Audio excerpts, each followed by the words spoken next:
Hello, hello, hello, everybody. How are we doing? Welcome to the quarterfinals of the WardiTV Team Liquid Map Contest Tournament. Today, we have 8 players in some best of 5s, and going to be exciting to see what happens, as we have a couple of videos coming through already.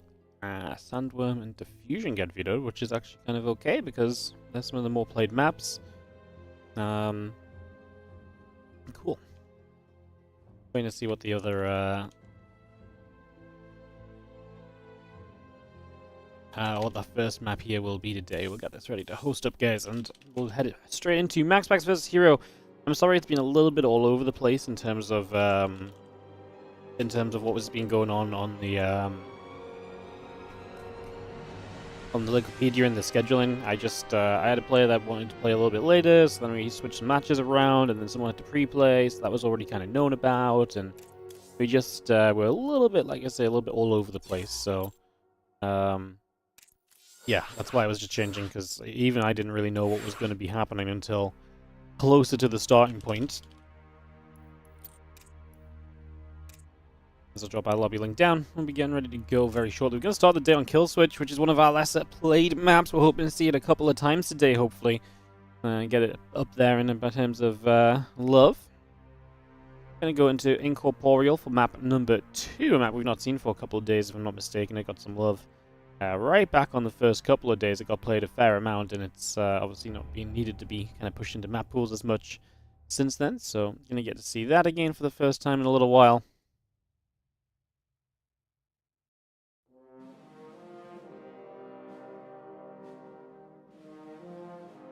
Talking map will be map 3, so those are our guaranteed maps in this map pool.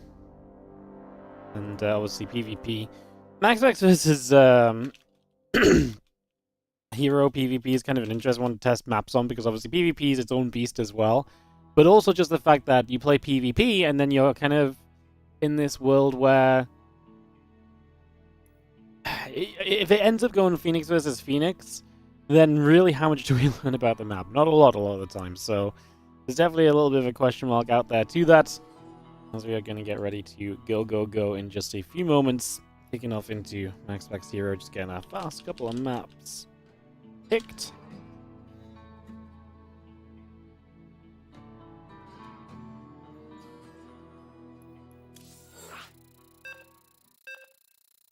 And we're gonna... Excuse me. I'm gonna get this underway. I don't know why it is when I start talking lately, my voice just goes. But guys, this event is brought to you by the beautiful Monster Energy. We're going to be drinking one today, so you can just hear how hyped up you can get you in case you ever need to cast StarCraft 2. Oh no, I'm sick. No, I'm better from being sick. I was sick 2 weeks ago. Almost 3 weeks ago now I got sick, and it's pretty bad, but we are, I've just got like the lingering throaty coughiness. And obviously because I'm talking, and especially I'm talking in a bit of a, excited voice and so on, it obviously triggers it a little bit more than on any given day. So, welcome to Kill Switch! I actually really love this map. This map's been one of my favorites, even though it's been quite heavily vetoed. I actually think it's super interesting. I think it's got a lot of potential. I love the base layout. It seems fun. It seems a bit different. I'm into it. I'm really into it. As we have in the far left-hand side, our Blue Prowlers player from Weibo. It is Hero opening up this best of 5, second place in his group, and that's why he ends up on this monstrous side of the bracket. Clem, MaxPax, and Hero all end up on the same side of the bracket, which means we're going to be seeing potentially Clem, Hero, or Clem, MaxPax round of 4. Should Clem take out Mana later on today? Maybe Mana gets the upset and creates some PvP for us. I mean, I'd be all down for that. If Mana is able to beat Clem, I'm super down to see that. But yeah, Hero losing to Bunny, second place in his group. Bunny gets I actually think a good draw for Bunny versus Rogue. That'll be our last series of the day further down the line. MaxPax is our red Protoss on the far right side of the map as we get into Kill Switch, game number 1 of this best of 5, and away we go. Exciting stuff. Had my first sip of Monster. It's been a while. I've not drank Monster in a while, not because I don't like it, just because it's going to sound really stupid. I've had the Monster in my garage for... Well, I just keep it in the garage because they delivered like a whole bunch of it at TLMC ago or something. And I just haven't gotten it out. I don't drink energy drinks all the time anyway, very rarely, but Can't go wrong with that. I'm actually very excited. I've got a white monster and I've got an Aussie lemonade. I'm saving the Aussie lemonade for tomorrow. Aussie lemonade's my top tier flavor at the moment. I don't know. I hope they still sell it because this is literally my last can of Aussie lemonade. Gonna have to restock. But yeah, this event is brought to you by Monster, guys. Without them, this TLMC would not be happening, and you know, amazing that we can still run a $3,000 tournament this far into StarCraft 2's life cycle. This is the 20th edition of the TLMC. We want to keep going. It seems like we're keeping going. It's amazing that we can still get the map makers a little bit of love and get them some opportunity as well. So, love to see that as our probe. Pulling through toward the center of the map, heading down to the bottom right-hand side. As our Stargate comes up, our Nexus comes through. The Adept in the Warp Gate will continue to come on in, as our Stalker Sentry will continue up on the side of Heroes. The Stalker Sentry being brought into play. I'm just going to be seeing that probe continue to patrol around. A couple of assimilators still mining, and we continue on through. Stalker's pulling back. Adept is going to be shading upwards.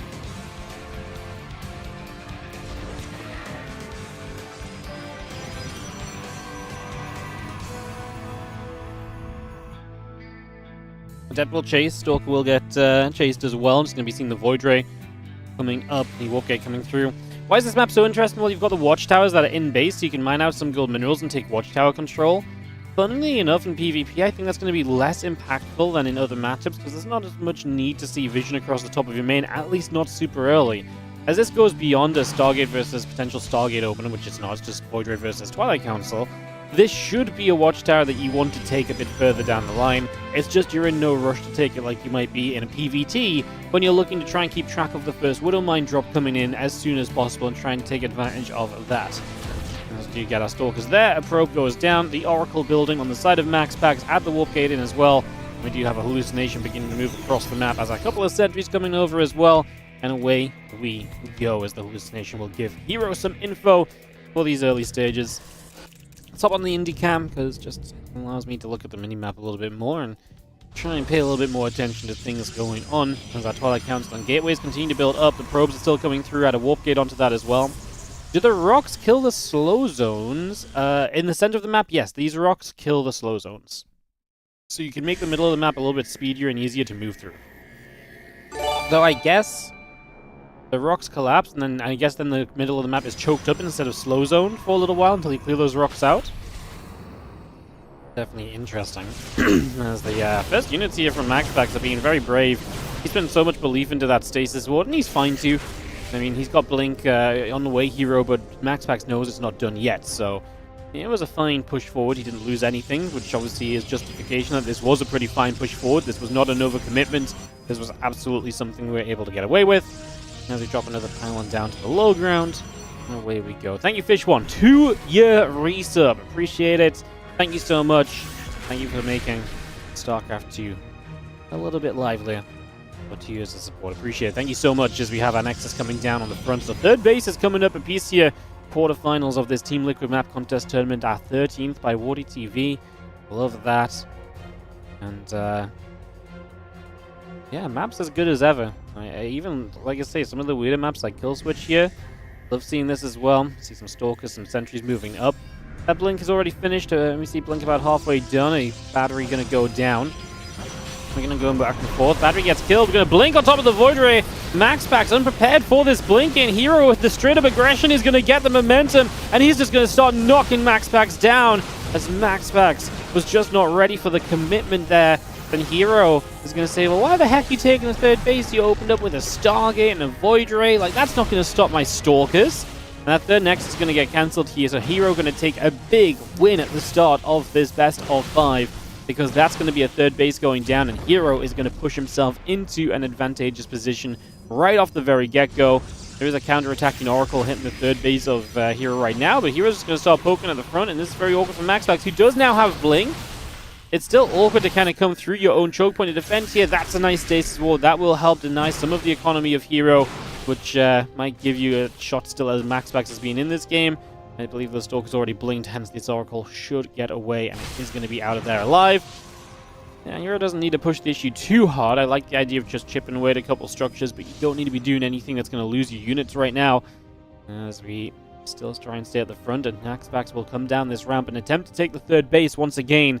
As Hero looking to extend what's been a fairly successful run for him in terms of PvP against MaxPax lately. You know, it's turning. The times have changed from when MaxPax would win 90% of the time against Hero. MaxPax and Hero really play a lot closer series nowadays. The changes to the energy overcharge instead of battery overcharge really impacted a lot of how MaxPax likes to play a lot of his builds. A lot of the consistent safety that MaxPax could get away with before.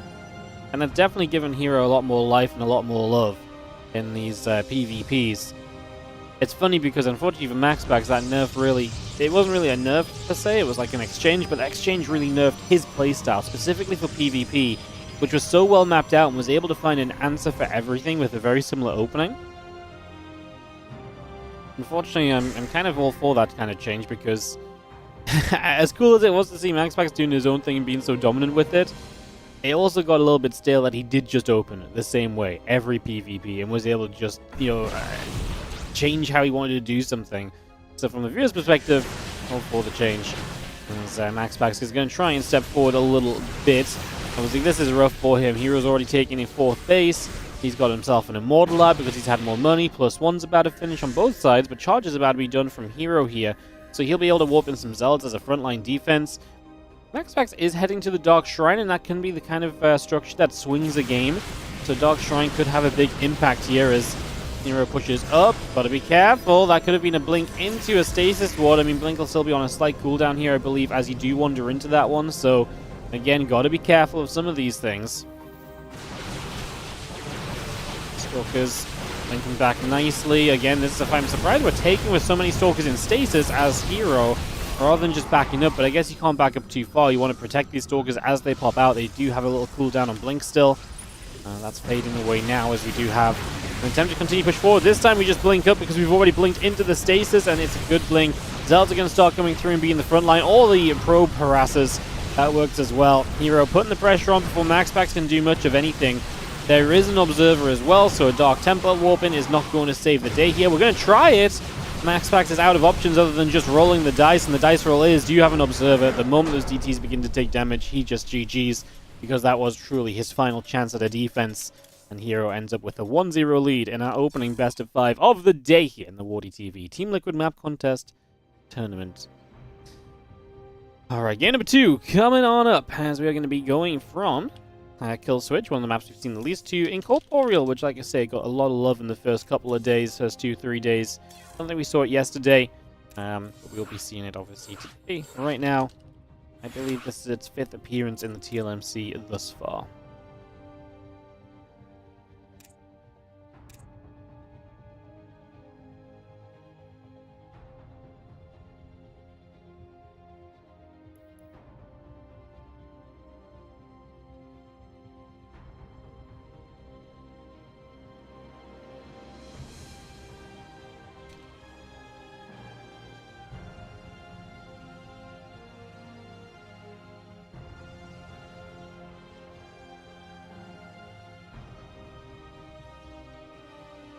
Ready, GLHF, plays a set, let's click start.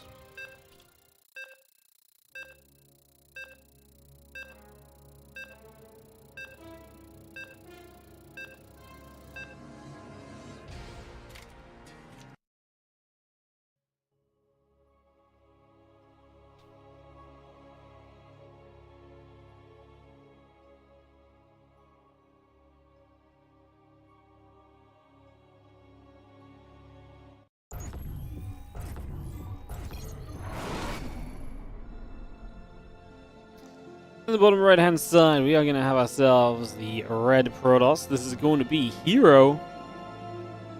And he is up a game in this best of 5 series, taking on our blue Protoss. In the upper left hand corner, MaxPax.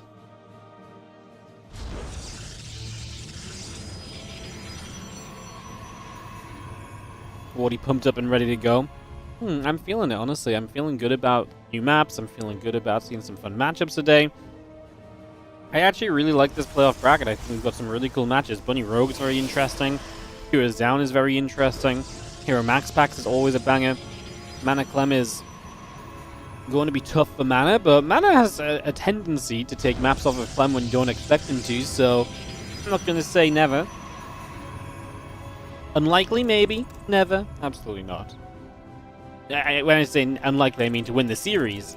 But I think Mana can make it interesting even if he doesn't win the series. So I think Mana's going to be already very happy to have made the playoffs. I mean, there was always going to be a tough draw here. Mana was going to play one of, I guess he was going to play one of Clem, MaxPax, or Bunny, but a Bunny who just beat Heroes. So there really was no easy draw for Mana. You're like, oh, he drew Clem. It's like, well, I wonder if MaxPax would have been even worse for him as a matchup, actually.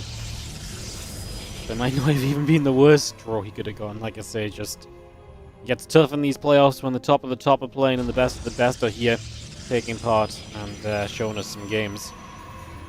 As our Nexus comes through, MaxPax will expand swiftly off of the one gateway. Hero will invest into the second gateway, and that will be our difference for the moment as we set up and get ourselves underway for this game 2. Tech choices to be made when the cyber cores are done, so we sit there waiting for that.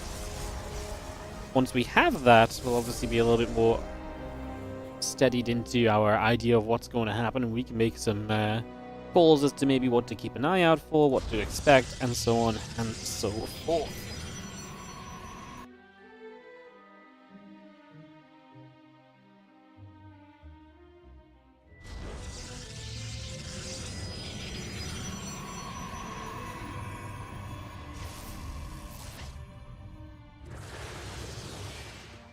Somebody gets a little energy overcharge. Hallucination pops out. We'll begin to move across the map.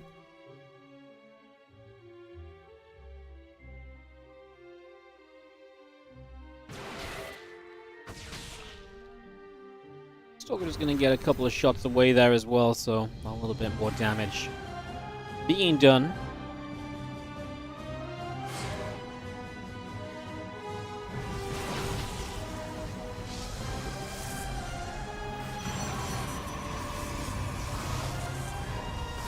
Dev going to be firing a couple of probes, taking some shots, some workers going down, centering the Stalker.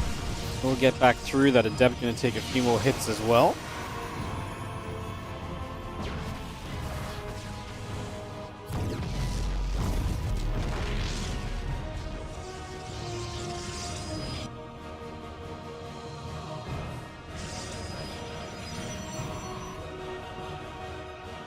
And Twilight Council building through on both sides of the map. Our warp gates will be finishing. We get that Nexus completed from Hero. And we get the Oracle of Battle complete too. So all of that is coming online. The hallucination continues to pull on back down to the south. Bring that all the way over there. Happy for it.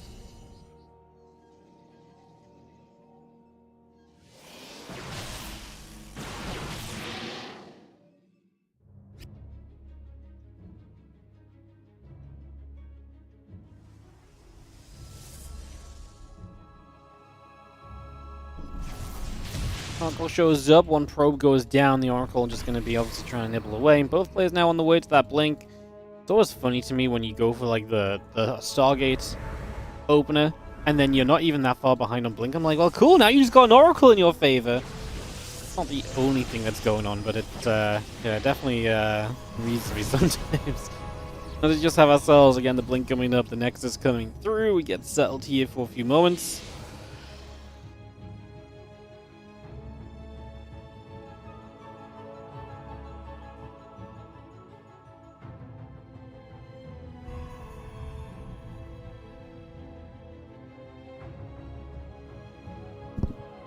And a couple of Oracles moving about, the blink trying to see what's coming up. Gateway's coming online.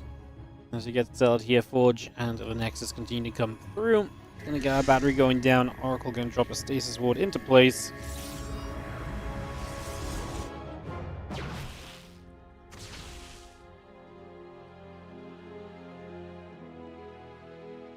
These Stalkers come back along. Away they go as we head down towards the bottom side. It has got a gateway on the bottom, so MaxPax definitely aiming for that opportunity to apply a lot of pressure with these Stalkers. Again, such a fun concept to see MaxPax no Stargate in the PvP. It's not the most common of occurrences, to say the very least. This one does not happen a lot, so savor it while you can, I guess, is what I'm getting at. Like I say, we don't get this one every day. Usually the Stalker's going to go poking and prodding and seeing if there's opportunity for them to get much done. We end up backing away over to the sides. Knocking down a pylon, which is nice. Again, MaxPax is trying to take control here. Hero has a fake immortal hallucinated into player at the moment. On his way to the +1 attack, which is an advantage he'll take eventually. Hero's on the way fast to third base, which means that MaxPax definitely should be able to find something here. And if he doesn't find anything and Hero gets away with that third, that would be quite troubling for MaxPax, as another Stasis Ward coming down. Stalker showing up on that right-hand side. Just needs to be careful. Obviously, these Stalkers do have blink in return, so the micro can be good from both. There's a couple of Stasis Wards over here as well, so we've got to be very careful of these as MaxPax, as he's so close to walking into them. But I actually think he knows where they are, because he stopped at the exact right point to make sure that nothing was going to go, excuse me, completely wrong there, as our Stalkers continue to play a trading game. Can Hero get up to enough units to make this okay for him? I mean, when none of these Stasis Wards are landing, there's going to be some struggles, but he does have the ability of the, he does have the defensive capabilities too. He loses 7 probes now in this exchange, which still leaves him at a worker lead. This is why it was important for MaxPax to get out there and to be the one getting something done. Now a Stasis Ward catches a few Stalkers, and it does look as though Hero will be able to push MaxPax away, and those Stalkers are going to be stuck a little bit there as well. In fact, these two on the right side are going to go down, and these 4 in the Stasis Ward are obviously not exactly in an ideal position coming out of all of this. 1 Stalker, 2 Stalkers. Just going to get picked away at already. Just going to be seeing a 3rd and a 4th Stalker going down as well. Continue to take that out. We recall one more time from the main base and get out of there. An evacuation process for the moment, as a couple of Stalkers are going to be picking away an Adept. So an Adept goes down, 10 probes killed in total already. A couple of Stalkers warp in off the warp gate on the bottom side. Again, extra gates, the Immortal and the Charge going through. Add a Stalker into that as well. And keep that being brought to play.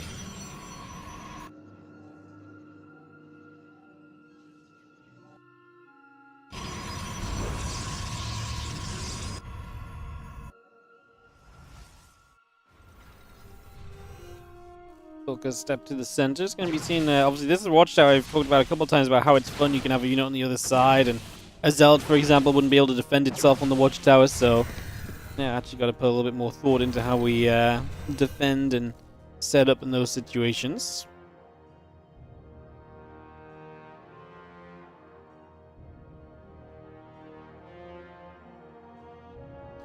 Go away. Again, there's a Stalker just going to come back over and get a couple of shots off. Nothing too surprising, just clean up that gateway from earlier and take MaxPax's ability to warp in on this side of the map out and away from him.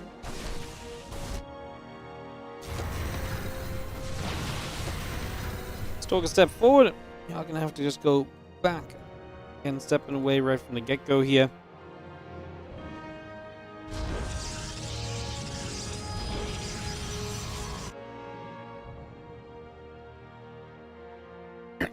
Excuse me.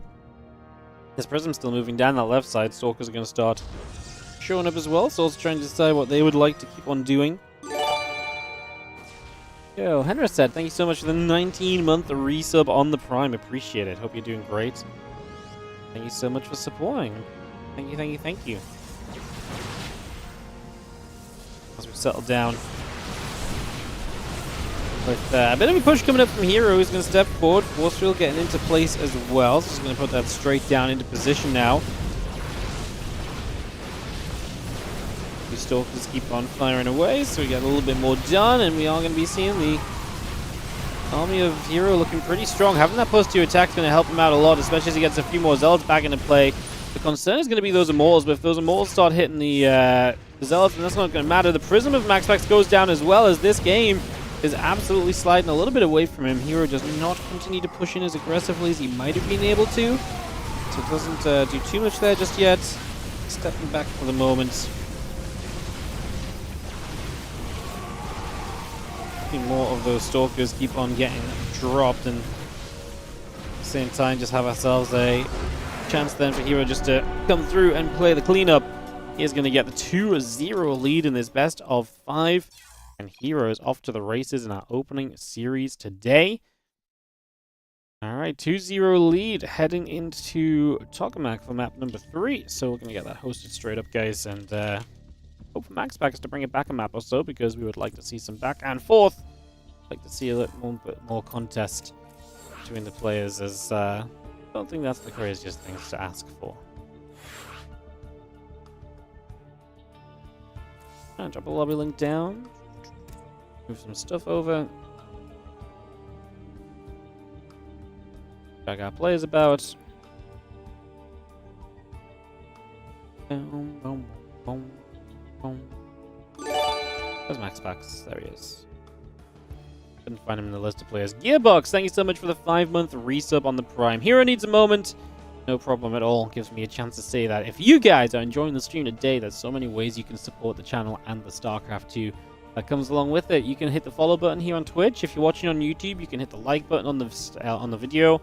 I haven't been pushing the likes as much lately on the live streams, but I think we should, because I think it genuinely has seen a little bit of a drop in viewership on the live streams lately compared to when we actually push the like button. So yeah, hit that like button. It's definitely having an impact on how many people get to find the stream. If you're on YouTube, you can subscribe, which is just like following on Twitch. Get notifications when we go live if you want them, and just keep up to date. Make sure you don't miss any of the best StarCraft 2 that we've got going on. Don't mind me, just fighting my hair on my glasses. And of course, if you're feeling super generous, plenty of ways for you all to support in terms of subscribing on Twitch. You can Prime sub, gift sub, regular sub. You can donate, you can cheer. If you're on YouTube, there's YouTube membership system that you can join.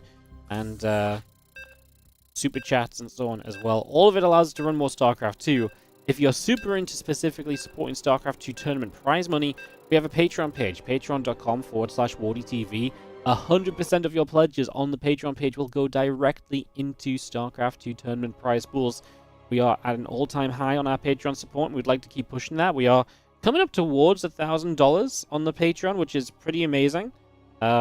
That's obviously incredible. So we're kind of setting that as a little bit of a goal. I'm not sure how realistic it is, because one person drops off, it could drop off a lot, but I feel like that'd be a really awesome place to be at. Generating $1,000 a month for StarCraft 2 tournaments on the Patreon. So do check that out as well. Sellout time is over. It's now time to sell you out with more great StarCraft 2. If all of my words convincing to support StarCraft didn't do it, then let the players speak for me. As in the bottom left-hand side, our red Protoss player here is MaxPax. He takes on the blue Protoss in the upper right-hand side. Hero.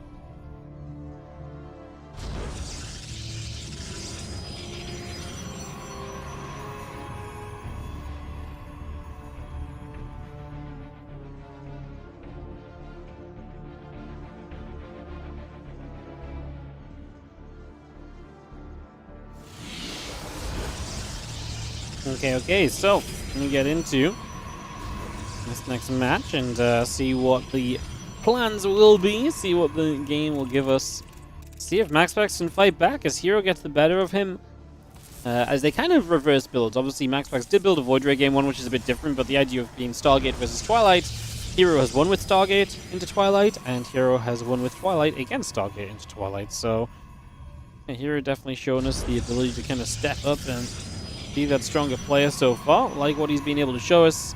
Excited to see what he's going to bring us going into our next series here.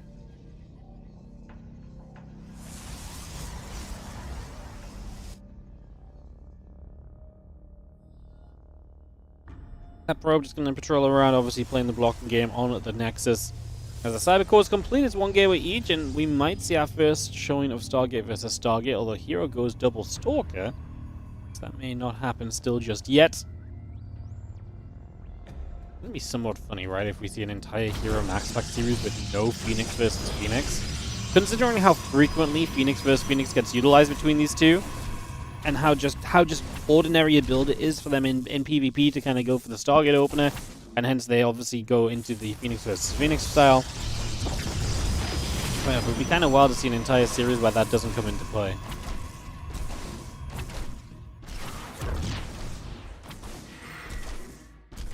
Is today also the semi-finals? No, semi-finals and grand finals will be tomorrow. 3 best of 7s. Best of 7 semis, best of 7 finals.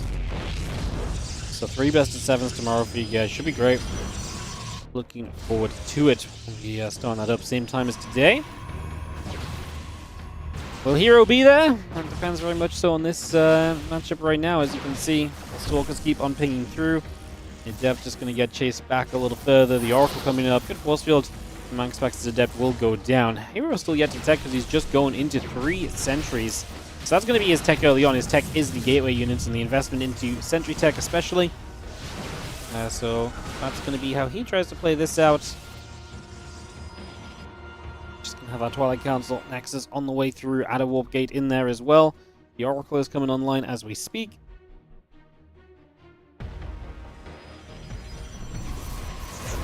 Oracle's going to get another probe. The few sentries step forward again. The Oracle takes a little bit more damage.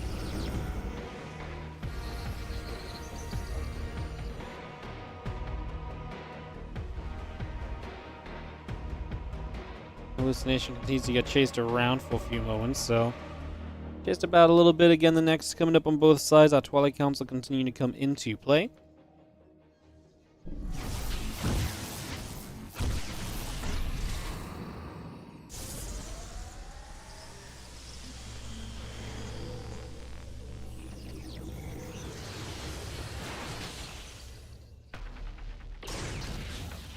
Get the energy overcharge going down. Oracle getting filled up right there.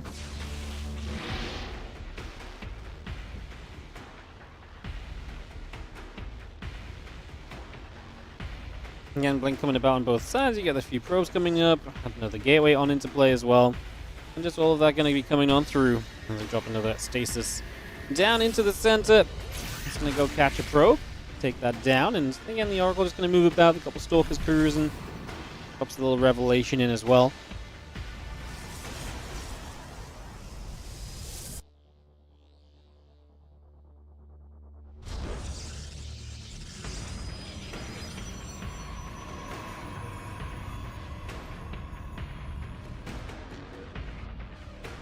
Stalkers heading to the upper left-hand side. Again, the Blink coming in on both sides of this. The probes, the Stalkers, Nexus being built. That Nexus is faster, the third base from Hero. And we do have a difference in expansion patterns as Hero takes the linear third, and while MaxPax taking the triangular third base. So, say a bit of a difference right there. As the Oracle moves some steps away, Hallucination's going to be coming up as well.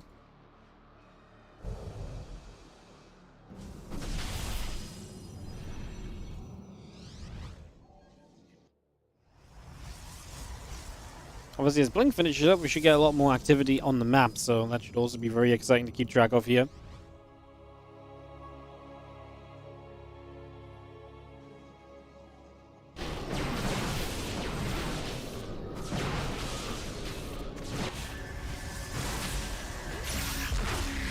Nice stasis ward catches a few probes, catches the Stalkers in the back, so the stasis is actually very good. MaxPax is able to slow down the economy of Hero that little bit. Forge coming up and online as we speak as well, so we keep on bringing that into play.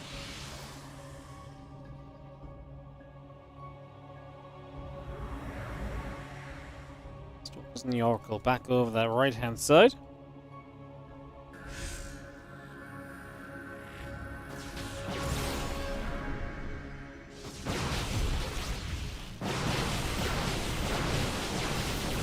Stalkers going to be trading. It's going to be seeing one sentry going down.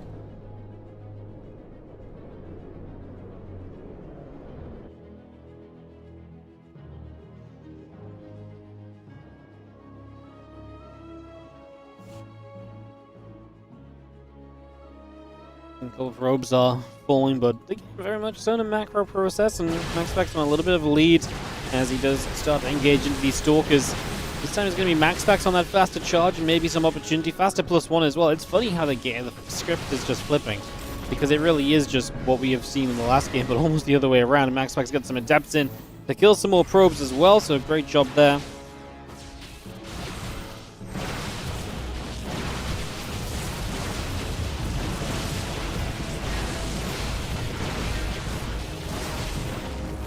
Stalker step up, a Stasis Sword going to catch a few more of those Stalkers. Oracle activating, a few probes continuing to go down here currently. Oracle will fall, but 15 probes dead. MaxPax finally getting into this series. Maybe a bit too late. I mean, at least he'll break some Hero momentum right here, as he looks to take this game number 3. Now, obviously, he's not won yet, but he's in a good position. So in a good spot for that at least.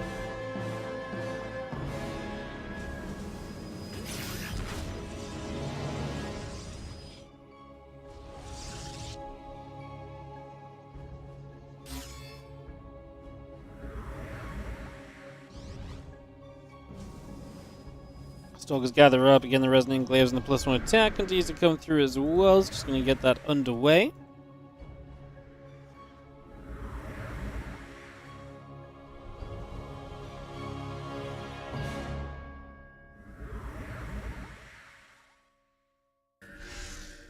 Stalkers all gathering, again the Resonating Glaives coming about, the +2 attack coming through.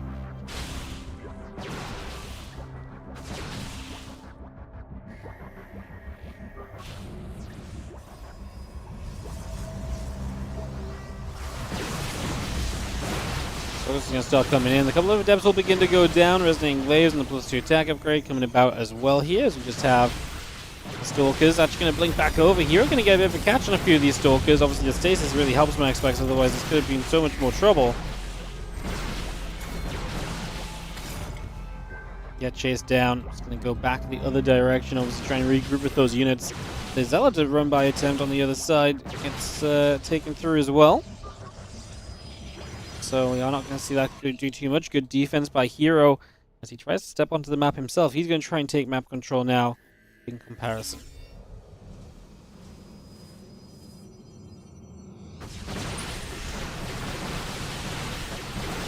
There you go, big fight. And the Zealot's going to start charging in. +2 done from MaxPax. I don't think Hero really wants to be. He obviously has got Glaives, so he's kind of got to press the issue, which is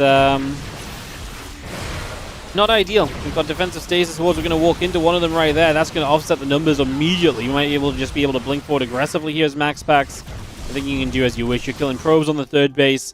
Hero is down 50 supply.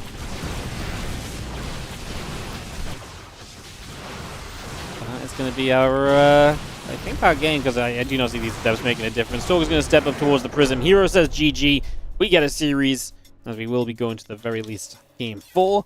And, yeah, that's obviously very good news for us, because we are not wanting the 3-0s. We want to see as many maps as possible, especially because we're testing the maps as well, right?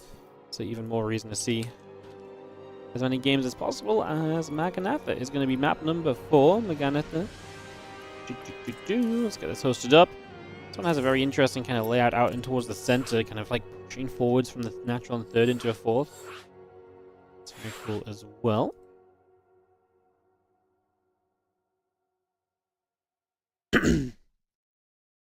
Lobby link down. We'll be off and away, guys. Thank you for your patience between games. Obviously, just takes a few moments. Got lots of casters in, people providing coverage in all sorts of different languages. So shout out to those guys. And we're just getting everyone into this lobby. I think we're missing a caster right now. It's a perfect time to stock up on your Monster Energy, sponsoring this TLMC.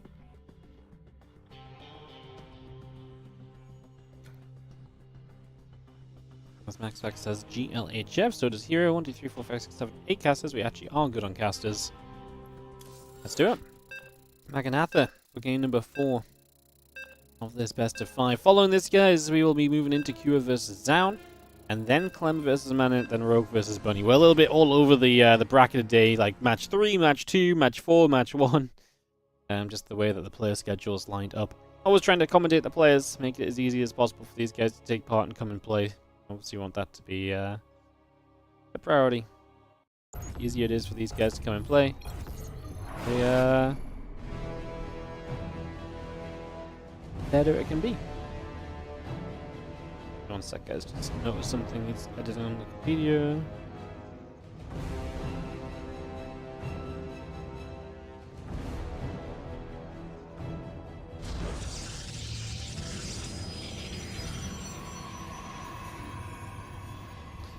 In the bottom right-hand side, we are going to be seeing our red Protoss player, MaxPax, taking on the blue Protoss in the top left. Hero, who is still in the lead, but now only 2-1 instead of 2-0. Still another map chance for him to end this series right here.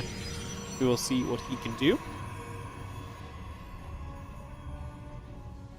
Yeah, this is the base I'm talking about. You kind of get out to the center. If you want to take this, it's a very forward base to hold. But I do wonder a little bit as to how, defending that might feel. I don't know if it's going to feel as terrible as it kind of looks to feel. Like, it looks like a bit of a pain in the butt. I don't necessarily know if it is a pain in the butt.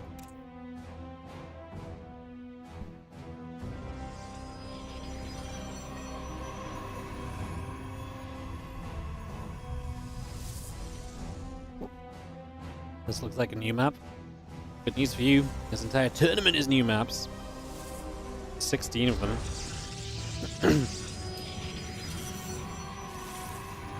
You'll be able to vote on your favorites as well. The TLMC vote coming up this week as well.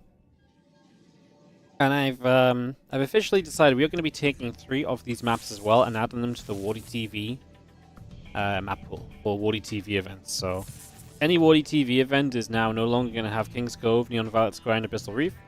We're going to give love to some of the new maps. Probably going to pick 3 and run with them for the rest of about a month or so, and then maybe swap in a couple, swap out a couple.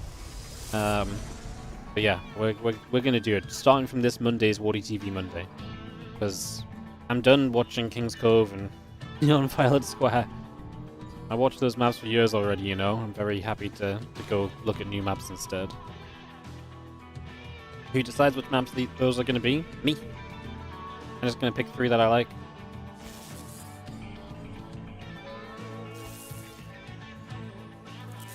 I'm going to ask a couple of players' opinions. But I'm going to ask a couple of players' opinions and see what they say. Because I have a few maps that I just like in general. I don't necessarily have much to kind of pick them apart on, so yeah, I might ask a couple of players and stuff, so yeah. I'm just sick of seeing old maps. Like, old maps are silly. It's just ridiculous that we have King's Cove. Like, the thing is I actually don't think as well, just to maybe put this out there, I don't even think adding a King's Cove or an Abyssal Reef or Neon Violet Square would have been bad if they added like 1 map. It's the fact they added 3, and all 3 fill the exact same role of being big, macro, expandy maps.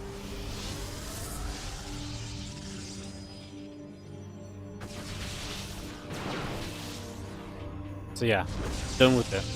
Here on the 1 base, he wants to commit, he wants to get this done, as we do see the extra gates finishing up from gateway number 3, and gateway 4 is proxied right at the front here. As obviously MaxPax gets into defense mode. Void Ray on the way up. Let's see if he can make this defense happen. Stasis Ward dealt with beautifully to start. 1 probe gets caught in the gas. That shouldn't have been, but otherwise looks good. Stalkers are fighting. The Zealot is taking some shots too. He's just gathering up. The fact we've got a battery here from MaxPax, from Hero, sorry, is interesting too. Get some of his units regened and back in the fight a little bit sooner. Couple of shots. We are going to be seeing the probe going down. We try and step forward again. The Void Ray activates onto the sentry. We get rid of that. So 1 sentry going down. We could drop a force field, I feel like, right towards this ramp here. Yeah, that's exactly what I'm thinking of. Cut these units off. And if you want to step forward now, you can't step forward with the Void Ray as much. Oh, good force fields in return, though. And prismatic alignment, so it's not really a time you want to be fighting this hero. He gets back, and the battery actually does save a Stalker there.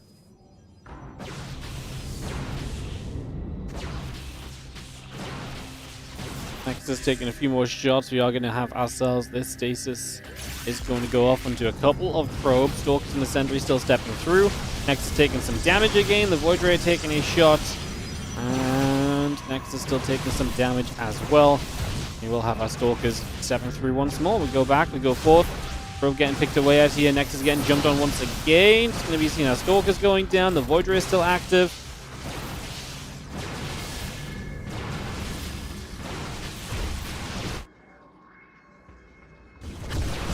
Nexus does drop off, and again the Stalkers, the Sentry, and the Void Rays continue to go back and forth. So at the very least here, he gets rid of the base. Triple Void Ray is terrifying though, and this is why Stalkers will get deleted. I would like to see here. I think I'd like to see him put down a Twilight Council at home and just get ready to go into Blink. I understand obviously that's a big investment, and that costs you Stalkers. Is right now the Stalkers actually do get a chance to get a Void Ray. The Force Fields have been very good from MaxPax. The Force Fields are what allow him to actually be able to take some of these fights and actually be able to kill some of these Stalkers. Otherwise, he would have just been losing Void Rays way more quickly throughout, and that obviously would not have been sustainable.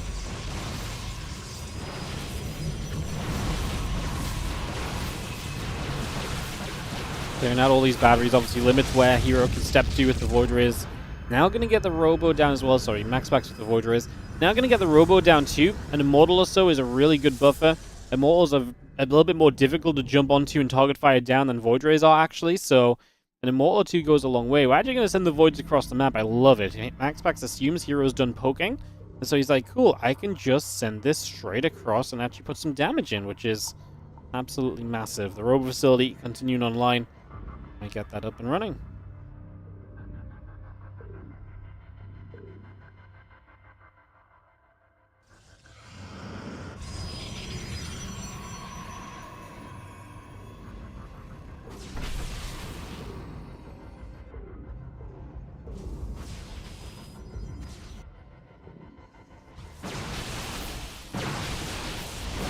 Gonna be stepping up. Gateway gonna be taking some damage. He's gonna be having the gate going down. Pylon taking a few shots as well. And we are gonna recall all these units because we've got to go deal with the Void Rays that are across the map. So we recall, and the Void Rays get pushed back. So that was not too much of a problem. Got an extra setup on the natural. MaxPax gonna begin to expand as well here currently. So just get that up and online.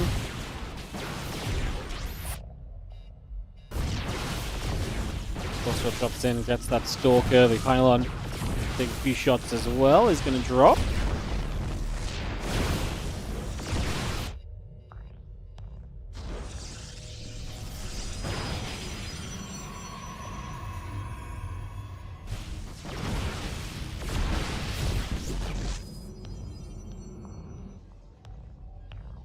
And Nexus about halfway done. The Immortals is going to finish, and the Prism starts up from MaxPax too. So MaxPax able to start getting back onto the map. This is an interesting state where Hero now has the slight worker lead and the slightly faster Nexus, but what he doesn't have is tech. I mean, this is why I said a little while ago, I feel like we would like to see a Twilight Council, and yes, it would have come at a cost at the time, but moments like this right now is why not having tech is a really big problem, because now you have no good way to really trade, and your opponent has 3 Voids and an Immortal.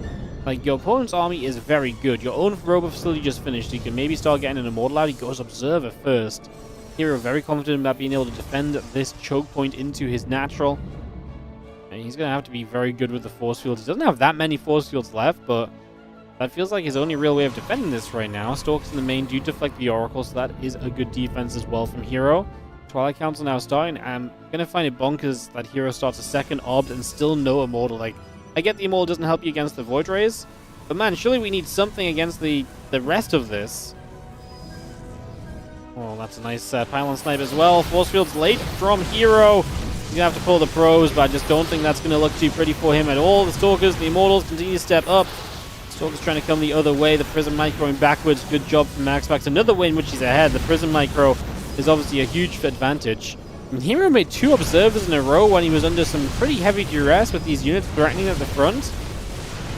I just don't understand the second Observer. Like, building a Prism would have been so much more useful. I mean, you could have done pretty much anything else here, and I think it would have come out as being more useful than what it did. So, I mean, the second Observer just does nothing. I mean, the first Observer basically does nothing for him anyways. The first Observer is like a... I guess like a stabilizer in terms of information, but to build a second Obs right there, when you have no other tech on the map, the rest of your army is just not utilized, or not teched at all. No, that's that's not cool in my eyes. Not great. All right. Final map is gonna be Pylon. All right, we're gonna drop the lobby link down, get this ready to go.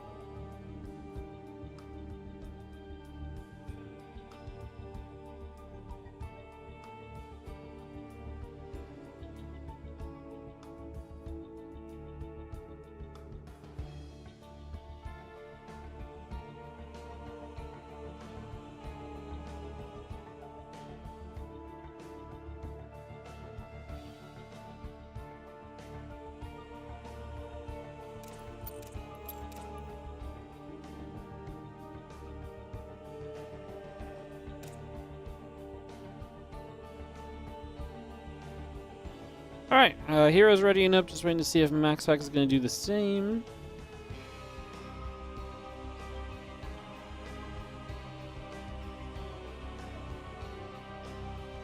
Ready GLHF, alright, map number 5, going all the way to the final game here as we get this up and running. Is Sandworm one of my favorites? Sandworm's pretty cool. Yeah, I don't think there's a map I dislike in this pool.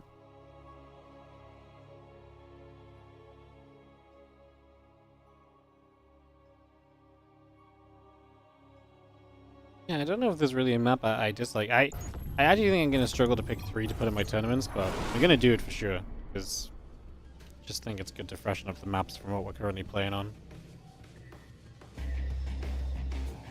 I think that was one of the biggest letdowns of the map pool change, is that, I know, I sound like I'm complaining, but just to kind of get an opinion across, I think it's like, it was kind of a shame, because it's like, usually new map pool is like, hey, cool, new maps, let's go, we get to play something different, we get to see how it pays out.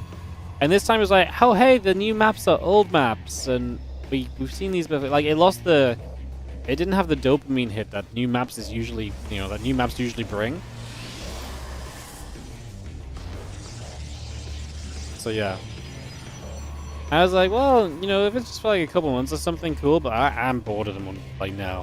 It feels like we've been playing these maps forever and it's been like 2 months, so.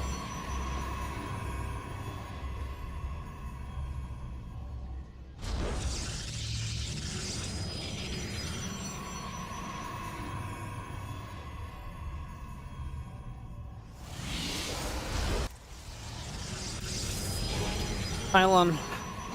For a matchup with all the pylons, it seems fitting that it comes down to this. Hero was up 2-0. MaxPax has brought it back to 2-2.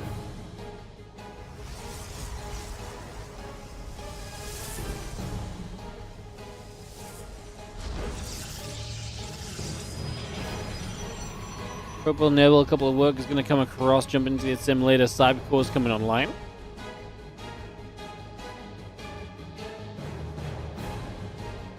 It's been 3 months. Sure, but like, it feels like we've been playing King's Cove and so on since like, you remember there was the map pool that literally didn't change for like over a year? It feels like that map pool right now, quite frankly. Not that probe, we'll nibble at the other probe, so a little bit of pushing damage being done.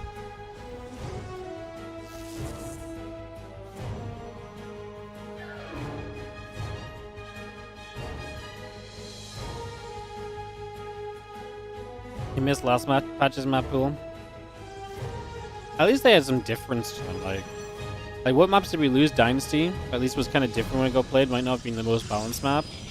Post Youth was kind of boring. That was last map, right? Post Youth gave us. I mean, Post Youth was super macro-y, but like Post Youth is no worse of an offender than King's Cove and Neon Violet Square in my eyes for just producing long games. So, shrug.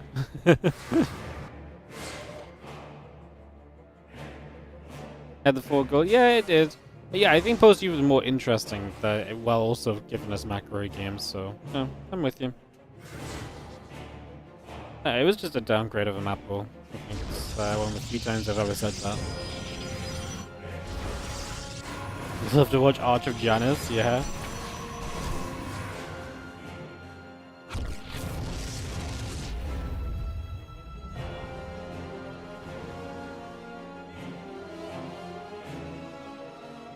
Couple of adepts obviously wandering around here at the moment.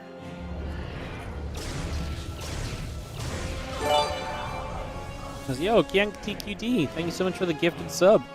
Going out to Wigglesworth. Thank you so much.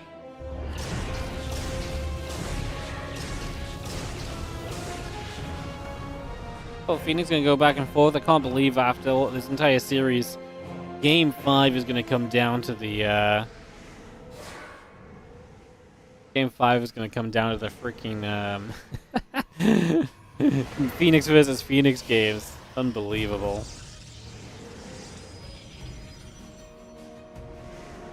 Unbelievable. Next on lift. Depth gonna go down. As he come back across the other side.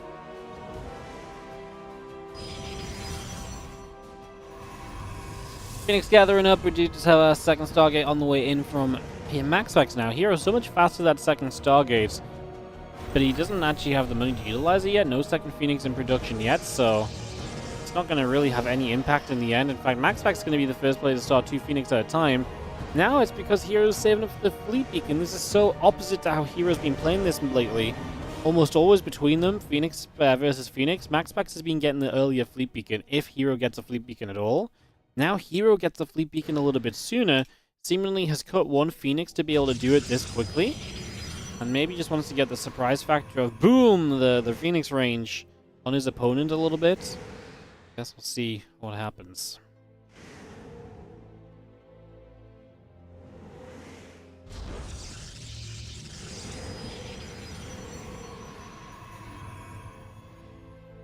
The Fleet Beacon will finish in a few moments. A couple of Phoenix coming about.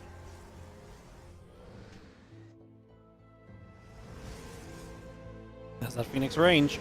As MaxPax comes and pushes on forward. Go back and forth, and Hero is down 4 Phoenix because he just lost 2. He didn't kill one. I thought he went trade for trade there. I thought he went 2 for 1, but he went 2 for 0. Oh no. So Hero is just at a massive Phoenix deficit because he cut a couple of Phoenix for the Stargate timing and also then the Fleet Beacon timing. And then he lost 2 Phoenix as well. And now he's down by 5. Are we watching this game just end before it even really begins? This Phoenix range has to create so much efficiency from Hero. And I hate to say it, but like, that just doesn't usually happen. As MaxPax gets towards the natural, he will see the Fleet Beacon. Hero has to stay out of reach here. He has to be able to get some free shots off, and MaxPax will just back away. Yeah, MaxPax, like, he has more Phoenix so he can turn into this, and that might just be game, because I just don't think Hero wins this anymore. MaxPax is going to completely overwhelm. Hero went for that. It's so weird to rush Phoenix range, I feel like, because so rarely do you see Phoenix range actually being like a... You know, we always talk about, like, well, his Phoenix have range and the opponents don't, like... And it so rarely is like someone takes advantage of Phoenix range. Because of this, it's so hard to stay at that correct distance away from your opponent's Phoenix, because as soon as he turns, you can't possibly react in time to get your Phoenix turned away. But if you turn away, like, you lose range... Like, it's an inhuman reaction time, so I feel like trying to take advantage of Phoenix range is so rarely useful. To the point where we could Phoenix for it, and then MaxPax gets in, kills the 2 extra Phoenix is obviously a nail in the coffin considering the situation, I think. Yeah, just GG's. GG's, and MaxPax brings it back from 0-2 down to the 3-2 victory. Congrats to him, as Hero just can't get it done against MaxPax today, unfortunately. That will be that. Alright, we're going to be hopping on over to the Korean server here. So we'll take a couple of moments. Hop on over there. Let me just move a couple of things around, guys.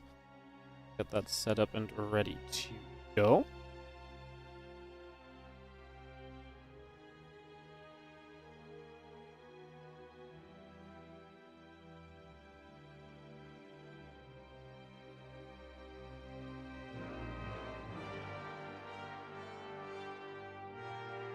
Alright, yeah, we're gonna go to the Korean server. Cure vs. Sound is up next for us. We'll be getting into that ASAP and kicking off into some more StarCraft 2. Again, guys, if you're enjoying the stream, hit that like button on the YouTube. Super easy to do. I'm gonna do it right now as well. I'm gonna show you guys how easy it is. You go to your YouTube app, but you're already on the stream, so you guys don't even have to do this part. Incredible. I'm gonna go to me. I'm gonna go to me again, and I'm gonna click on the, look at this, I'm gonna click on the live stream. I'm gonna be like, whoa, that's me right there. And then you're just I'm gonna close the chat. Love you guys in chat. I'm just gonna click that like button. It's as simple as that. I know you guys cannot see anything. I just click that like button, and just like that, you have told YouTube that you love StarCraft and that more people should watch StarCraft. Literally saving StarCraft with the click of a like button. Isn't that crazy? Is there a way to make Phoenix versus Phoenix less shit? No. Because the problem with Phoenix versus Phoenix is there's no way to survive teching out of Phoenix versus Phoenix, which is kind of the big issue, right? So, no, not really. Like, the problem is, it's like, it's so difficult to not go. Like, the Phoenix are so demanding if your opponent gets away with going into them. So if you open Stargate, you can't punish them for going Phoenix. If you open Twilight, they can't go Phoenix because you can kill them before they get a good Phoenix count up, right? But if you go Stargate yourself, you don't have time to, like, kill them. You can't, like, tech into Twilight and then kill them. Like, you just don't have the time for it. And so then they have a Phoenix count. So then you're forced into Phoenix versus Phoenix, essentially. Or you're forced to play from behind a little bit. Obviously, at the level of MaxPax and Hero, no one wants to play from behind. So that's not exactly ideal. Q instantly vetoes Last Fantasy. The 3-player map will not see any love in this best of 5, apparently.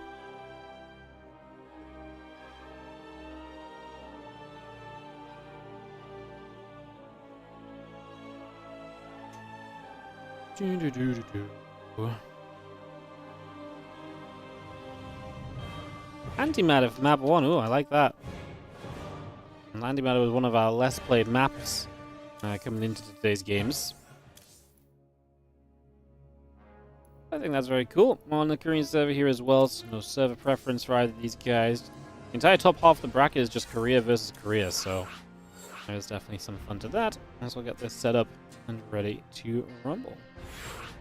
Second map pick we're waiting on from Zaun.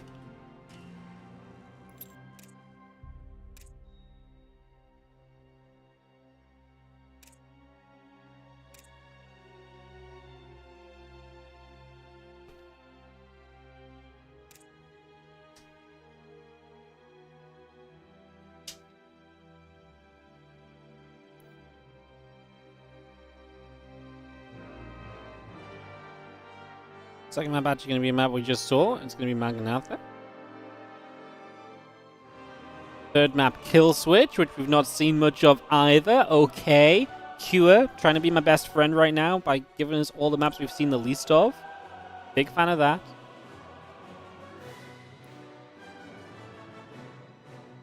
Good guy, Cure. I actually think Cure sounds a great best of 5 for testing maps as well. Like, these are two great players. I think this is going to be fun. The grid. Map 4. And Salaginella for map number 5. Beautiful. Beautiful. Grid was also lesser played, although it's been played a little bit more now. The maps are actually really evening out in terms of how much they've each been played, so that's really cool to see. It's happened. I told you guys, it took all week, but we're finally getting to the point where all the maps have been played a similar amount. I love it. I love it. All right, go. Ready. Say the players. Are you guys ready? Hope you are, because it's TVP time between Cure and Zaun. Terran versus Protoss, quarterfinals of this TLMC tournament. Let's get into it. Let's sink our teeth in deep for some TVP. Going to be a couple TVPs in the rows after this. It's Clem versus Mana. That will be coming up.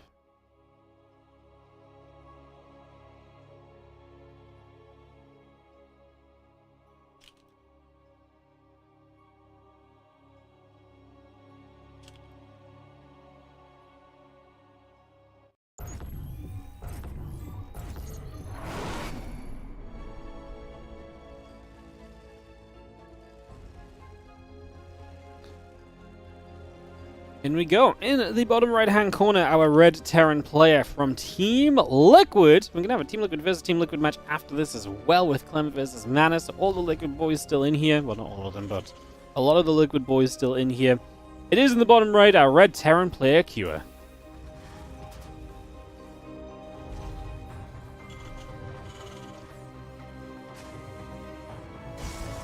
In the top left, it is going to be our blue Protoss. We have Zaun.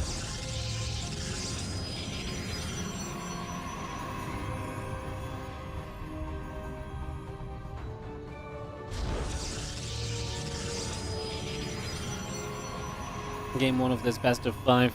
As we get this underway, we get this started up. Pro coming down toward the bottom right hand side. Again, the assembler in the gateway coming through. So we get this settled into play. And look to see where we're going.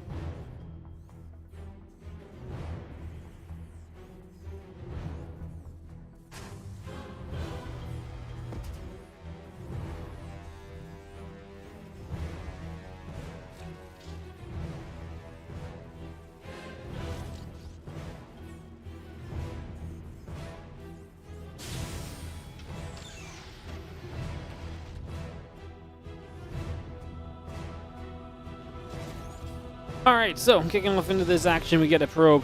Trying to block the command center for a few moments, just trying to be an annoyance in the very early stages. And the probe is going to go up into this base, and obviously this is a map with an in-base expand. I've kind of liked it so far. I actually kind of feel like Antimatter, we haven't seen it too much. It has been one of the heavily vetoed maps.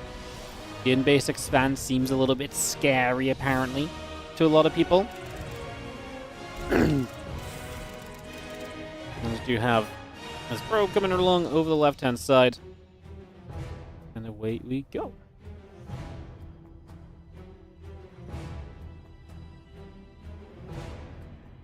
So, just going up to the top left, and gold base on this left side. This is the map with the inhibitor zone and the rocks that kind of block you towards the gold base as well, which is obviously quite interesting. If Zaun actually took the gold that well, the problem with taking the gold is, I think taking the gold for your third is kind of out of the question. You've got to kill these rocks, you've got to mine these minerals, and then you always have a slow zone between the base. Which, I mean, I honestly think that's just too much of a deterrent for the gold base, which isn't a bad thing. I don't think taking a gold for your third is something that should be easily done. Like, I think you should look at a gold base as your third and be like, yeah, that's not good. It is 8-patch gold, but I think you should go into a game and think, I should never take this base. Like, to me, that's a good gold base. Maybe not, because then it's like, well, is it ever worth the risk? But I'm sure some people will find a chance. If the general consensus in week 1 is like, oh, we never take this gold base, nuh-uh, I'm kind of down with that. Now, does Dan have any other intentions? He sets up a pylon there. I think that's just a scouting pylon for drops in toward the in-base expand. There's no reason as well, of course, to take that as your third, because you can take this base and it gives you a very normal 3-base setup. So I guess maybe it's better to ask, is that gold a reliable fourth? Maybe then as a 4th base, yes it is, because you get 3 base normally, and you can kind of stretch out here for 4th. Or 4th base than 5th base. It's just this inhibitor zone and how much moving through there affects you. It depends the army you're playing. If you're playing a very forward army, you can defend more here than having to run through here. I mean, that's the idea behind it, but obviously a good player will abuse that and make it a little bit tougher for you to end up in similar situations. So, makes that a bit of a tougher call as the Hellion gets back to the top.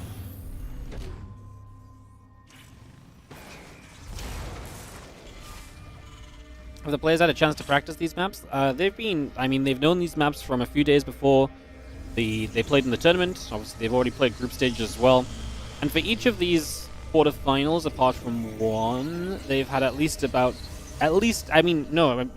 single one of these series will have at least an hour's notice of which 7 maps they can pick from for the best of 5.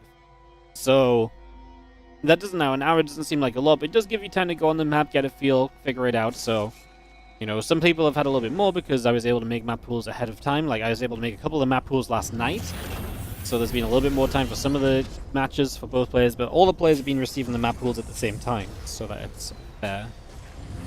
So yes, there's a little bit of practice available, but it's not like you're... it's not like these guys have grinded like 20 games of each map. I know a lot of the guys in the group stage have been practicing these maps and customs for the week, so... It's not like they're coming onto the map, they've never seen them before. Well, I mean, it used to be a TLMC tournament tradition when people would come onto the map and had literally never seen it in their life. I'll never forget Spirit flying his entire army, loading up the medevacs and flying his army into neutral missile turrets.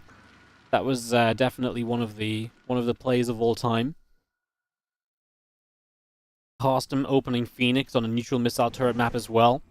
Made his own life miserable. There's a lot of times where people have not quite thought about kind of the map they've had to play on. But it's actually gotten better in recent years. A, because the maps have become a little bit less crazy as well. But I think the players take more interest in kind of looking at the maps a little bit ahead of time as well. Yeah, pros players not knowing how to wall off. Yep, that is a classic. I will never forget there was a map in a TLMC that Zest played in. I remember it because Zest played it. But wait, was it Zest that did it correctly? No, I can't remember, but there was one map where all the pros players complained that you couldn't wall off. They kept vetoing it. Zest played it, but I think failed to wall off. Like, all their walls looked so dumb. I will never forget, I can't remember who it was, but the map maker came in and he was like, I don't get it. Can you actually message the Protoss players and tell them you can just wall with, like, a completely normal wall right here? And then I remember I messaged one of the Protoss players and they were like, question mark, question mark. He was like, surely not. I was like, yes. And then they vetoed it a bit less for the last couple of days. Yeah. StarCraft 2 players, they know how to play StarCraft. Sometimes doing the things in StarCraft take a little bit more thinking than they used to. I think I can probably find that map, actually. I think I can. It was one of the TLMCs that Zest won, I believe. Well, it was the TLMC tournament Zest won. Let me have a look. Let me have a look. Phoenix coming about as we step on through.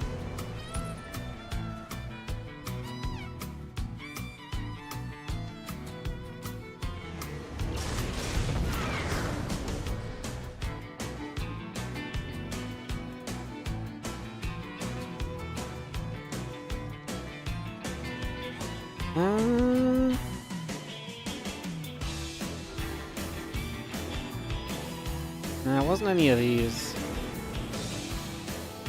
It's a hell of a lot of Phoenix from Zaun, by the way. No, it wasn't that one. Wasn't that one. Maybe it wasn't this one.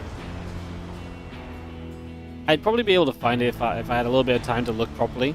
But, yeah, that's pretty funny. Phoenix is going to gather up. We're just going to be pulling back. Vikings and Bio units gathering together still.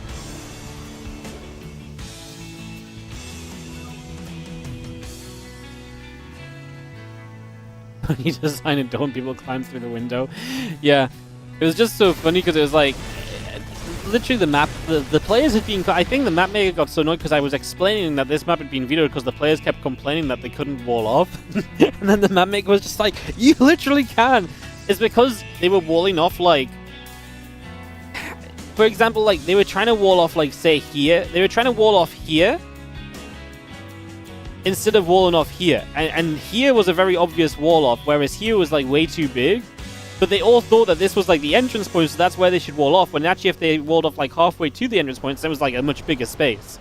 They thought that's what everyone initially thought. They were like, oh, we have to wall off much closer. Or much further away, but actually if you walled off closer, it was an easier wall. Because there was like, I guess there was like an awkward like ledge sticking out here that made this like a very neat like 2 gateway wall off. Meanwhile, they were going like 3 gates and a pylon out the front. Yeah. Fun times. Phoenix still producing 3 at a time on the Stargate. Sorry, I'm not, I'm getting distracted with chatter. This game is obviously very interesting already, as Q is going to have an absolute fleet of Vikings to deal with this. The scan comes down and you see is Colossus, Phoenix. I mean, this is Colossus Phoenix in its most literal sense. 19 Phoenix, 4 Colossus, and beyond that, about 6 other gateway units and an Immortal. Which is not exactly ideal. Now, the Vikings are really good because they can poke, prod. In this situation, there's no Storm. There's no Stalkers. So the Vikings get a little bit more poking and prodding power than usual because there's definitely a case where they can kind of step up, fire a shot, get away before anything really happens. However, the carrier's on the way, which is going to put Pure in a little bit of a more precarious position, a little bit more pressure, because once carriers get up, that's a very scary army that Zaun is playing with, and it's going to become a little bit more of a challenge for Cure. And this is exactly why I said these two match up so well to test maps, because I actually think of Cure Zaun, and I reckon we're going to see a couple of games that go beyond the 20-minute marker in this series. I think that's very likely to occur, so yeah, I feel like this one's already kind of heading that way, because this is not an army you can attack into as Cure. The only way I don't think this game heads towards 20 minutes is if the first few carriers join up and Zaun just pushes and Q does not have the answer. But I'd be surprised if Q was that underprepared to deal with this. Right? Vikings and Bio going to be stepping up a little bit. As we're going to be seeing a little bit of back and forth continuing to come on through. So, again, a little bit more pressure coming in. Another Viking just going to be landing down.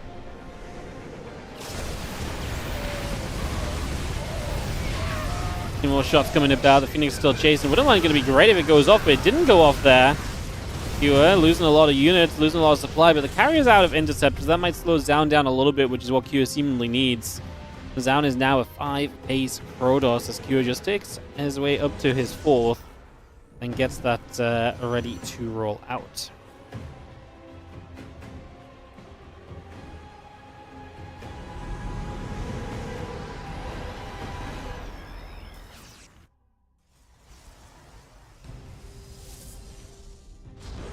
So the Phoenix and the carriers continue to gather together. We do see the few Vikings going to go transferring around between the bases a little bit again as well.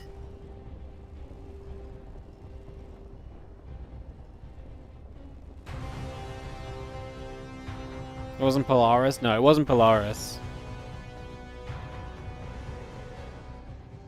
I just had a look.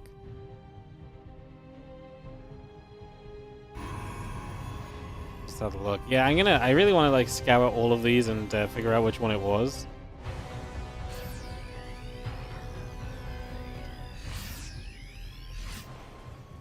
I'm slowly doing it, but this game's obviously turned pretty interesting as well. So, but I have to actually play the game and watch the StarCraft. Yeah.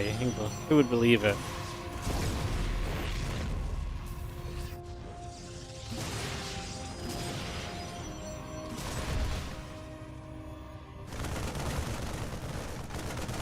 Marines is going to be hitting the pylon there, so we get a little bit more damage done and continue through. Just going to be seeing the Phoenix getting a lot of lifts up, so they're going to be able to do some heavy lifting for a few moments right here, and it's obviously very nice. A couple of those units going down. Phoenix kind of full clean up there. It's tough for Q to deal damage because the Phoenix are so good at clearing up any attempt you have kind of coming across the map a lot of the time, so that's always going to make it very difficult here.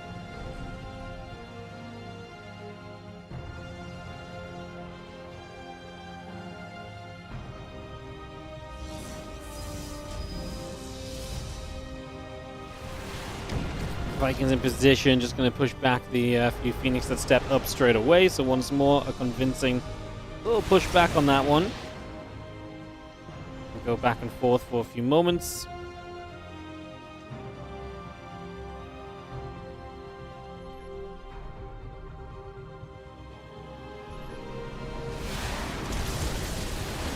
Stepping up again, and we actually do have ourselves a little bit of a push forward here, so stepping through, and obviously the Vikings do a very good job typically of kind of keeping this back and holding this off. So see where we might end up overall.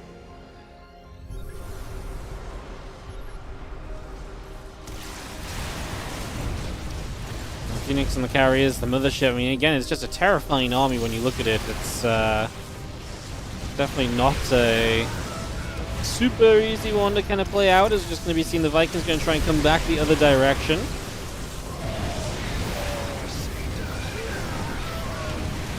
Vikings continue to fire, so a few more shots coming off. And overall, supplies are dropping pretty similarly. I mean, the Stalkers are huge because there's not really an answer to Stalkers right now. And that's the issue the Vikings are going to face. So actually having a few Stalkers here is massive because the air army was going pretty okay for Cure. But the Stalkers are going to stop you from just consistently kind of firing in with the Vikings. Now the Libs that are on the way are going to make a big change to that. The Vikings trying to get a few more shots off, trying to justify taking a few hits of damage at any point in time here currently.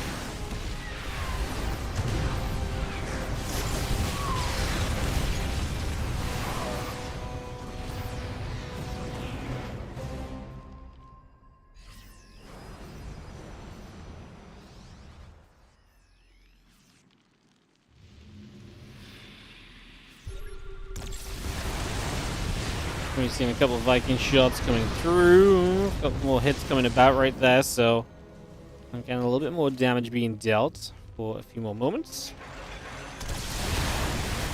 And those Liberators sieging up once more, so again, continue to come through. Get some pressure on. Just going to be seeing the Vikings still coming back. I mean, the Colossus going down. It's funny because this army's changing into like a Zealot Archon army, which means that you've got to switch what you are working with here as well, defensively. Viking step up again, the carrier will go down. Fire comes back through once more, and these Vikings still chasing. There's a lot of Tempest that have been added on too, which is a little scary. It kind of forces you to have Vikings again, which is not exactly ideal. Kira has a supply lead, but I'm not sure we should be chasing with this low HP an army. I guess there's nothing to really punish him, and he is getting rid of quite a few of the Tempests as he gets to chase Zaun down. And Kira slowly but surely has battered his way through this game into better and better position. Liberator Siege is up here across the bottom. A couple of Tempests fly up through the top. And the few extra High Templars on into play. The armor upgrade coming through as well. This Tempests still very much so coming out currently. Live that factory next to the Nexus in the upper right-hand side as well.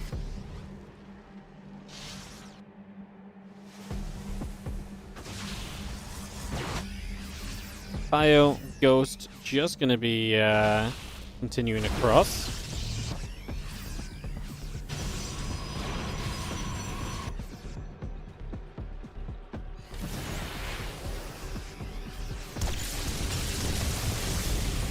Army comes around.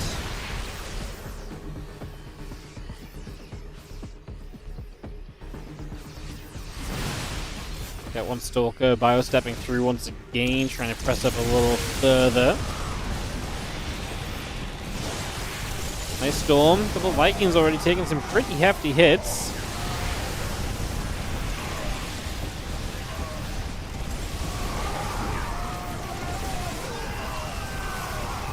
Zound now jumping back onto this army. Do we have enough power to kind of keep this going as Zound and to truly push Kua back? For the moment or so, yes, we do, and a lot of those Zealots are out of shields. We do not have much of an answer to Tempest anymore. We are going to start turning. The thing is, the moment that the Zealots go down, this army feels like it gets destroyed by the Marauders. But there is that one Colossus, and I feel like that's going to scare a lot of this away. I think it's time to lift into the Medivacs and make a getaway. Oh, the full Medivacs got out of there. 160 to 150 supply here on Antimatter. We're still yet to see a gold base attempted to be taken. Neither player wants to mess up. It is scary, right? Especially when you're not used to having to walk through an inhibitor zone, a slow zone to get to your base. It makes a ton of sense that you're a little bit afraid and you're playing a little bit scared in this situation right now. Bio pulling back over the left side. The Vikings are gathering through. We had a few more ghosts into play. The +2 armor coming up as well. And the SCVs are pulling across to this base here, so it's important that we're going to defend this position. No, the SCVs! No! Don't look! Close your eyes, Terran players. Wow, that was actually perfect, though, because he had 24 SCVs heading to that, onto that base, and now he actually only has 16. He hit perfect saturation. It was calculated. I think like these Vikings need to figure out what they want to destroy, as the Storms are very good from Zound as well. Yeah, I really feel like the Vikings need to figure out what they want to be doing, because, quite frankly, chewing through Tempest and the bit on the Tempest, a bit on the Mothership ain't going to do it, and Zound is going to get it done. A lot of late-game army tech switching to kind of find the final moments here, but it's going to be good for the GG, and Zound gets game number 1. Super fascinating game to start us off in this best of 5 between Zound and Kua. Very happy with that. Very cool. We'll get into our next game in a few moments. Game number 2 will be on... I didn't write it down. I'm so smart. 1 second, guys.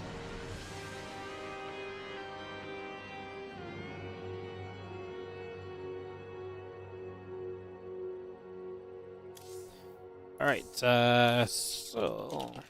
Maganatha for map number 2.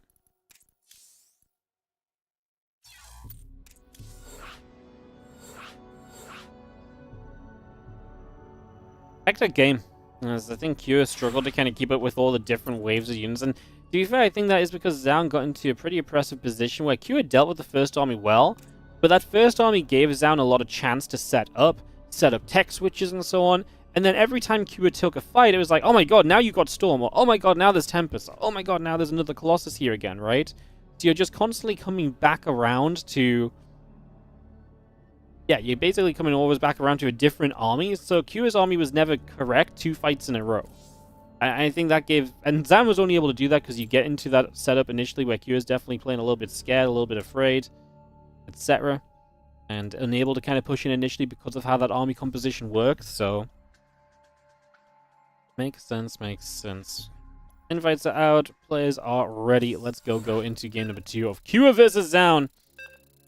This best of 5 continuing through right here and now. Appreciate you guys tuning in, dropping by, hanging out. Good to see you all.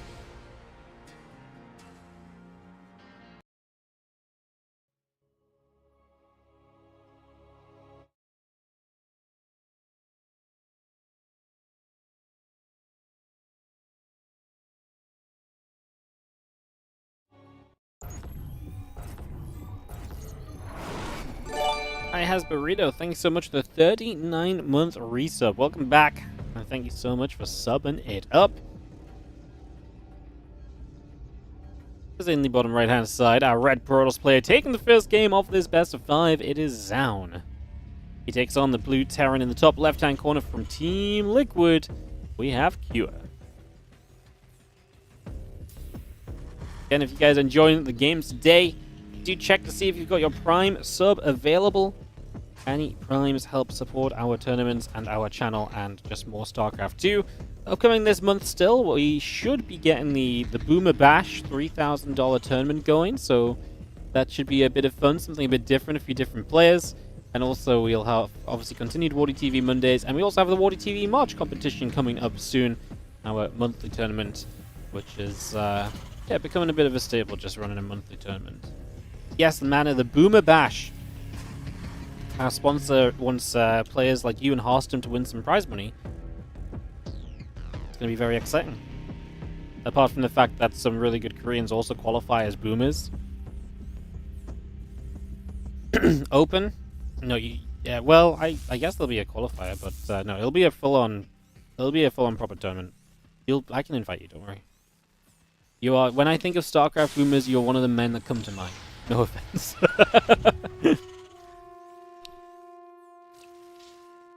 Black Baroque from Tournament 4. Let me tab out to check this map quickly, guys. Sorry, it's bugging me. Black Baroque seems familiar, actually. Let me have a look.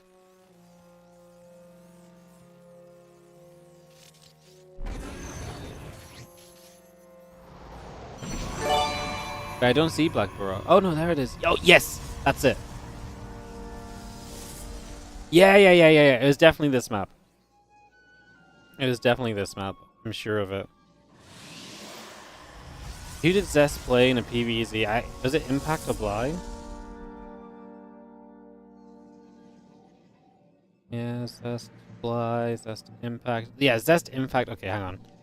Zest, Impact, TLMC, WardiTV, TLMC Tournament, YouTube.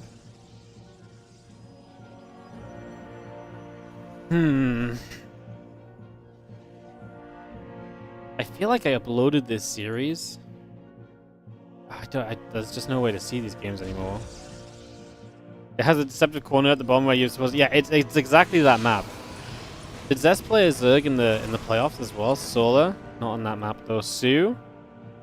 Oh, he played Sue in the semifinals. That's gonna be it.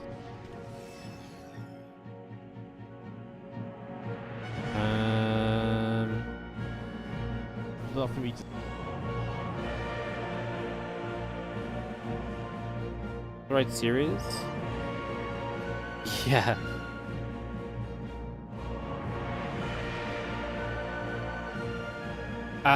It's really sad because actually the only one that's on YouTube, I think the only one that's on YouTube is the game where Zest had finally figured out how to wall it.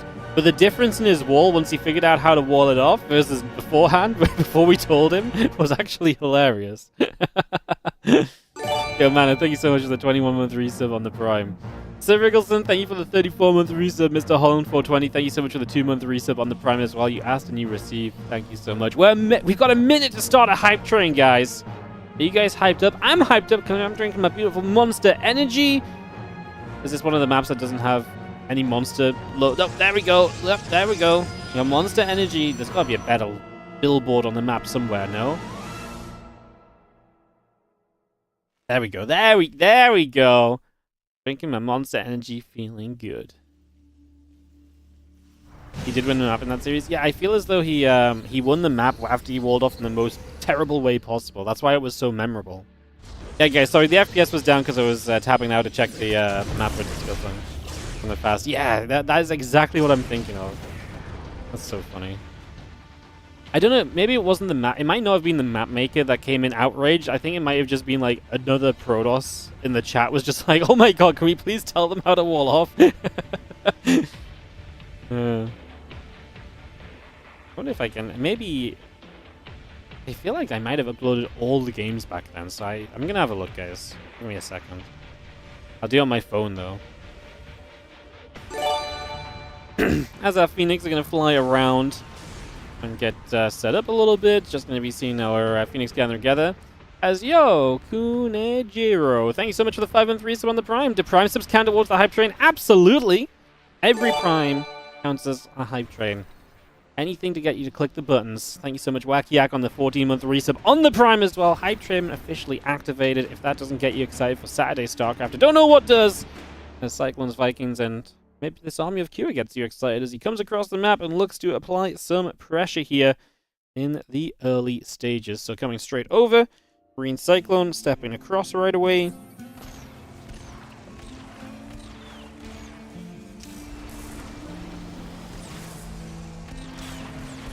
Cyclone's going to get straight on top of this pile. I mean, this is a bit of a difficult hold right now because you've got Phoenix hanging out overhead.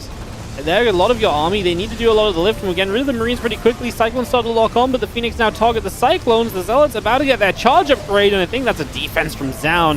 The Widowmine hits one single Zealot, well handled there too. Yeah, Cure just does not have the DPS in the end. It looked like his army was scary coming across the map, but Zaun shows the power of those Phoenix lifts. He got rid of so many Marines before everything sort of fired. I think the main thing was it was like the army of Q was kind of attacking in a line somewhat, and so many of the Marines just got lifted when the other Marines couldn't hit the Phoenix at all, right? So it makes it that much more difficult. It's going to be seen as Zealots. Depths continue to gather up. CC setting up on that natural Phoenix overhead. And Zaun successfully pushed Q back. I don't think you break into this position. I think it is time to just turn away and head back home. Nothing wrong with that. Yo, Anti-RW, thank you for the fresh new Prime sub. OG Hardlog, fresh new Prime sub as well. This is a good old proper sub train, guys. Just legit sub after sub after sub. Using them Primes. Appreciate it, guys. Thank you, thank you, thank you. Supporting the StarCrafters. Our Vikings will land. They have had enough of this sentry nibbling at them. They will get rid of that. And Q falls back to a position where he can, of course, sit back here, relax a little bit, and just hold out for a few moments, if nothing else.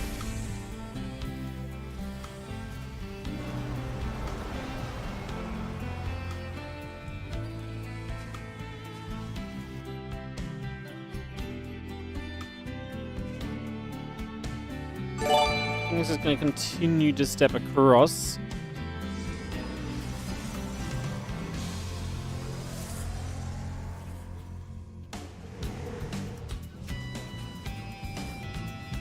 As we have ourselves the Phoenix count gathering up. Yo, Neuron Flux, thank you so much for the 2-month resub on the Prime. Choo-choo on the hype train. Nearly level 2 hype train, guys. Not to get you all too excited, you know, not to get you all too excited, but level 2 hype train is coming.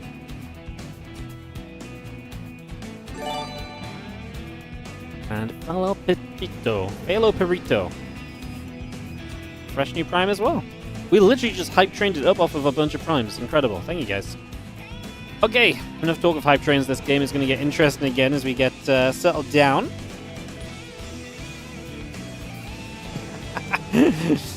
Oh my god, I found the Zest Impact game. This is so stupid as well.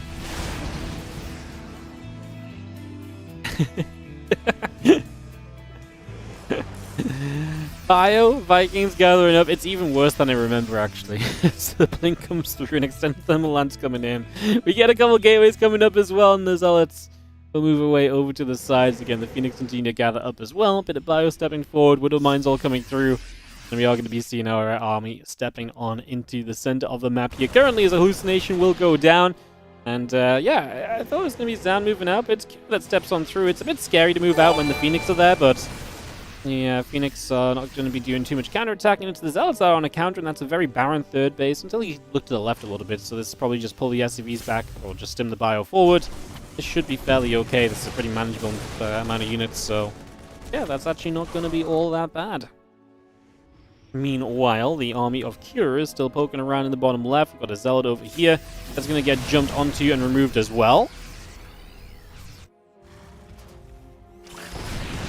Now, sad that Widowmine goes off on the lowest of HP Zealots, but obviously that's just what happens when you AFK. And I mean, he's not really AFK, and he's just not looking right there at that moment, which is very understandable as well.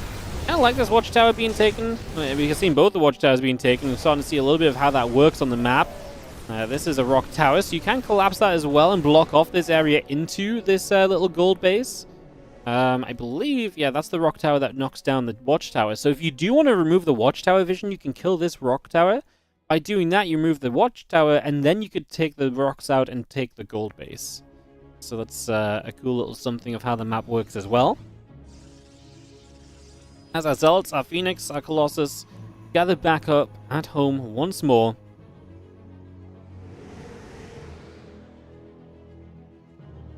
Army comes back up into the center. We're just going to be seeing the 2-2 upgrades, the +1 ship weapons coming in, barracks in the starport on the way up as well. I'm just going to be seeing the army here of Zaun continuing to step forwards onto the map.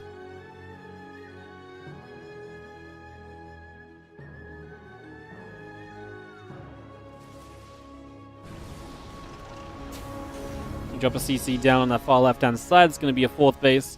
Still got the good defense here. Wall off is good. The Widow Mine setup is decent. Yeah, let's just get rid of these Zealots without even having to look at the screen. We're going to try and jump the 4th, but I feel like Kyo's army is very well set to deal with this. Obviously, coming through the choke is the problem. Zaun's already made his way up the ramp. Because Kyo wasn't forward in position, it's going to mean that he loses the command center. I was a little bit questioning the move, but it's going to work out beautifully because Kyo didn't find the way to engage. Widow Mine's going to start going off on these Zealots, and if you're Zaun, I think you just want to get away. He's thinking about if he wants to try and run. Maybe he was thinking of a recall, potentially. It looked like he was like, do I just hide in the corner and recall? But he's actually just going to turn back away and pull down here, which is maybe what he was afraid of. If he had to just run, he might have been caught. Phoenix are all going to go down, so they're gone, but we have got Colossus that are still firing through this. However, the Bio army is getting through the Zealot lines, and Zaun's army is disappearing, and I think that's maybe what he was afraid of. I think he knew. At some point, I think he really considered that his army should not really have still been on the map. I do think he was thinking he should have maybe recalled, and he was like, no, I'm fine. My Prism's there as well, and I think the Prism probably convinced him to stick around. Because with the Prism there, you have this security blanket of like, well, I can still warp in, so my army's just going to be getting as good here as it would be at home. I actually think the army, it wasn't about how good the army got, I think the army just needed a bit of extra defense against the Terran army that was actually pretty well set up, just didn't have the position to fight, hence losing the 4th. But now, obviously found the position to fight, and it goes heavily in Kyo's favor. And that is going to be, looking to be a game number 2 in favor of Pure, which is awesome because, yeah, these two are going to start giving us a series, and I'm all about that. As our first Colossus goes down, second Colossus going to get picked off as well. We land the Vikings, the few Stalkers are going to get blasted. I just don't think there's much of a defense to be found here. Now, if we can get rid of some of the Vikings, maybe the next Colossus can start to stand up a little bit. As we can lift the Vikings up. They're a little bit battered and bruised, but there's not much to really go after those Vikings anyways, so they can just focus the Colossus. They will get it, and this time there's no new Colossus on the way to replace the one that falls, and that should mean that this is going to come to a conclusion here as GG gets called. Thank you, by the way, Panda Bandit, 3-year resub, just as that game was getting exciting. GG's, and we are going to be heading into a game 3 of Cure and Zaun with it all tied up, which means we're guaranteed to see 4 maps, which means the grid is guaranteed to be seen as well. Very exciting indeed. Right now, we're going to go into Kill Switch, though, which is one of our lesser seen maps of the tournament. And we'll, yeah, we've actually seen this one a couple times today, right? So, yeah, it's getting a little bit of love here in the playoffs. All about that. That's very cool in my eyes. So we're guaranteed to see the grid as well. Just change the color of that on my spreadsheet. Alright, guys, while we, while that sets up, I gotta show you guys this. So, Zest versus Impact TL map contest tournament for groups. So this is so funny because apparently so what we were talking about is that there was a map that you could wall off on, and the Protoss players were so convinced you couldn't wall off on it, they're doing crazy walls. The game I remember was a Zest game, and this is why. Because Zest exciting stuff again. Didn't even in the group wall off. Hang on. My base is gonna drop down. Look, he didn't even wall off. So because he's afraid of walling, So, very large coming in on the macro category. So he thought the only way to wall was like over here or like over here. I think he thought you could only wall like across this gap here, which was really terrible, but you could actually like wall across here and it was perfect. Or the other way around, or vice versa. One or the other. Like, one way around was good, one way around was bad. And instead, he was just like, no, it's unwallable. And so he just didn't wall off at all. Isn't that so funny? I thought that was absolutely hilarious at the time. Like, this is a memory that really stuck with me. And this was the game that really broke someone in the chat to the point where we had to message the Protoss players and tell them how to wall off. Because I think before Zest did it against Impact and just didn't wall, there was a lot of attempts to wall off that just weren't utilized at all. That was just terrible. So yeah, it was pretty funny. Yeah, that's why it sticks in my mind, because I think Zest just decided, he was like, you know what? It's unwallable. It's not even worth trying to wall off. That's funny. He's just like, you know, I'm just gonna not wall off, which back then was such a cardinal sin against Zerg as well. Like, it's still rough to not wall against a Zerg, right? But I think it was so much worse back then. It was so much like more of a thing as well. God. Funny. Oh god, my cast was so bad then too. I just heard myself. The old Wardy cast, the old Wardy voice is painful to listen to. Across here, and that's kind of painful too. So that might create some interesting dynamics later, as we see a very fast robotics facility from Zest in game number 1. This is not going to be accompanied by a Twilight or anything, so probably a very fast Immortal or two into a Prism. Do I sound like that now? I feel like I don't sound like that anymore, but I probably do. I feel like when I listen to myself casting now, I can listen to it, but listening to myself from 6 years ago is painful. It's a little higher pitch. I sound a lot clearer. Yeah, the sound quality definitely doesn't help either. If you go back to some of my original casts, though, it's like, it's bad. How long have I been streaming for? 10 years full-time this year. So actually this year will be 10 years full-time, which is very exciting, because I actually think for our 10 years full-time, being a full-time StarCraft 2 caster, we're going to do a couple of, we're going to do like a fun party week or something, and we'll do some like old like VOD. We'll do some like old VOD watching, like watch parties and stuff, and watch some of like the all-time great series of WardiTV and stuff. I think that'd be pretty fun. Or all-time great Wardy casts. So yeah, that's pretty fun. That's coming up in, I guess that's coming up in June. Yeah, in June, because I basically, when I finished university, I went full-time StarCraft 2. So yeah, we'll do some like, we'll do like a special tournament. We'll do some like fun VOD watch parties and stuff. We'll do a little event out of it for sure. What mic do I use? Currently I use a Sennheiser HMD27. It's a headset. It's like a proper broadcasting headset. It's like the headset they use in sports broadcasting and all sorts.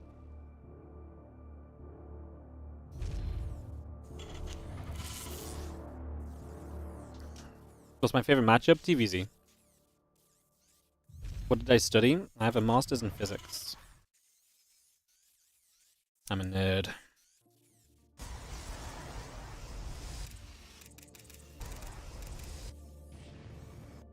Game 3 here on Killswitch. Killswitch, we explained this map a little earlier on, but just in case you weren't here, there is an in-base watchtower, which is going to be very good in this matchup, specifically for the fact that obviously you can basically get vision of the top side of your main. It's a very exposed main that's made up for by this watchtower, and obviously these inhibitor zones.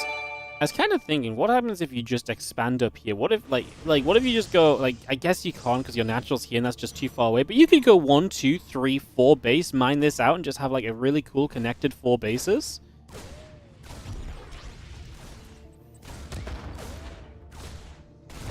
Reaper gets 2 workers so far, as we'll just be an annoyance here. This is going to be number 3, so Reaper going to show up and do its thing. Very nice so far. As your disposable, thank you so much for the 19-month resub. We're all nerds. Hell yeah. We're all nerds. SCV's pulling through. The Adept is getting chased. As the Marine is going to be getting taken down. There you go. Guess Bachelor in Physics? No, Bachelor's the one. I have a Master's degree in Physics. The Master's is like one beyond the Bachelor's, right? I don't remember. I'm a StarCraft caster now. I don't know what these things mean anymore. I did the one that's slightly beyond the normal degree. Something like that. Something like that. Masters is the top. It's like, Masters is like the highest you can do before doing a PhD, I guess. I suppose, like, I think.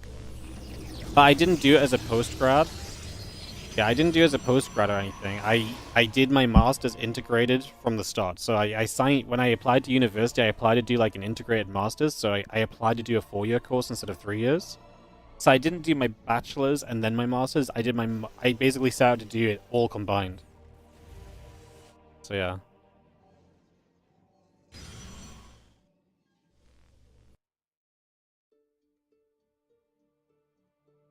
Yeah, integrated master's. But it just comes out as the same thing. It's just the way I did it, I guess, saves you a year overall, I think.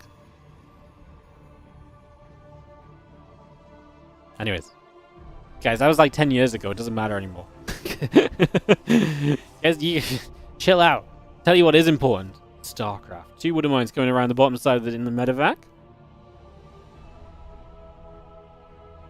As we do have ourselves a siege tank and a couple of marines and a raven continue to come around.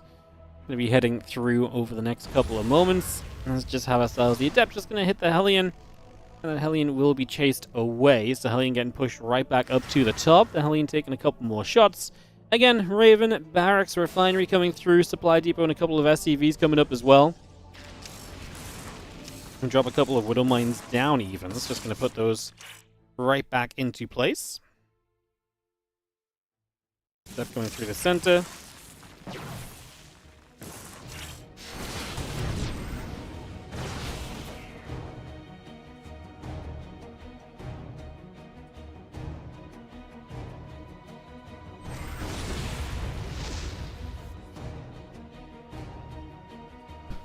Medevac still out to the side. Next coming through. The charge is building and a forge onto that as well. Again, just going to get that bio all coming about. The Medevac gets away up the right-hand side.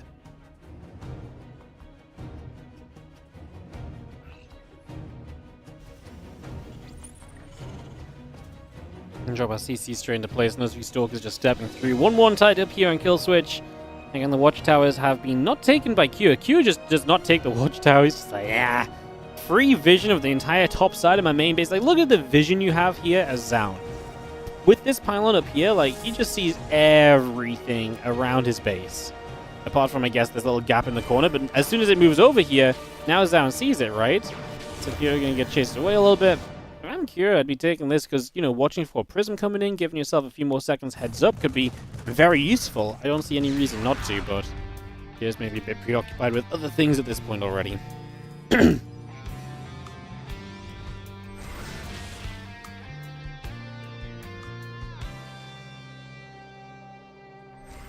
Stalker's actually going to catch this medevac. That'll go down. Don't think that's the biggest of deals. Zaun is a little on the low supply side. I do worry for him a little bit when these first attacks come through, but that's not an uncommon thing to really have as a Protoss player, right? Where your supply is lacking a little bit right now, but you're hitting charge, you're hitting your gateway cycle. 5 gates already up, so a few Zealot Warpins can definitely do a lot to kind of withstand a army supply disadvantage. What's interesting is how this is going to become a little bit of a flank from Cure. He's set up to catch these Stalkers from the top side, and Zaun sees it. I mean, Cure was just a few moments off with these bio units. If they were there 3 seconds earlier, he would have had that surround. He would have killed a lot more of those Stalkers.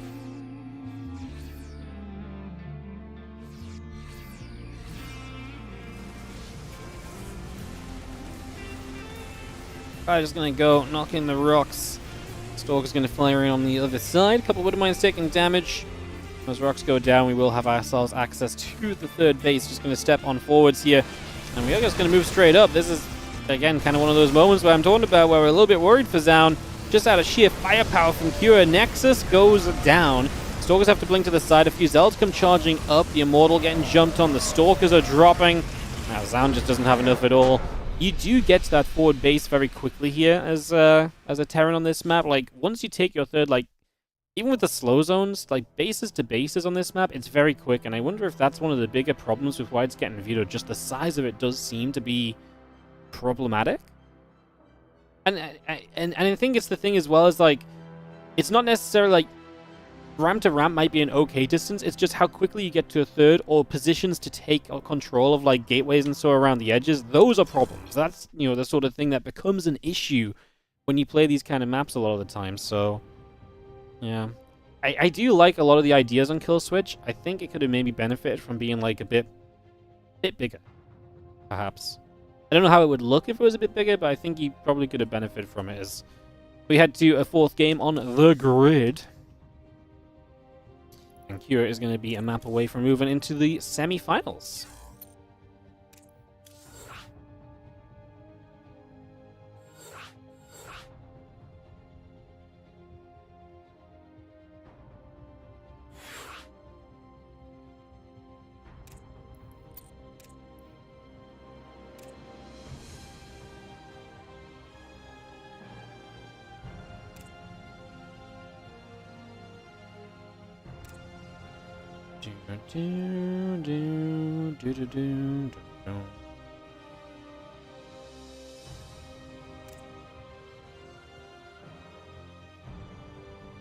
Players are ready in. Should be set to go here in just a second. Thanks for a bit of patience, guys. As always, between the games, we are good. Alright, let's head into game number 4. Cura has the 2-1 lead in this best of 5. 4 best of 5s in total today. After this, we'll be halfway through with Clem versus Mana up next. Then Bunny versus Rogue will be rounding our day out. So that will all be continuing onwards as we get into the grid.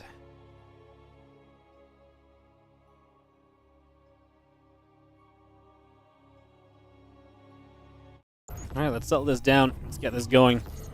In the top right-hand side, we are going to have the Terran player who is a map away from advancing to the semi-finals. This is Cure. In the top left-hand side, our red Rhodos Zound. It's a beautiful day. It's kind of sunny outside. It's not freezing cold for the first time in ages. We got some great StarCraft on the screen.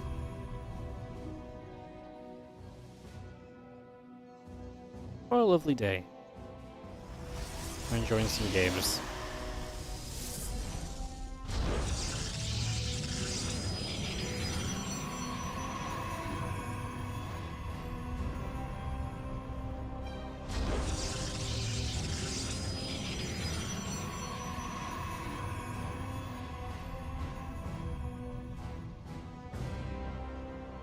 Well, we actually have a SCV coming around the bottom side here, but this is just to get in for the engineering bay block. And it's an early probe scout across the map because the SCV took a route around. The probe did not end up seeing the SCV, but there is the early probe down to the low ground, so we should get here pretty quickly to deal with this engineering bay block, and we should be able to take our Nexus on location. We pull the extra probes, we deal with this quickly. The quicker you deal with it, the faster you can just get to your normal expansion. So it does cost you a few probes pulled off the line, but that is generally seen as less damage taken than if you were going to be just taking the third base location, which obviously is a longer distance to transfer workers to and so on. Definitely becomes a bit of a problem as those probes nibble through and successfully get rid of the engineering bay. The Nexus coming up on this natural, and the SCV just going to step up and chase down a probe for a few more moments. That's not a monster logo! Whoa. Where have our monster logos gone? Unbelievable. There we go. There we go. Monster Energy. Lovely. How beautiful sponsors of today's TLMC. Thanks so much, Monster. We appreciate you. We appreciate you. Factory on the way up. The reactor coming through. Just going to get that probe to the bottom side. Take the watchtower.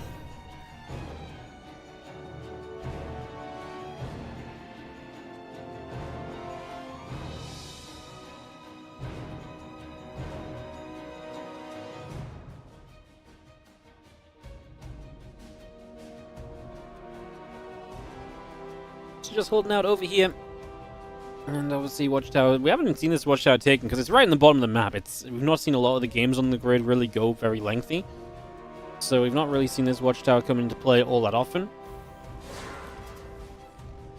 But it's very shiny. It's very pretty. And as chat is pointing out, what else is shiny is this Hellion. A little bit scuffed up now as it takes an adept shot to the face, but that's the power of the Hellion. It can chase this adept and obviously can stay in reach. Second adept showing up though.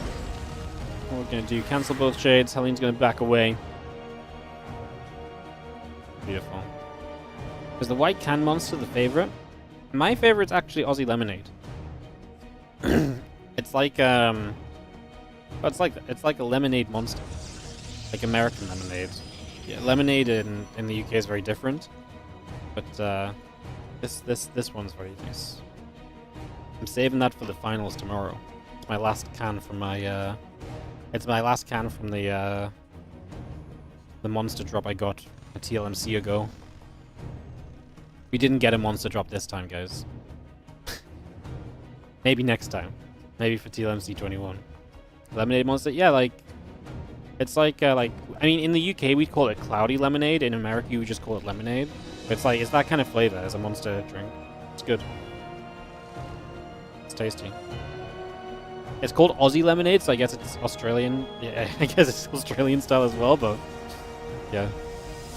We're just going to load into the corner of this main base as we do see the Marines stepping forward and just going to be having a couple of probes beginning to go down. 2 workers, 3 workers going down immediately. 4, 5, 6. It's a pretty good start. It's going to cost you your units, but 6 workers going down early is not exactly easy to kind of, well, handle at all. That's 8 workers down in total because the Widowmine got 1 and the Hellion got 1. So, all in all, fantastic job from Q to slow down Zan's economy early. As Zan hits into Blink, I mean, Q is continuing with the aggressive setup. Siege Tank, Banshee play, all on the way through at the moment.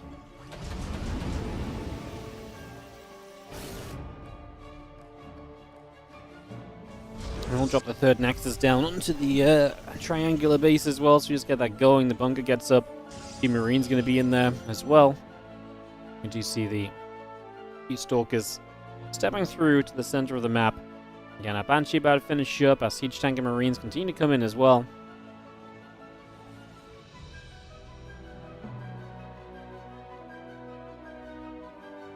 Those few Stalkers would like to step forward a little further, and again, there's a bunker right there. We can maybe try and jump on, so... I mean, with 4 Stalkers, you're probably not going to achieve too much, though.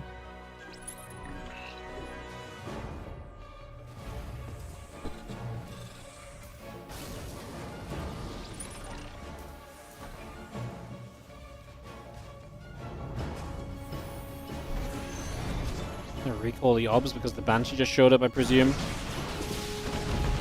It's not bad for Zaun. 2 workers, but the Banshee's gone already, so obviously you want to lose as few workers as possible. The fact that the Banshee's just dead is going to do you a lot of favors in that regard, so definitely puts you in the right kind of direction.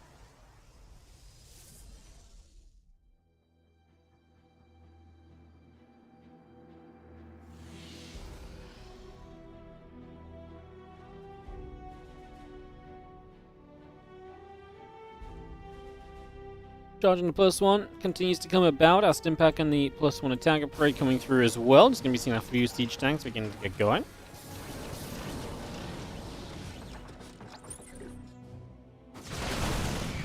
Marines tank stepping through into the center.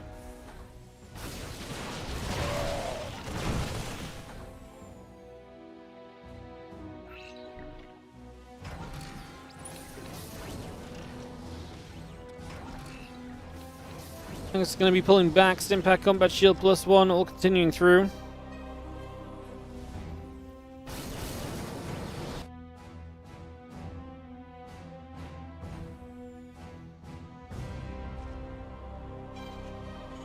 And the Bioforce all gathering up. The Widowmines as well.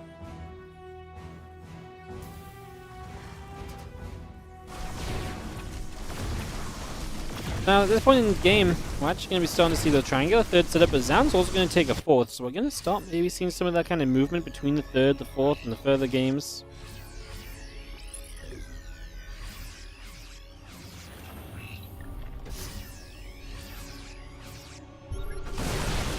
Fire steps up, just gets the Observer.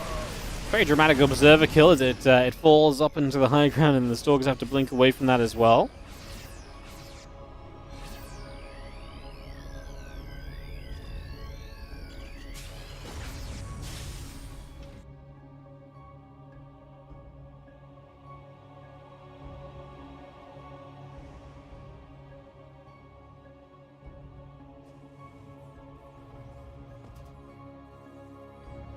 Bio still stepping across, siege tanks and the Widowmines going through. Actually going to be able to bet the Bio keep stepping forward. Force field comes down. So just going to get picked away at there. We continue to chase up. I mean, this is the push from Q. That's going to be scary. This is the weakness of this map. Third base to third base, you're expanding towards each other, and there's no low ground between thirds, because all the low grounds kind of descend as you move down the map. So in theory, it's a very easy push across. There's no high ground defensive position to hold on to. It makes pushes like this from a Terran player very comfortable to get a hold on. Now, a couple of Zelts coming on the other side, so Zaun already trying to do his thing when it comes to denying a little bit of time here. The Zelda flank is going to do very little as they go down, gets 2 swipes off on a siege tank. I mean, as the Stalkers blink up here, Zaun's supply is dropping. This Colossus surely can't commit in right now. No thermal land, so it does not have the range to really join to this fight if the tanks are there. Third base is full, and now we do have the 4th up that we can evacuate too. It's going to be a much safer base to hold on to for the most part. I just worry that Zaun is already now too far behind supply-wise for that to necessarily come into play. And turn around once again. Bio will get here. Pylon goes down. A couple of tanks will siege up.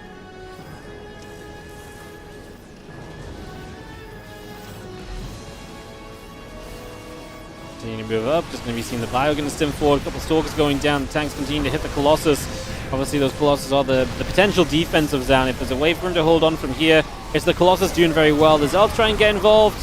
As the Zelts kind of go upwards in the fight, the Colossus are left a little exposed as well, and those tech units are just too important to have exposed, but it's not really a good way to do it at this stage. GG says Zaun. Pure just ran him over in games 2, 3, and 4. And Zaun kind of lost a hold of this series very quickly, as Cure will take victory. And we will unfortunately not see the 5th map for this series. This one will just stop at 4.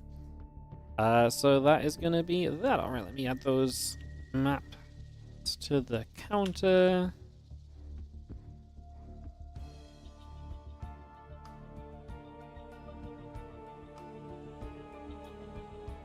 Perfecto. Alright, we're going to be getting into Clem versus Mana. In a few moments' time, guys, we're going to get that TVP up and running and see what we are going to be having to play with. Perfect. TVP coming up between Clem and Mana. I'm going to go to the break screen just quickly, guys. Been a couple of best of 5s. Thank you so much for all the support so far. We've had a bunch of subs today. On our way back towards that 700 number. Get back towards somewhere nice and stable to keep on producing some games and some StarCraft from. So check that out. Otherwise, we are going to be heading into Clem Mana here. I'm just going to get those videos started. Like I say, I'll be right back. A couple of minutes, and we'll be right back into that TVP best of 5 as Clem looks to make the semis and Mana looks for the upset.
Hello guys, welcome back. How are we doing? As we are just getting set.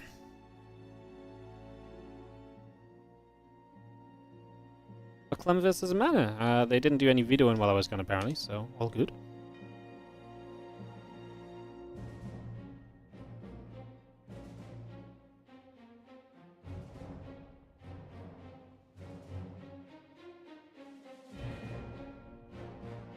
Do do do do do do do boom boom boom boom boom.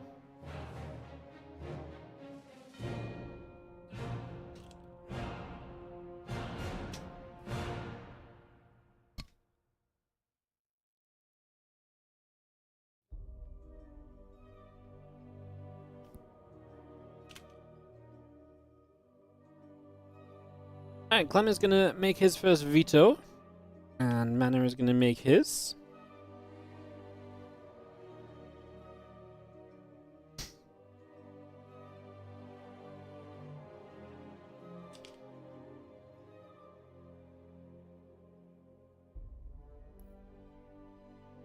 Killer's Mile, first pick. Every time Killer's Mile is in a map pool, it's one of the first picks, I swear. Map is popular on the players.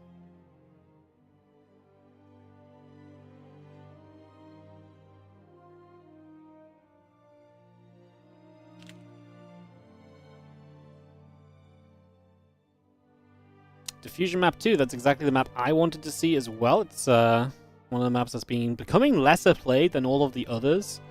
It was very heavily played initially, and it's just not gotten the love the last few days. Spirit Crush will be map 3, so those maps are guaranteed.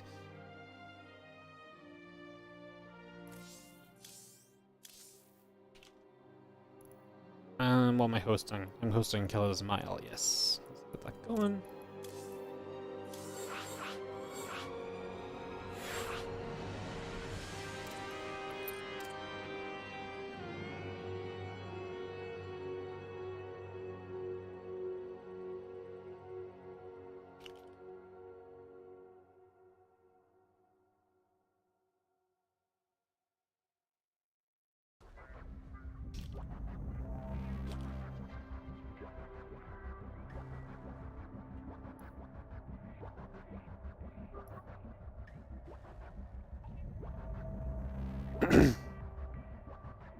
Alright, I'm gonna get ready to rumble in a few moments. Clem versus Mana, 1, 2, 3, 4, 5, 6, 7, 8, 9. And we get set to roll into Killer's Mile.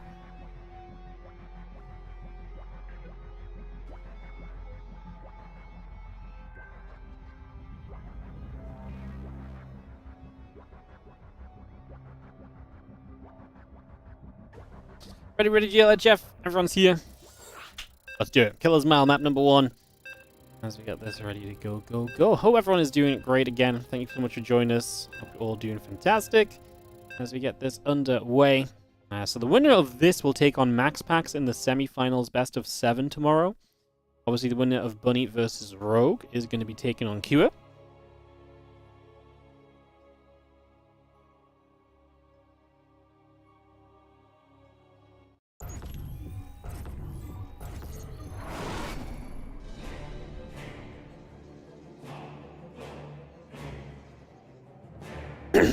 Alright, let's get into it. In the top right-hand corner, and our best of 5. Quarterfinal number 3, we have got the Blue Protoss Team Liquid's Mana. He says he's enjoying all of the new maps, apart from the 3-player one. Typical. Question, guys. Okay. Do you guys reckon it's possible... So, the complaints I'm actually having from Last Fantasy is not that it's a 3-player map, it's more that it's very drop-friendly or blink-friendly. But then I'm thinking about it, it's very difficult, surely, to make a 3-player map that isn't drop-friendly, no?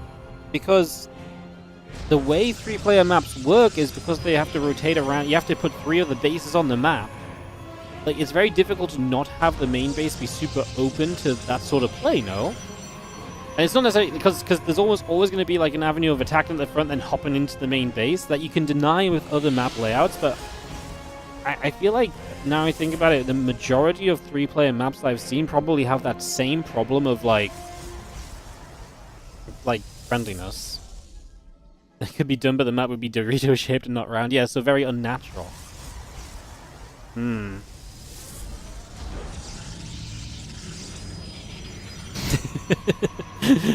You know what? Screw it. Give us the Dorito map. Clem in the bottom left-hand side. Killer Smile here for game number 1. Jeff Bissos, how you doing, buddy? 51-month resub on the Prime. Thank you so very much. You'd have so much dead airspace, right? Maybe we should just ban medevacs. Maybe that's the easy... You know, we're trying to fix the maps. Maybe we should just fix the races. Ban medevacs. Ban blink. I genuinely was very into the 3-player map as well, but talking to the players, it does seem like they have reasonable concerns about the layout of the map, more so than the fact it's just 3 players. You have a map in storage that's a giant mothership. Oh, that sounds cool. Anti-air walls exist. Yeah, I feel like putting anti-air walls down for the sake of making a map layout work is not good, because I feel like anti-air walls or air blockers are they're almost like they're a cool concept, but in the essence of StarCraft 2, to me, they're more of a like, screw it, let's just kind of like put a band-aid fix on things. Like in that regard, it's more of a band-aid fix than using that kind of thing in like a cool way. And as you say, like the air units don't understand how to interact with air blockers, so it usually ends pretty badly, you know.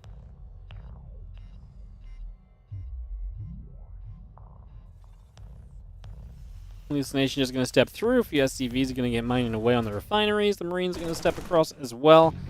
And we'll just see that Hallucination getting chased back out around the front. Marines going to try and get underneath, and they do get rid of the Hallucination, so it will go down. We drop a gateway into play. The robotics facility coming up, and a blink, the choice from Mana here on Killer's Mile. I haven't seen this map in a couple of days. Again, just got a lot of love the first few days, but you got yourself the triangular 3rd base, the forward 4th. Obviously, you can just go upwards to a 4th base, downwards here as well if you really fancy it.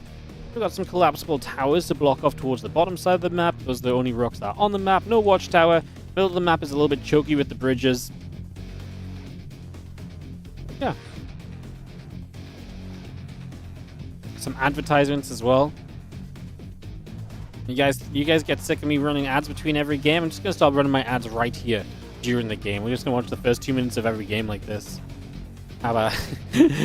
I'd like to see ad blockers block this one, guys. These stalkers are going to start moving about again. Blink is coming up, and Mana will look to utilize that in the next few moments as we get this underway and look to see how things are going to start. You've never seen air blockers. I mean, air blockers have existed on quite a few maps, just usually fairly limited. Going to be seeing the medevac going to drop straight in with the Widow Mine. So 3 mines is going to burrow up on these probes. Oh no, that's a massive Widow Mine shot that's going to happen. It actually died. So never mind. The Marines here obviously unhealable because the medevac was out of reach. Now the medevac is going to come back into reach. There's a lot of stalkers. We should be able to get rid of everything. Kind of surprised. I mean, Mana has blinked now. I was kind of surprised he didn't blink after the medevac aggressively at first. He just misses catching it. He's still going to hunt it with that 1 stalker. What was lost from Mana? 2 stalkers and a sentry and 5 probes. Resources lost is kind of even. Obviously, Mana lost some gas, though, and losing Stalker is going to be a little rough. Losing probes hurts your economy for the future as well. Can we get this medevac? Oh, he gets it. Finally gets it. He's been chasing it for a while, so that's a little bonus as well. Makes it a little bit better of an overall trade. As our Stalkers come all the way across and take position to try and get a little involved at the front. So let's see... what happens here is we just get straight forwards. Then have a lot of stalkers. Clem is going to get jumped on immediately, so the first siege tank goes down with immediate effect, and now we're going to have ourselves these stalkers just pulling back and actually going to be able to find a decent little corner to hide in, some prison micro to accompany the fact that Blink is on cooldown. We get out of there in the end with 6 SCVs killed, which is not bad. My concern is that Mana does not have a future in this game. He is not warping. Well, he's building a couple more probes now, but no 3rd base. This is an extremely late 3rd base as we lead with a Zealot, which it does eat the tank shot, to be fair. We're now going to start getting Marauders. Mana makes a great jump forwards, and I just don't know if Clem was really expecting Mana to kind of go again. Prism Micro still pretty reasonable. We got rid of that Siege Tank, and Clem's not building any other Siege Tank right now, so with extra Stalkers and a bit of shields coming back online, Mana might have an opportunity here. The SCVs pull back around the other side. A couple of those SCVs begin to drop. Marauders and Marines are stepping forward. The Stim Pack, like I say, not far from finishing. We're going to get rid of the Marauder here. We blink to the main base. He's going to go for the Tech Lab. He's going to get combat shields, though. Stim Pack is going to finish, unfortunately. So Mana, I don't think he would have had Stim anyways, because he actually didn't have enough time to get the Tech Lab that was on Stim, even if he targeted the right one. Stim finished before Tech Lab died. Still denying combat shields is neat. And these Stalkers are not done yet. They're going to stick around. They're going to still try and find a bit more value. Again, this was very committed from Mana. So you see all of this damaging, like amazing, brilliant, but he committed to do this. And by committing to do this, you are very much so in a position right now where you are not in as good a spot as you might usually be. So, 7 minutes in the game, you're talking about, charge and a third base being done and saturated. And none of that is true. In fact, Mana might even still be behind in this game, which is kind of crazy to think. And I think a lot of that might just be the fact he lost a few more Stalkers in the last few moments. Obviously, it's scary to kind of back off and give Clem control of the game. We're going to start targeting down some Medivacs. We're going to get 2, but we lose a lot of Stalkers. Uh-oh. Mana definitely taking a bad fight this time around as we're trying to target down those Marauders. The Blink, the Prism Micro, trying to do everything possible here.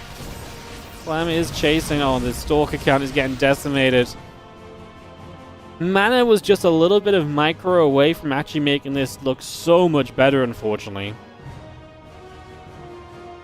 So many Stalkers lost. I still think Mana's in a playable position if Clem isn't going across the map and killing him.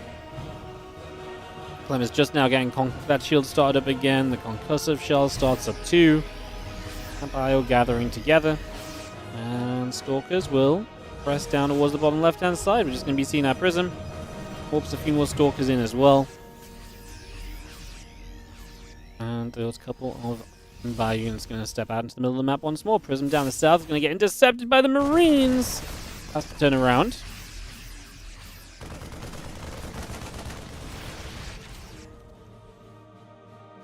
Focus back it up as well. A couple more barracks still coming through. The Marauder taking some shots. Marauder goes down. Marines being chased. Stalkers blink back for the moment. Again, the Prism and the Zealots just going to load back up over here. You get one more Marauder. There go the 2 Stalkers. It really kind of shows just how well you have to play against Clem. Because throughout all of this, when it looked like Clem was in trouble, Mana has actually been struggling along because Clem's macro is just that good and that solid. Like, the numbers have never actually looked great for Mana.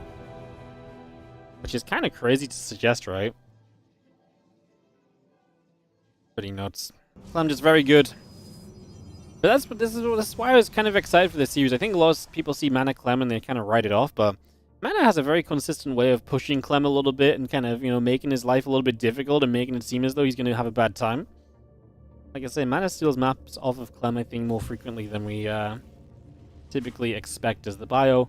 And the mines coming out over the right-hand side. The few Stalkers are going to step up.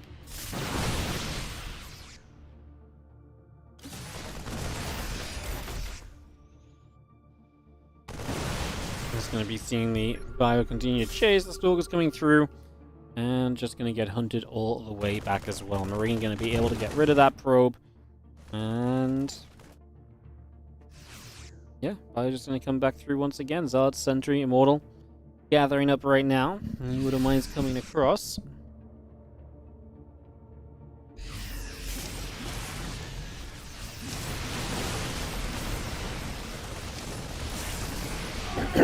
So we're just going to get picked away at right now.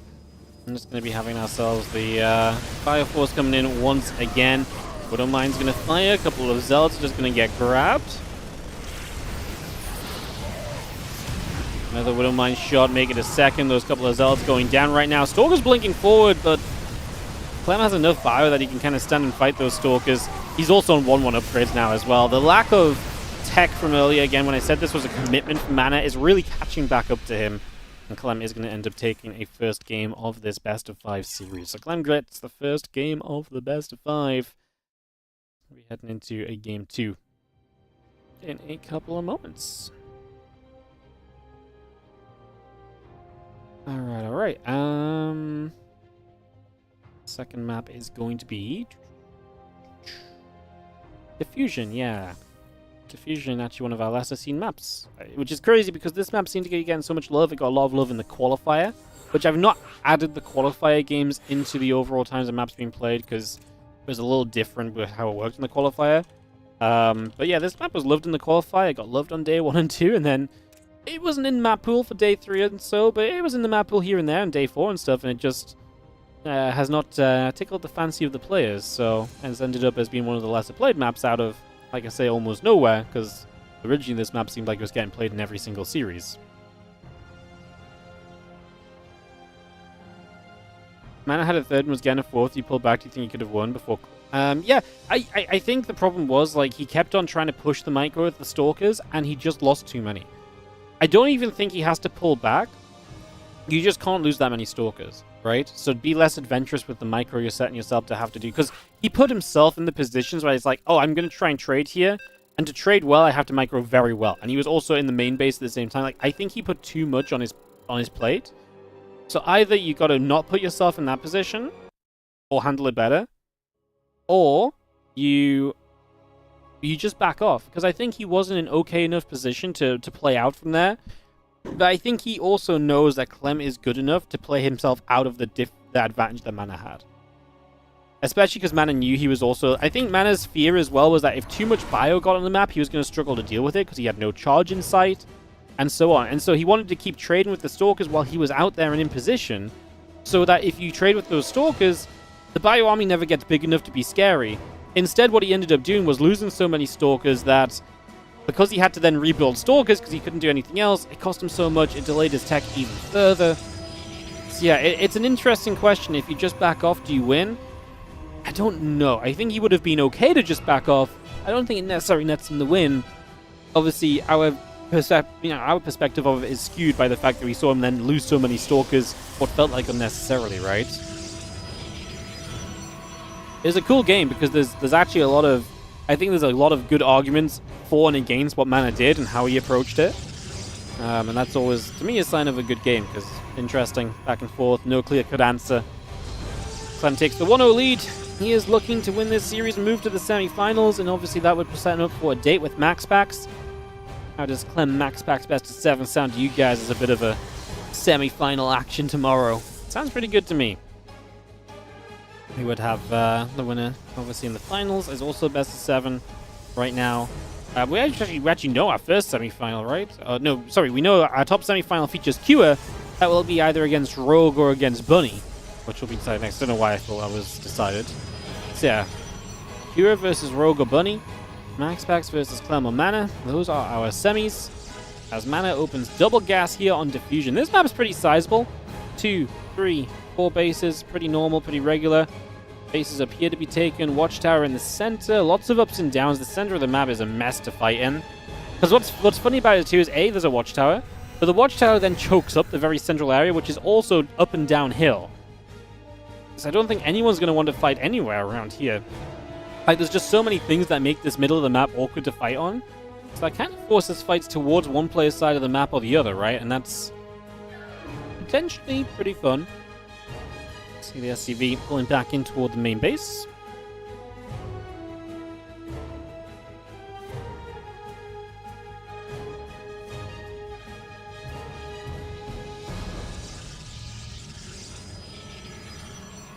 So it's going to be a faster Twilight Council than usual, because we're playing double gas, but the Sentry is going to get chased away, and this Reaper will get the Scout here in a few moments. Cotton Shield goes up. Probe actually lives. SCV goes down. Second probe does go down, though. Reaper nearly died. There's a probe for an SCV. Still nice for Clem to get a couple probes off the line right. In theory, killing the probe is more efficient. Losing the probe is slightly worse than the SCV, because the SCV would have lost mining time heading all the way back home still, so it's worth a little tiny bit less. You want to look at it like that. There's one way you can, like I say, view it.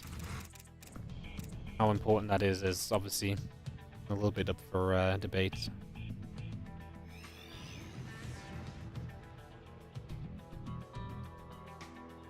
Are there any maps that seem pretty good for Zerg? Yeah, great question. I think there's a lot of I don't really know what's a good Zerg map right now. I think the problem is Zerg maps usually like being big. But I feel like Zergs don't like playing long games right now, so... Question mark? Mana in some trouble. Stalker Sentry doesn't quite block that ramp as well as it wanted to.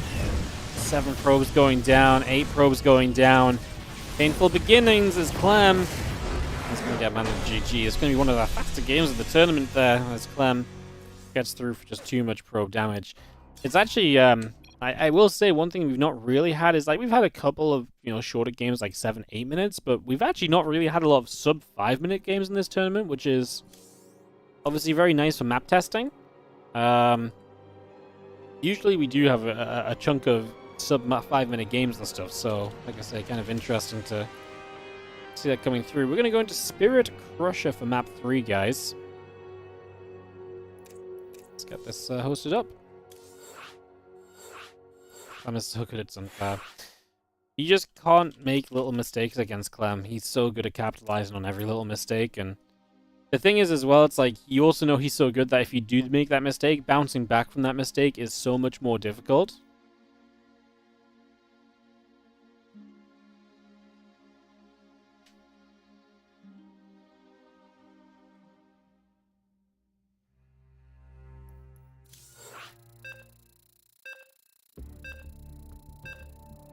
Alright, Spirit Crusher coming up. EVT coming through. Game number 3, Clem up 2-0. And again, it is going to be the winner of this against MaxPax in the semifinals tomorrow. Clem MaxPax best of 7 does sound pretty darn juicy, I'm not going to lie. Sounds real good. Alright. Countdown will begin. As we head into the bottom left-hand side, our red Protoss player. This is Mana.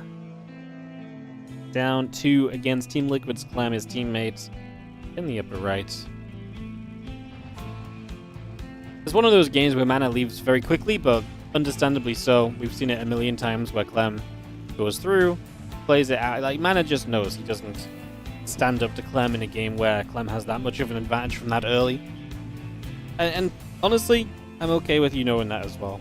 You know, I don't think, like, if Mana's playing against most other players, I feel like it's like, okay, give it a go, you know? Playing against Clem, with Clem playing as well as he is right now, I think it's very fair for Mana to just say, nope, this ain't it for me. This ain't it for me at all.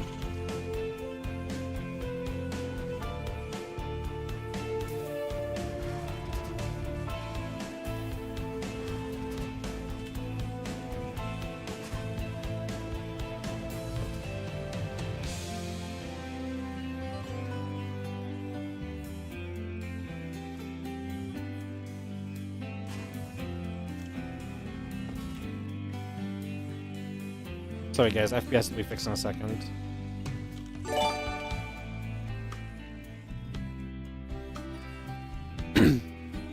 Alright, Rack's going down from Clem, over on that left-hand side.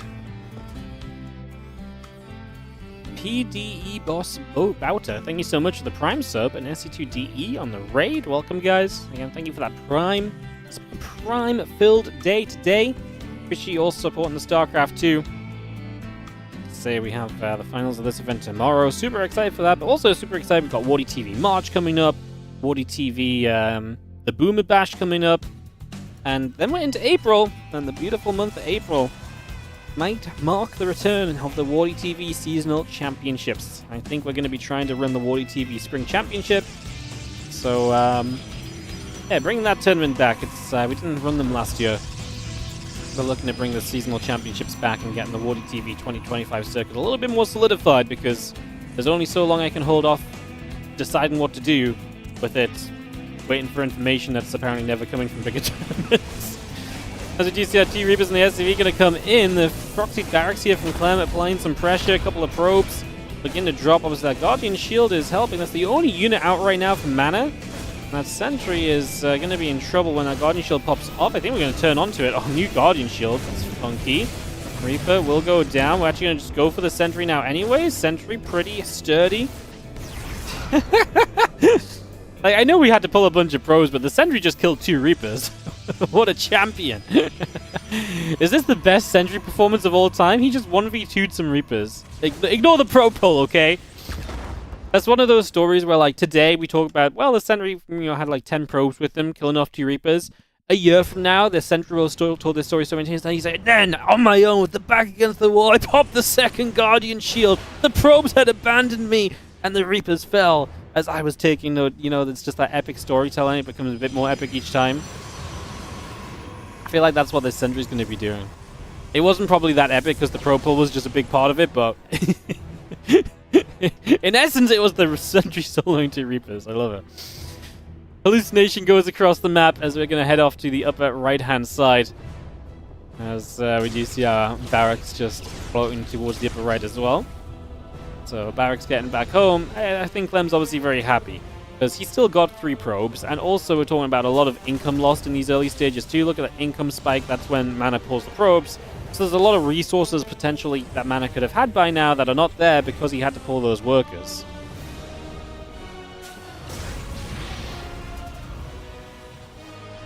Couple Reapers poking the front, but it's much less exciting now as there's multiple Stalkers to deal with those.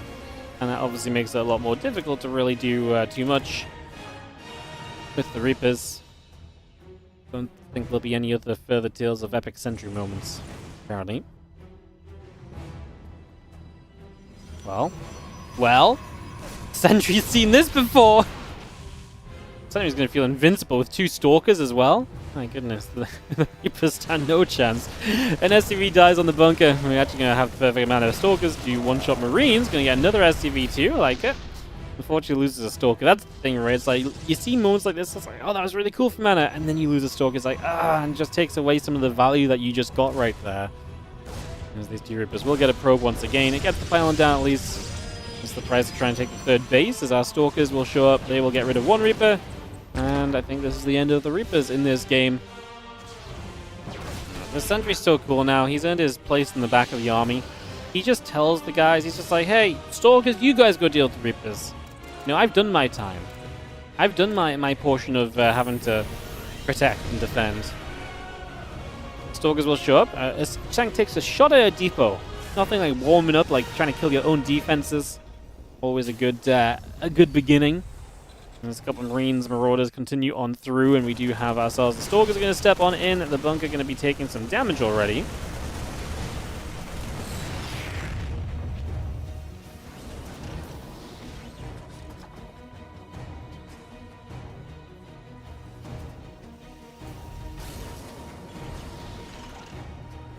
Again, the SCV still just building up off the orbitals. Engineering base, starport continue to come about. Reactor on the factory as Stalkers get turned around. Siege tank is there, and the Stalkers get pushed about a little. And just going to be seeing this orbital continuing to step on forward. It's going to land onto the center in the next few moments. Stalkers will unload, and a few SCVs getting picked away at.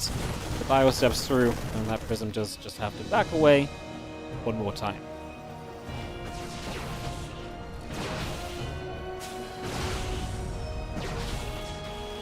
Orbital command lands.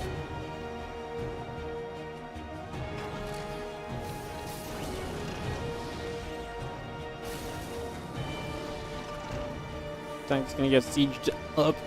1 second, guys. I have to snooze the ads. Give me a sec. I guess it'll just drop for a moment, but it's fixed already. Yeah, tank just gonna be there, pushes those Stalkers back the other way. We've got +1 attack, send thermal lance coming through as well. And yeah, charge coming up. A +1 engineering base still coming up as well.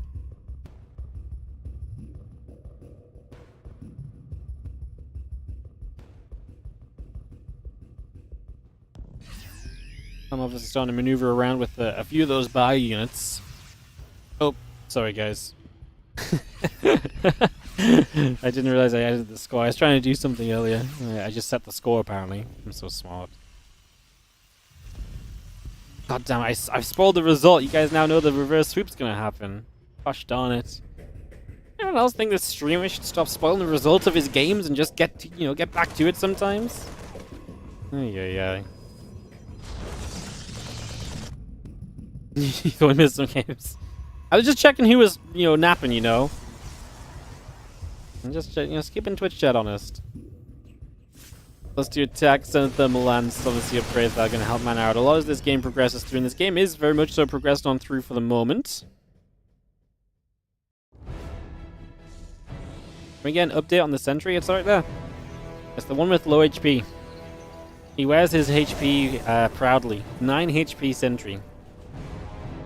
2 kills, 9 HP. I will stay targeted on him for this fight.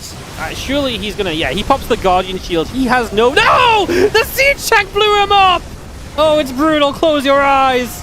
Censor this. This is why we have stream delay. Censor it. We can't show this to the audience. The hero of the day has just been destroyed, but he didn't even last a second. He was so brave as well. He popped the Guardian Shield and everything. No, no.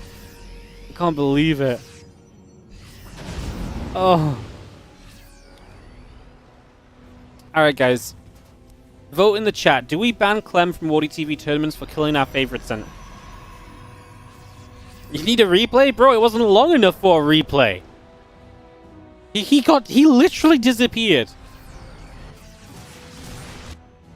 I like to think he actually has a Mega Blink and he just blinked the hell off of this map rather than dying, because he died that fast. He died that quickly. Jeez. A strongly worded letter, an official warning maybe? First offense? Mega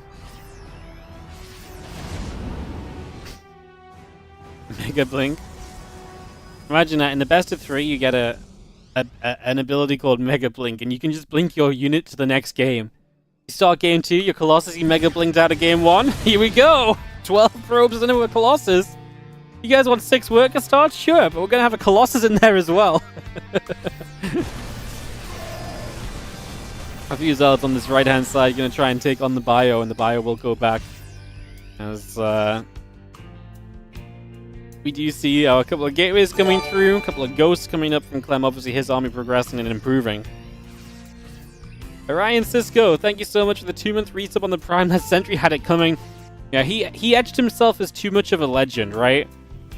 He etched himself as too much of a legend, but in the reality, at the end of the day, he truly only fought off 2 Reapers with a whole bunch of probes. You know, he thought he had plot armor, but he actually... Yeah, he didn't... It wasn't as exciting as he made it out to be, bro. Sentry's fault. Yeah. Alright, army gonna set up. I'm just gonna be seeing our army pushing in. So I'm just gonna try and fight, but... it always feels bad fighting into Clem, because I feel like Clem's defense is almost always going to be on point. And it's missing a lot of the army that's actually set to the left side. That's going to come in for a bit of a surround here. EMPs are available right in the back, so Clem might struggle to find those. Viking's going to get to the Colossus on the left-hand side. That's going to be easy pickings, because Clem does have to play this patiently and give a little bit of time for this to all settle. Vikings are going to step through a little further, and they are going to get very close to getting another Colossus knocked down. Again, Clem just pulling back. Force field, I don't actually think helps mana too much. I mean, it chokes up the army now, but it was also choking up the Zealots. Vikings still trying to get a go at those Colossus. There's a good amount of Vikings that just... There's a lot of Stalkers as well. As Mana's attack is continuing, and this orbital command will fall. Mana knocks the base down.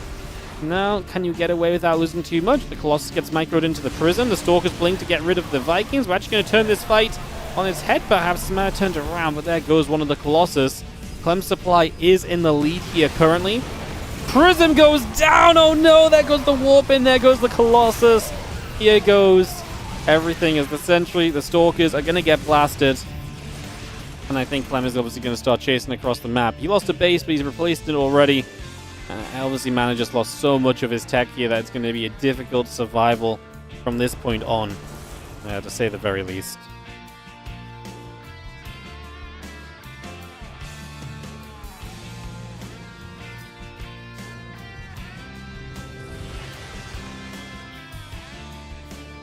That Stalker in the center, Colossus gathering, plus 2 armor, about to finish.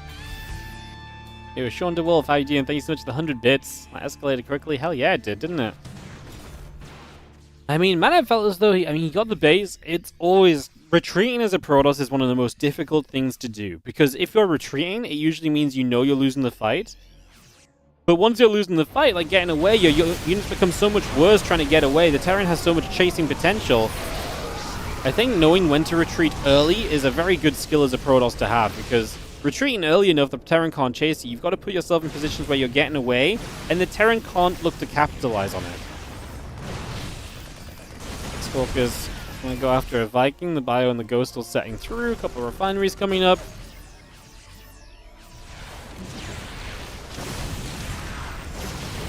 Viking still chase forward. Bio's going to come through as well. A couple of those Zealots are still getting clobbered at the moment as we speak. The Zealot's going to get EMP'd, and the Bio will pull back up toward the high ground. Going to see the Zealots still chasing through the Stalkers as well. The Colossus actually still doing a good job. Clem's army is in a little bit of trouble here. We're going to try and re-engage through. A couple of Zealots going down. EMP on this. The 3 Colossus. The fact we've gotten these replaced. Clem does not have the Vikings to deal with it, and the Colossus hammering it through, but we're running out of support units, and now it's just Marauders chasing forward, but there's only 2 of them. 1 Colossus does go down. That last Marauder got the shot. Stalker's blinking in as reinforcements, though, and Medevacs are falling. Mana bringing more units in, and GG is called just like that. What we do need to do, though, guys, is go back to our famous sentry fight and just see it one more time. This sentry trying to be the hero. Because I feel like a lot of people might have missed it.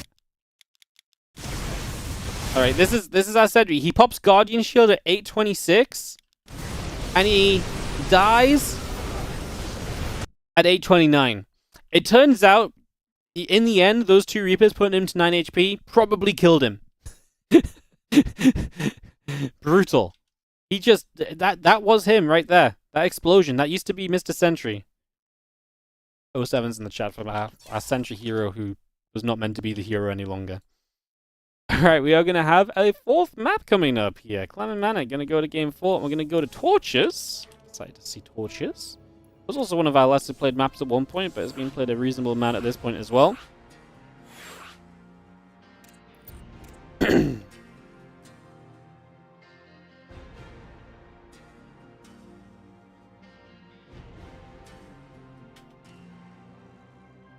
Alright, let's go on.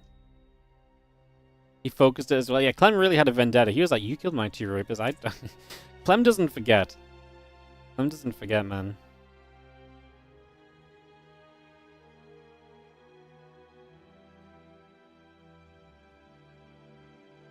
That's the YouTube thumbnail. I'm not gonna lie, by the time I get around to putting this video on YouTube, I'm no way gonna remember this sentry. Maybe I will. Maybe it was epic enough. Probably not. Probably not. Ready, GLHF. Players are ready. I think we're ready. I don't think there's any reason we're waiting. Game number 4. Mana gets a map. I told you guys Mana can get maps. I believed. I believed. Alright, setting up. Ready to go. Truth comes out, I don't care about war heroes. Yo, he was a phony. Like I say, he tells stories of the day he saved the Protoss base from the 2 Reapers, but he doesn't mention the probes, you know? He doesn't mention all the things that happened in the build-up to it, you know? He was a self-proclaimed war hero, not a, not an actual legend. He wanted to be the YouTube thumbnail. That sentry wanted to be the YouTube thumbnail, but he didn't make it. Torches, super interesting map, as Clem is in the upper right-hand side and Mana is in the bottom right-hand side. Game number 4 of this best of 5. Natural. Choice of 3rd base. Gold minerals that can be mined out. Then there's also this gold base here, which is very interesting, shared between the 2. Rocks here which die off, which make moving left to right a bit easier, a bit further down the line. Basically, this right side gets opened up naturally by these rocks if you don't clean up these minerals. Obviously, the minerals still block the access to the natural, but that's a story for another time as we get going into this game 4. And that other time might come later in this game, but like I say, it's not quite yet.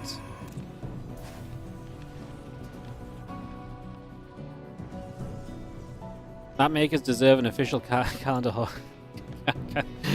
holiday, yeah. What day do you want to pick out to be map maker day?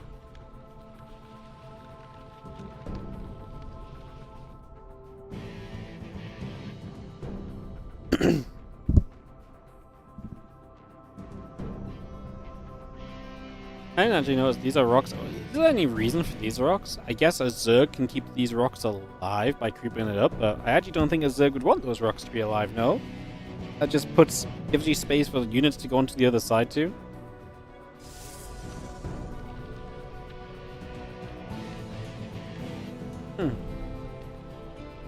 March 9th, International Mapmakers Day.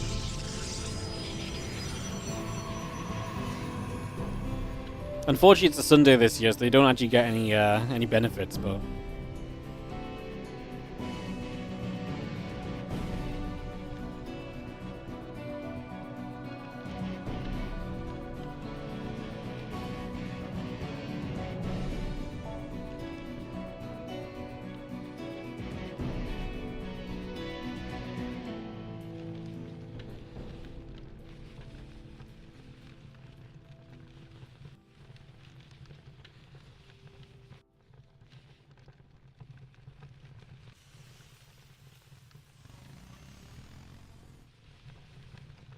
Hallucination moving up, just going to be seeing the Hellion moving across. Just going to be seeing a couple of Marines coming after the hallucination.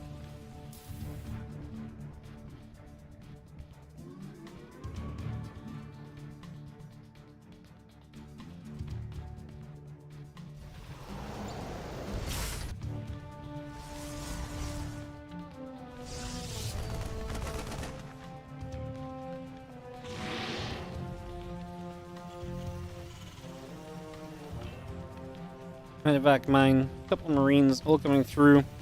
It's going to be gathering up the Oracle and the Wolf Gate coming about, a couple of batteries coming through. As we just settle in as well. Medevac load's going to head down the right side.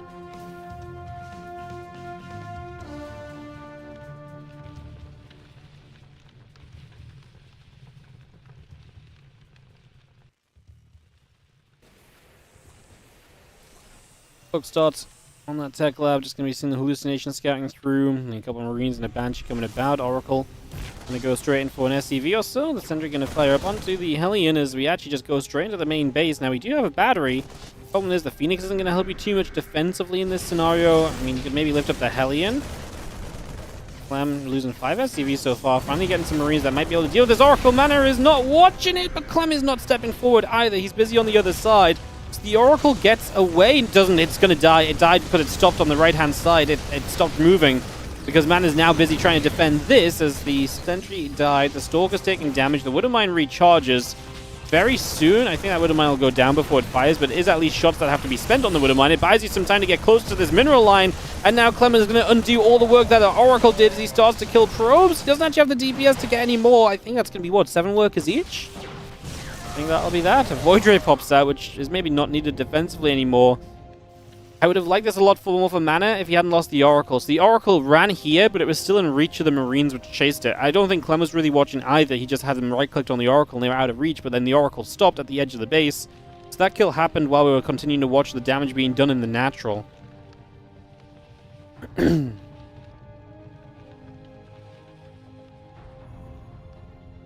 Robo Facility and Nexus coming through from Mana, so going to go Stargate into Robo, rebuilding an Oracle now, so going to get a second Oracle coming up. The Marines coming about, the Siege Tank coming through.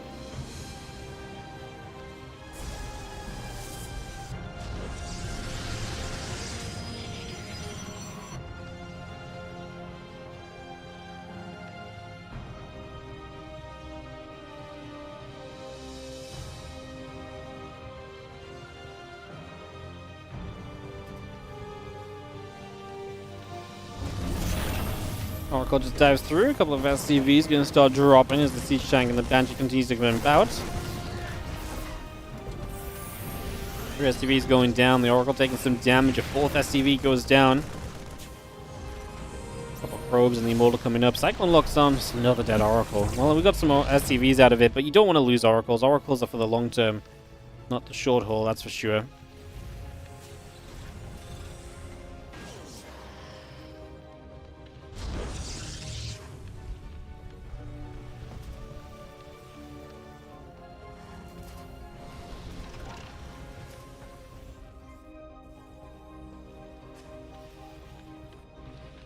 You see Azal Stalker coming about, and the Stargate and the Robo Bay continues to come on through.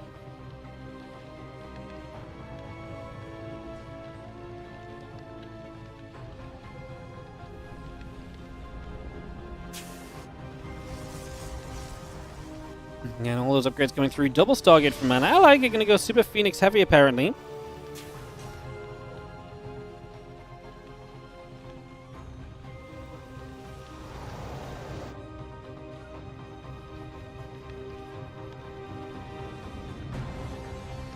We're going to bat against Impact Combat Shield +1. All coming over. The Bioforce is gathering from Clem, and obviously as the upgrades finish, he will make a bit of a push most likely.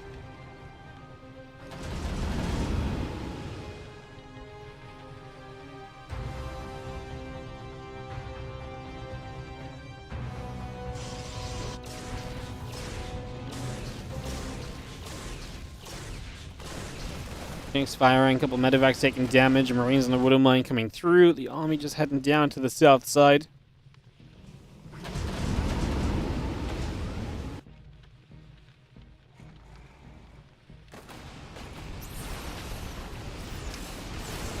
Cyclone locking on, the Marines still coming over, medevac's going to load up.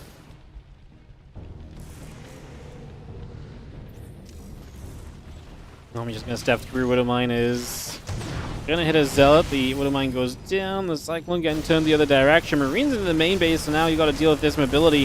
The Phoenix are meant to deal with this, but obviously if the Marines are already unloaded, that's gonna be tough. 2 Phoenix and a Void Ray going down already. The pylon falls, depowering the Stargate. Zealots do not have charge, so they are very slow moving. The Mana's just gonna GG as Clem's making a dive on the 3rd base at the same time. And Clem is gonna close the series out 3-1. And took a map which, yeah, honestly, kind of what I expected going in. I thought Mana would take a map, but he was a heavy underdog. Put up some fun fights. Some games just get away from you too quickly. GG's. GG's. Alrighty, guys. And that leads us into our final series of the quarterfinals.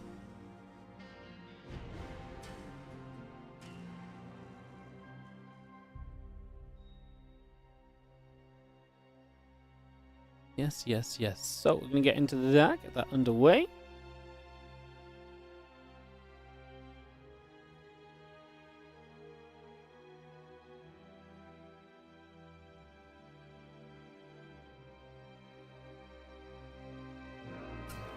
And we're going to get this started up. So, let me get some ads rolling and we get this up and running. Has Hero already played? Yes, first series of the day. If you go back to the start of the VOD, from today, you'll find his match against MaxPax.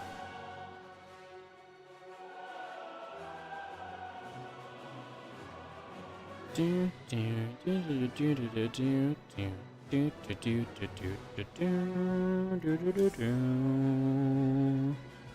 have a TLMC folder on this server.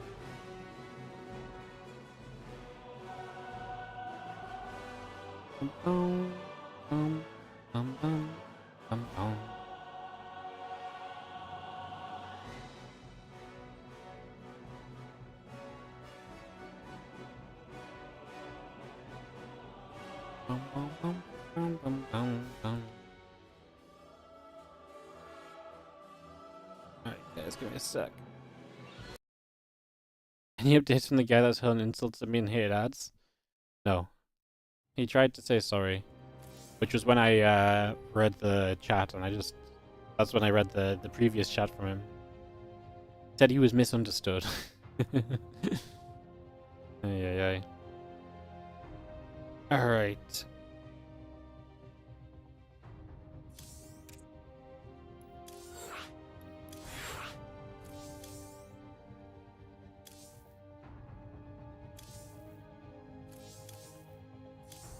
Moments, guys. We got this game Bunny Rogue coming up in just a few. Let me just do some updates on my thingy.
Alright, got everyone here. 30 seconds on ads. We'll just give it a bit, 10 seconds longer.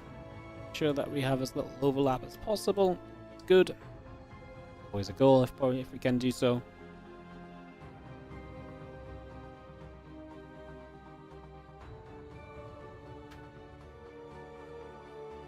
Let's do it.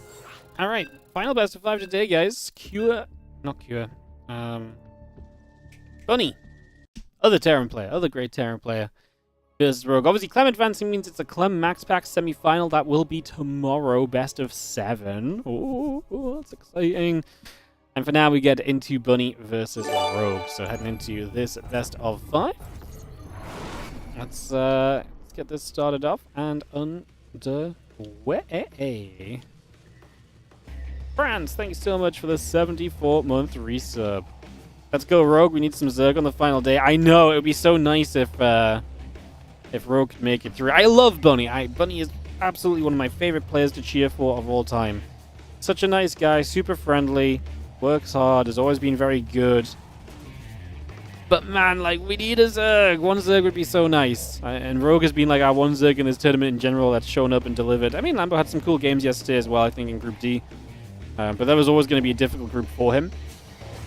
So, yeah, let's see what we get as Bunny is the red Terran in the bottom right. Rogue is the blue Zerg in the top right. I guess I'm happy either way. We either get a Zerg in the semifinals or we get Bunny. And I love Bunny, so, you know, I don't think we can go wrong, I guess, in that regard.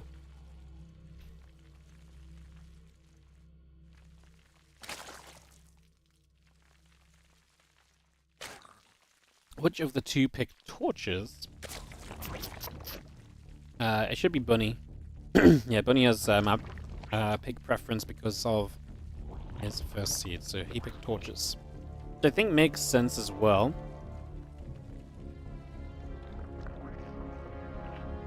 Because, yeah, so he picked this as first map. Which I think makes sense. I think it's a good Terran map, no? You're typically going to be expanding toward... Well, yeah, I guess this is what I thought the other day. I thought it's a good Terran map for expanding forwards, but then I was like, well, I guess if the Zerg just expands across the top, how short a map can the Terran make it? Can the Terran have good push-in positions? Maybe if you take this as your third and you push up here and sit between this third and natural, it's pretty good. Like, there's not a easy way to wrap around. You can't wrap around from the right unless you mine out these minerals, which, you know, Rogue is starting to do. You wrap around from the left, it's quite a long wrap around to come in here from the bottom left side. You know, ramps, yeah, honestly, I don't know. Well, Rogue takes out these minerals immediately, so he opens this access point down the right-hand side. Is he going to do something crazy like take the gold base? No, he's just going to take this triangular third. That's also fascinating. This is interesting because I feel like this third is not super easily pushed upon. Although once these rocks go down, you can still go, say you take your third base here as a Terran. Whoop! Straight up over there. So then I'm not 100% convinced either. I would have always thought the Zergs want to go third base, fourth base, just in a line away from the Terran. But Rogue doesn't play normal either, right? Rogue's a pretty aggressive player, so that's one more thing to keep in mind as well. What's up, Andrew in the YouTube chat says, guys, we're 325 people watching from YouTube and only 55 likes. Let's help Wardy with the algorithm. Absolutely. If you guys are watching on YouTube right now, it takes 2-3 seconds to hit the like button on the stream. And I've actually been testing it lately a little bit with, like, if I don't mention liking the stream as much, does it make a difference? And the answer is yes. It has been less views on the videos and less views on the streams because they're getting less likes and I stopped mentioning it as much, and it lines up pretty much exactly with when I start testing it. So I have scientifically proven that you should hit the like button if you enjoy StarCraft and want to help us out by getting more people to watch it. Also, Lamo Del Mal as well on the 10-month resub on the Prime. Love you, Wardy. Congrats on 10 years of amazing support to SC2 and stream. Thank you so much for 10 months of resubscribing on that Prime. Appreciate it. Oh yeah. Still get a ramp to defend on the third. Yeah, I think this third is fine. I really think this third is okay now. I guess, yeah, you can defend this ramp. Oh, you mean over here, the ramp? It's kind of a huge ramp, though, no? I'm not sure the ramp is super important. Like, it feels like such a big ramp. I'm almost like, I'm not sure how choked up you get moving up it. As a Terran against a Zerg?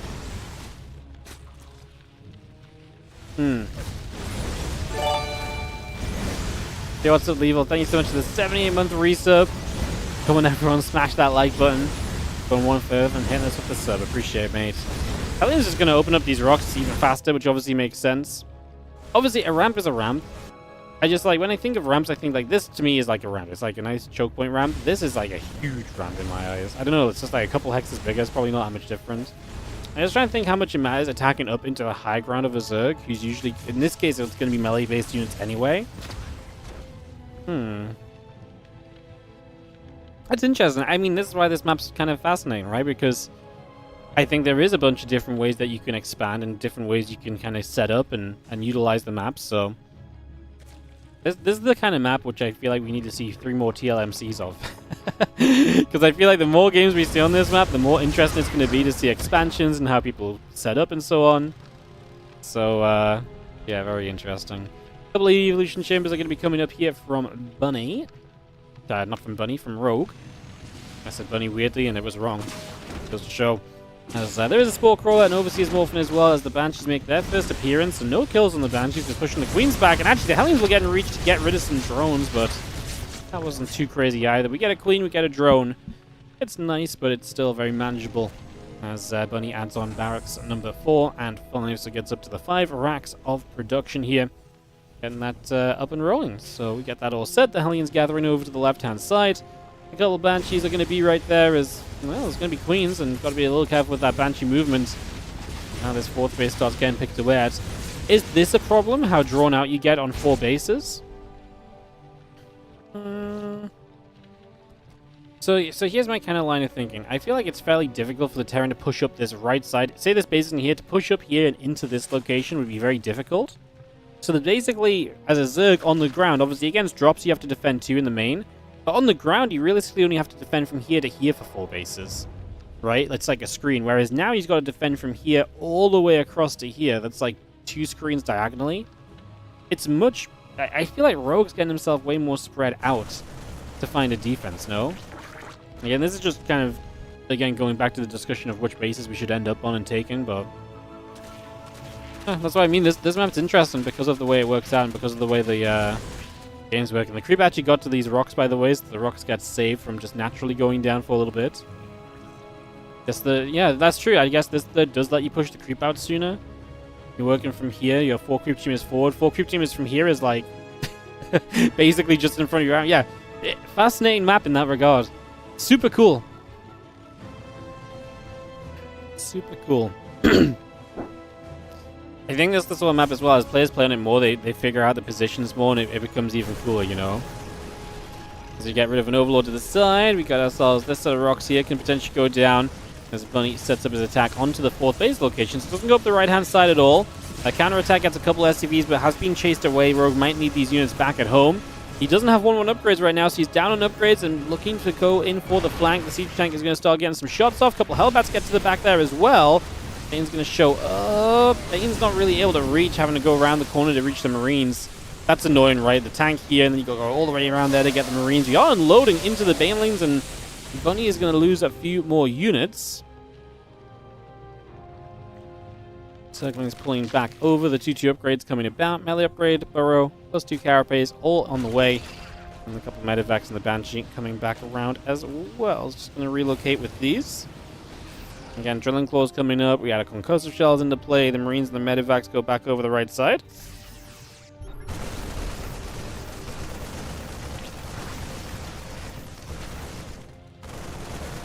Sling's going to come wrapping around as well. Medivac's forced to lift up. The Banes rolling on about here as well. Just going to be seeing the Queen. Going to be firing up, and the Medivac's will begin to take some damage. Slings and Banes get all the way up into this main base, and the Medivac's just going to get turned around. It's a quad drop in the bottom left-hand side. 3 full Medivacs. There's a 4th Medivac there, but it's not actually got units in. I just love the fact that Rogue's going to take... Like, this base should never be manageable. I mean, there's a slight gap to run through with units. I just don't believe you ever realistically hold on to this gold and mine from it effectively. It just feels like a way to throw away drones if you're going to truly try and mine from that, as the Marines on this left-hand side will unload as well. The Ling Bang going to step up. Marines are going to stim. So I can start taking some damage. This is obviously actually kind of looks a little bit weird. I didn't notice that was actually a ledge for a moment. It kind of all blended in together, but that is a ledge. As we pull back towards the Widow Mine, lots of corners to hide in here. And 2 medevacs in the top right going to be going and hiding away for a moment as well. And yeah, our Marines just going to stay there as the Rogue will launch one more counterattack. He was so good at counterattacking in his group stage games on the original day of this tournament, so as we move through now, Lings go chasing, STVs begin to drop, a couple of Widow Mines moving up to the high ground as well. Those Lings continue to run down the ramp, and the Bio will do what it can to try and play cleanup.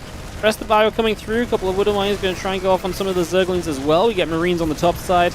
As the Banes crash through, Marines are falling, and the rest of these Marines and medevacs coming about also, as we're just going to move up to the upper left-hand side. There's a few Banelings we can get rid of here easily. And that's an easy cleanup, so Bunny's just going to get straight through to the upper left. There's Hatchery in trouble. This base in trouble. Like I said, I'm not sure this base was ever going to survive. I actually don't know what those Widow Mines went off on originally. Hey, go double check that if the game ends soon, because Rogue is dying. His supply is just not there in the slightest, and Bunny is all over the place, and this is, I definitely think, a case of, in a way, because the expansion pattern is a little bit strange, the Terran just takes advantage of it by trying to be everywhere. And it's very difficult to be defensively set up in advance on a map you've played less of than to kind of just be like, oh, I could try and drop here and try and drop there. I think that's definitely going to play into Bunny's favor a little bit in this regard as he steps up over here. These Banes are going to get chased. But the Widow Mine going to go off, going to hit that Viper. There's a couple of Vipers taking shots. The Extractor's going down. Hive taking damage as well. One Marines and a medevac just going to get taken out. Units on the top left side going down also. And that's going to be GG from Rogue. I want to just go back to the... I want to see what those mines went off on initially. I feel like I missed them a little bit. Maybe I didn't. Maybe I just jumped away at the wrong time. Oh, went off on all of these units. Okay. So they had okay connections. Wasn't anything super crazy. Cool. I just wanted to double check. I think we were watching the top left drop at that point in time, so... GG's, and that's going to be our first map of this best of 5 rounded out. Second map coming up. We actually have cool maps for this series, by the way. Map 2 is going to be Antimatter, and then map 3 will be Kill Switch. So, if you've been following, those are a couple of the maps we've seen a little bit less of throughout the course of the tournament in general. So yeah, let me throw some...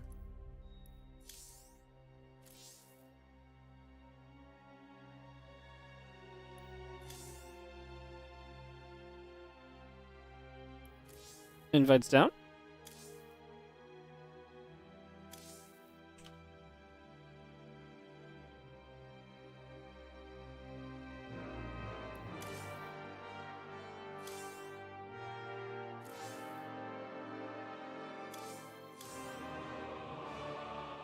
Do do do do do do do do boom boom.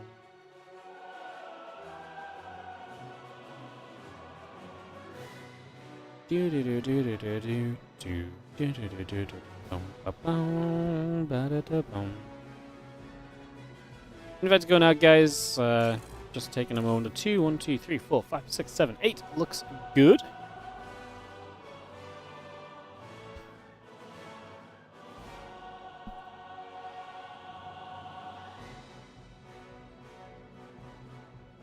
Get this ready to roll. Give it just 30 seconds.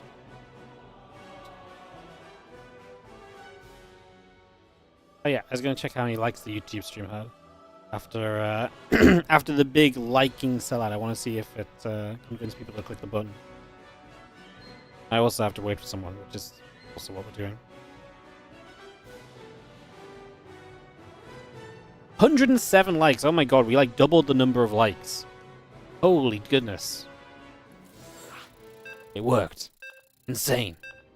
And just like that, the viewership also went up. It's like magic. Probably just off the back of the game actually being on. Game number 2, Buddy versus Rogue. TVZ coming up here, guys. We're going to go into Antimatter. Yeah, with an in-base expansion, this map definitely has some cool questions out there in terms of maybe what we can expect for TVZ. As we start in the top left-hand corner of the map, dropping his way to a 1-0 lead in this best of 5 quarterfinal matchup. This is our red Terran player. Give it up for Bunny! hunting some more money. If you can move on through from this quarterfinal to the semis. And prize money put up by Monster Energy, $3,000. You get yourself a bonus $75 for winning the round of 8 and going into the round of 4. Your prize money goes from $250 to $400 if you win and move into the finals, and you double up in the grand finals, $800 for first place here in our 13th edition of the WardiTV TLMC tournament. Bottom right rogue, I believe it's as we get that up and rolling. What's up, Pablo? Wardy, best regards from Mexico. You're always watching me. Hell yeah! Thank you so much. Glad you're enjoying the StarCraft. Appreciate you tuning in. Thank you so much. I'm in a good mood today, guys. Don't know what it is. I feel like the games are good, the maps are good. Just having a genuinely good time casting StarCraft 2 at the moment. Isn't that nice?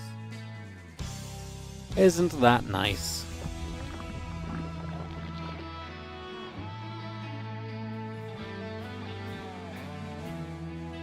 Spring is in the air. Yeah, I think it's just like, it's like actually sunny outside.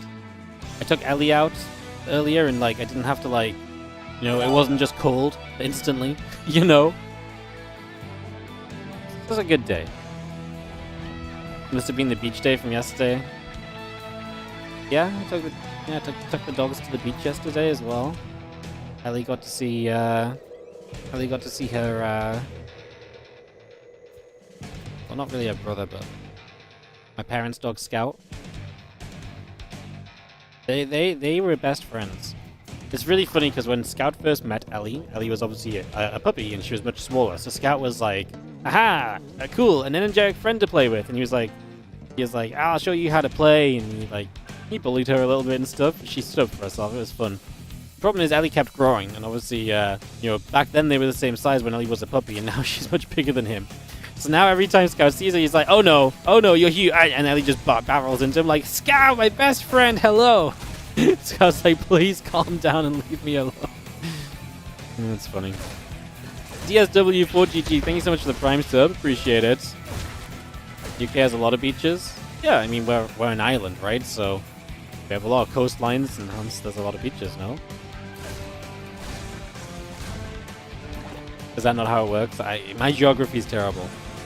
I don't know. To me, if you are an island, you should have beaches.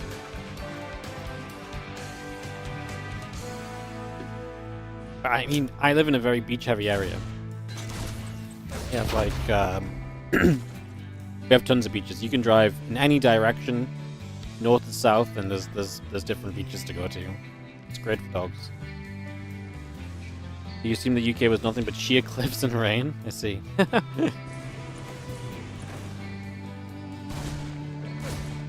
Beaches without sand are still beaches. I live near loads of sandy beaches. I guess the north has it good. Is the water cold? Yes, it's freezing. It's the UK. It's not nice. It's just nicer than the UK standards, you know. Explains my deep tan. Yeah.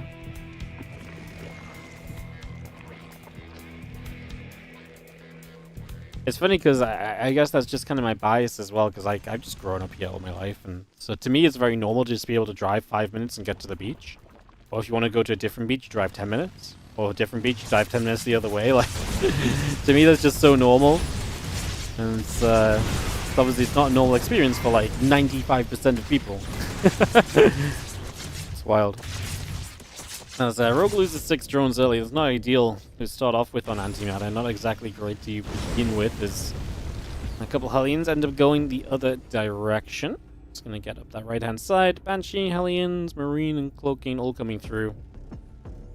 Then it's raining and cold. But yeah, I mean, we're not going sunbathing. But you know, if you want a nice walk along the beach, you can freeze to death with sand rather than freeze to death on grass. It's a nice change. Yeah, huh. That coming up, we had the swell crawlers in as well. It's going to be having our 3 bases all set up here from Rogue, obviously the in-base, and 3 bases from Bunny set. A shame to lose drones, because this feels like it should always be such a defendable set of bases. So to lose drones on antimatter feels a little bit rough for Rogue in these early stages. You see a couple more drones transferring, and Overlord goes down. And yeah, Bunny gets the 4th and 5th barracks on the way. Sorry, 2nd and 3rd barracks on the way. There's the 4th and 5th barracks as well. Again, just nice quick 3cc into all the bio after. Rogue plays the Roach Roar, and let's see if he goes missile upgrades as well and truly plays into like a Roach-based style for this game. I wouldn't even be surprised right now if he dropped a melee upgrade and just played a few defensive Roaches still. But I think with the way the map is, like, defensive Roaches don't feel necessary. And again, bullied right now. There's the missile upgrade. Spore goes down, but it's not going to be good enough to actually block the Hellions out. Drones start to split. The Banshees are going to start bullying as they just find a position they can shoot from in a safe way. And because the Queens are chasing the Banshees, the Hellions get a few more shots before they're handled. Roach is popping out now, but Rogue loses 8 additional drones. A lot of mining time on the mineral line as they pull away has to go down. And again, just going to be a little bit painful there for a few moments as the Banshees get back down to the south again. Queen's gonna drop down a transfusion. 1-1 missile and carapace upgrades coming in. The Roach speed and infestation pit continue to come up as well. So all of that just continues into play for now. Get all of that on the go.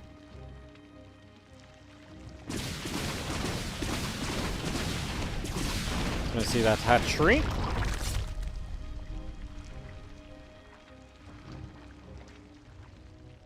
And she's just going to get turned away. Just going to be having the medevacs going to load up and going to start boosting their way out over that right-hand side. So away they go.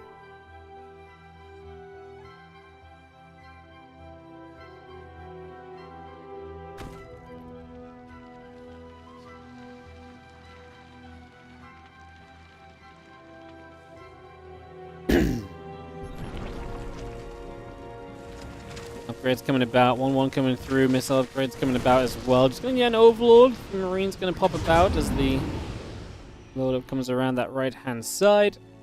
And yeah, Hive, Lurkaden continue to come through. The medevac's getting ready to drop as well.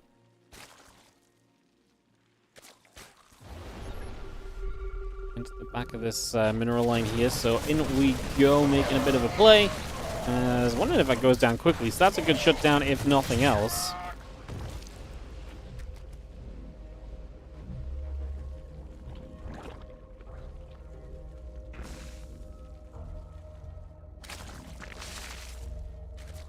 Now just coming over. Lots of Marines and medevacs gathering up as well.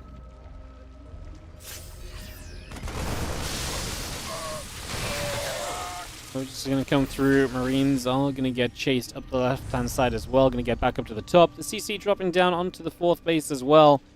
As the Marines going to pull back in that medevac. And just going to be having a few more Marines healing back up.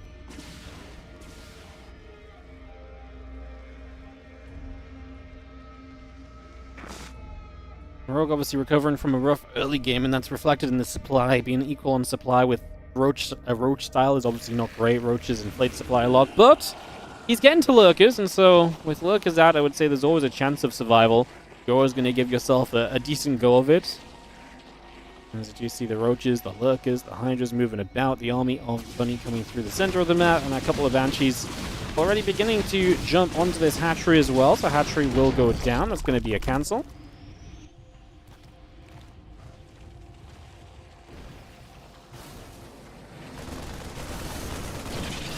Tanks going to siege. Marines are going to be stepping up. A couple of Vipers going to get some abducts off as we get one tank grabbed in there straight away. Lurkers going to be coming through. Viper's going to drop a blinding cloud down as well. A couple of those tanks getting knocked back. Roach Hydra still stepping forward, but Rogue, the Lurkers just are not doing enough. He needs these Lurkers to save the day, and they're just not saving the day. And on the left-hand side, he's not even got Lurkers in range. If we scan, these Lurkers would be very dead already, and there is that being exemplified right there. As we step up, Lurkers are dead. Now it's just Hydras. Hydras do not stand any sort of test against bio units. Roaches obviously can't do anything because there's still 4 siege tanks that are sieged up. So they're just going to absolutely melt. GG's, and Bunny gets to a 2-0 lead, clamoring for a semi-final appearance in the TLMC tournament. Bunny's having a great event. I mean, he 3-0'd his group, beat Hero on the way, Lambo and Fiant as well. Not Fiant, Lambo. Nicorakt, Lambo, and Hero. He's now 2-0 up against Rogue, and yeah, looking to try and match up against Kira in the semi-finals. So that's where we are currently at here with Kill switch coming up for map number 3.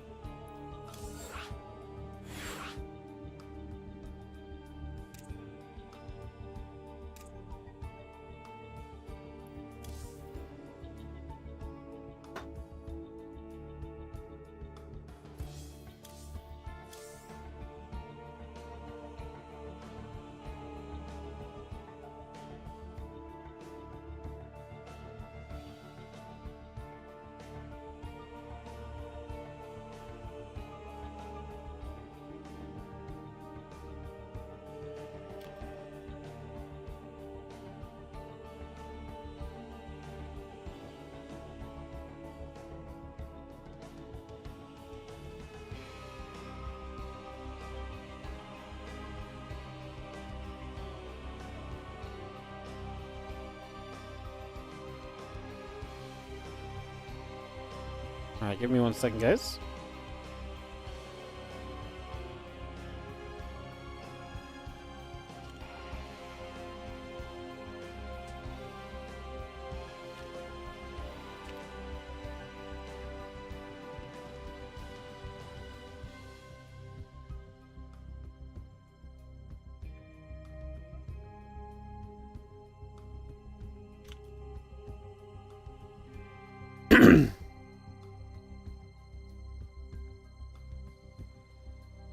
Alright. Let's do it. Let's jump into game number 3. Bunny leads 2-0 over Rogue. Our final Zerg of the tournament may be on an exit course. You know what? This is going to sound absolutely bonkers. We've only had one TVT this tournament, which was Bunny vs. Nicorag. I would genuinely not be upset if we ended up with a Bunny Cure semis to watch some TVT. TVT is a really good matchup for testing maps. It goes long, it's very positional based, it's very movement based. I would not be upset. I mean, I'd be sad not to see a Zerg in the semifinals, but I genuinely think a TVT would be fun. I know everyone, like, groans about TVT and just mirror matchups in general, but, like, we genuinely do not see a lot of TVT currently on the stream. Bunny Q, I think, would be a fantastic series for tomorrow. But if Rogue decides to bounce back, I'm all for that as well. Give us more games here.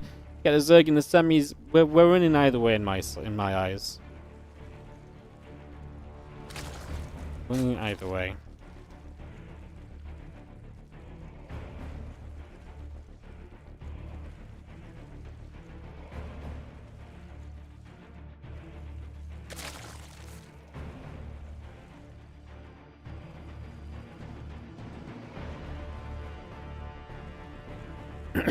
Game 3, best of 5 coming through.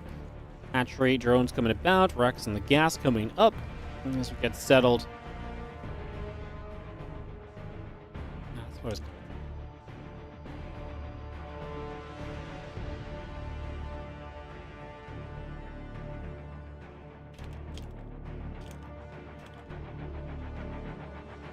cool. Overload coming across the right-hand side. The barracks coming online. It's going to be seeing our hatch gas and pool.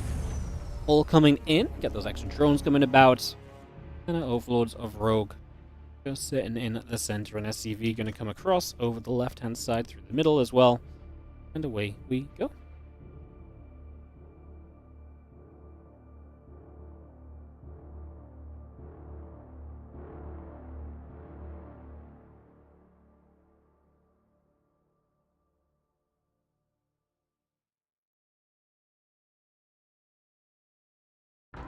SCV pulls back to the upper left. The drone is going to move across. Hatchery and drone. Coming in, a couple queens, few lings, all on the way. Just going to see SCV there. Drone on the third base as well.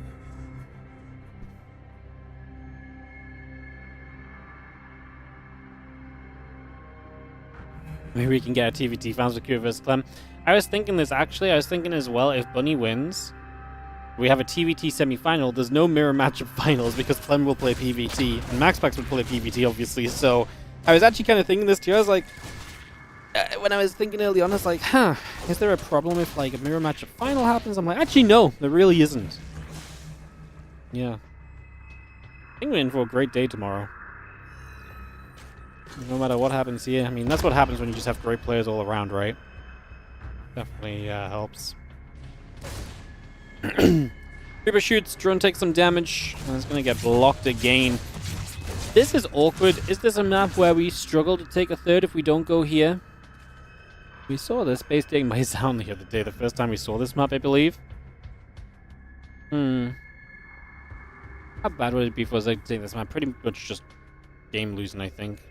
Harassment from low ground to high ground seems pretty terrible, so I think you're pretty correct there as Bunny to try and come through and to delay this third as much as possible, because Rogue's going to be pretty adamant about taking this position. Makes a lot of sense as the Marine returns back up to the high ground, to the natural. Reaper gathering up, Link Speed coming through, Road Throne, Hatchery continuing to build, and a couple Queens is going to come forward as well, as our Ling is going to nibble at some rocks, a Road Throne coming into place.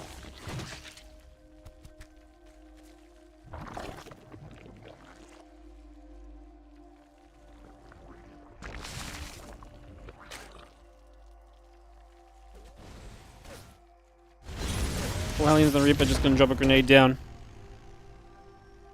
It's going to be seeing the Cloaking and the Banshee coming up. The Hellion is coming through. And get the Orbital Command coming in. I'm just going to be seeing a couple of Hellions and the Reaper back around into the center. 4 Hellions, a Reaper. Going to make their way across. Wish the back corners were more protected. Or like over here.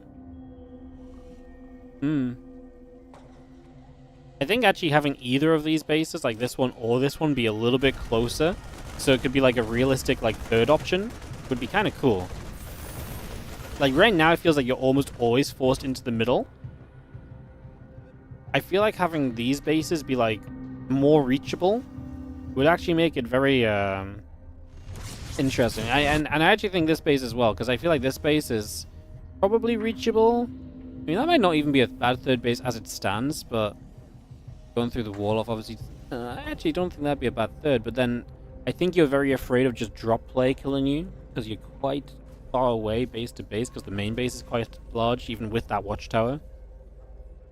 Yeah,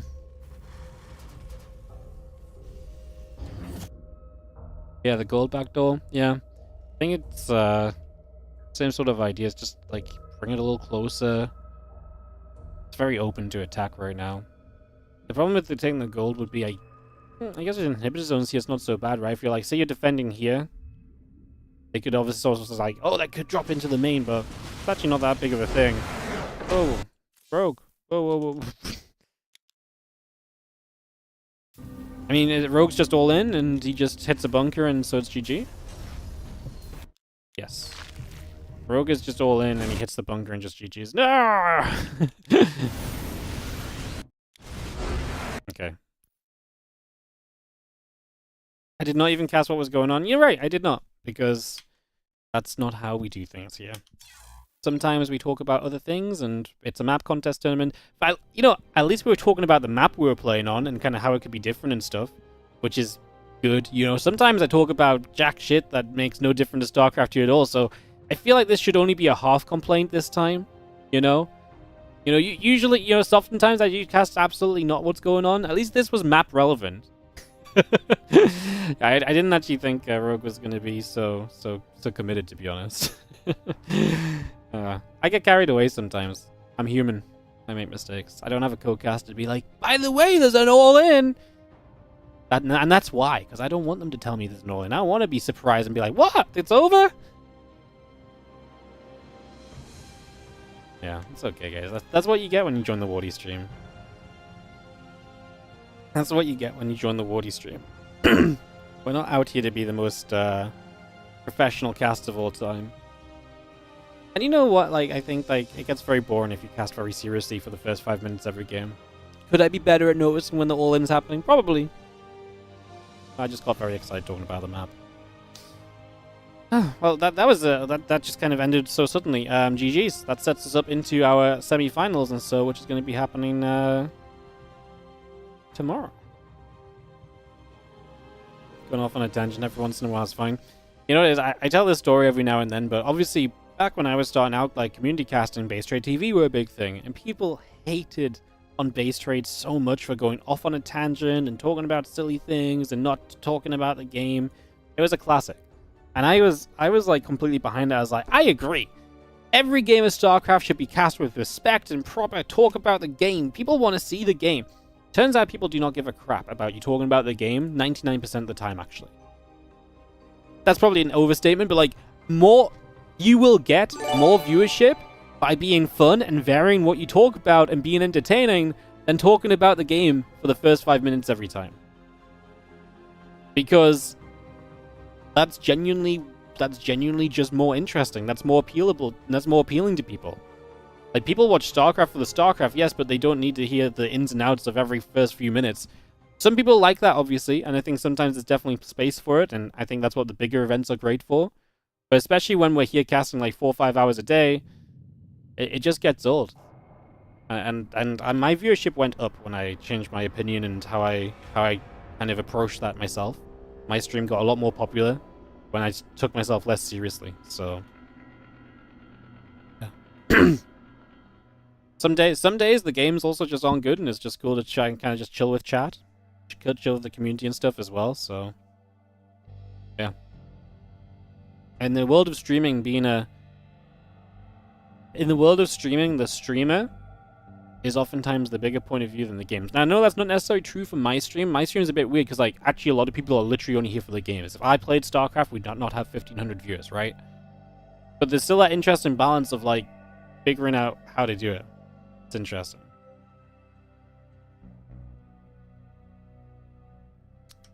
Alright, guys. That was a quick ending to our final game of the day. Sets us up into the semi-finals tomorrow of Cure versus Bunny. And then Clem versus MaxPax. So that's going to be what goes on tomorrow. And very excited for it. After today, by the way, guys, all of our maps have been played, I believe, 4 or 5 times. I told you, trust the process. I spent 4 days talking about how we're going to make sure all the maps got played the same amount.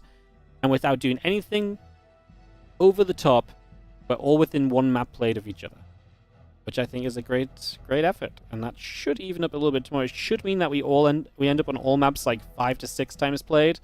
Maybe if a map gets unlucky and gets vetoed tomorrow, it stays on 4.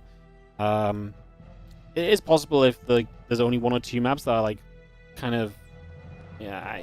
I don't want to force like too many games, but maybe game 1 of the finals could be a certain map as well if it was like the least played map still or something. So yeah. Can you preset the finals to PVT? Yeah, look at Wikipedia doesn't do that on the bracket until Clem officially plays Protoss, I feel like. On Zerg's out first round. Yeah. We just had trouble getting Zergs for this tournament. I invited about 8-9 different Zerg players, which is pretty much the entire population of Zerg and more. And they all said no. Even Lambo said no originally, but he came back and said, sure, let's do it, because I can see you have no Zergs, and it would be good to see some Zerg games on these maps. So yeah. It was just brutal. All the Zergs couldn't play the playoffs. Apparently all the Zergs are just party animals or something. They like they go out and socialize on the weekends. They can't play in the playoffs. Cyril didn't want to play. Reyno doesn't want to play SC2 right now.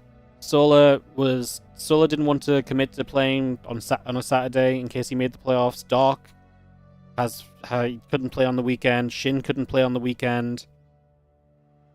Has a couple of other Zergs that just said, quite frankly, I'm just going to get destroyed. And I was like, you can come and get destroyed and get paid. You will get money just for going to 0-6. And they said no, I'd be ashamed, which was kind of brutal. Yeah, like it was absolutely brutal trying to get Zergs for this event. It's a rough time to try and find Zergs. So yeah, a little bit rough on the Zerg side of life, unfortunately. But that's okay. I do think this is just a little bit of an unfortunate crossover of, like, there's not as many Zergs, and this time around the dates just didn't work for a bunch of them, specifically Zergs. Yeah, I don't know, Zerg players just have lives, you know? They won so much for 5 years, they're out there partying and having a good time now, you know? All the Terran and Protoss players are playing catch-up, and they gotta grind these online tournaments still. So yeah. I could level like you play. You defeated Clem yesterday, but it was a 6v1. I'll keep you in mind for next time. I'll write you down on my shortlist. Reno doesn't play small stuff anyways. Yeah, I mean, Reno played, like, obviously didn't play all of our tournaments, right? But Reno would play a WardiTV tournament every now and again. You know? He'd show up and play, like, a group stage or, like, one of our bigger events. But, yeah, he's just not playing right now. So yeah, it's just all good. Appreciate that, people. I also appreciate, like, for some of the top guys as well, like, it's obviously a bit of a weird time, but, like, it's the perfect time to take a break because there doesn't seem to be anything going on right now. And so it's very rare in StarCraft you get downtime. Now, this downtime is extended a little bit longer, but maybe there's nothing wrong with that for them to take advantage of what is a shitty situation to reset a little bit. Alright. You want to drink Monster? Do it! You guys wonder why Wardy's been so happy today? I'm pretending it's the sunshine, it's the Monster. That's what it is. TLMC counts as downtime. All online tournaments count as downtime to some of these guys. Is what it comes down to. Is it true there's no communication from EWC at all? No. The last we heard from anyone that has anything officially to do with it was that we got told communications are coming soon, which was, I want to say,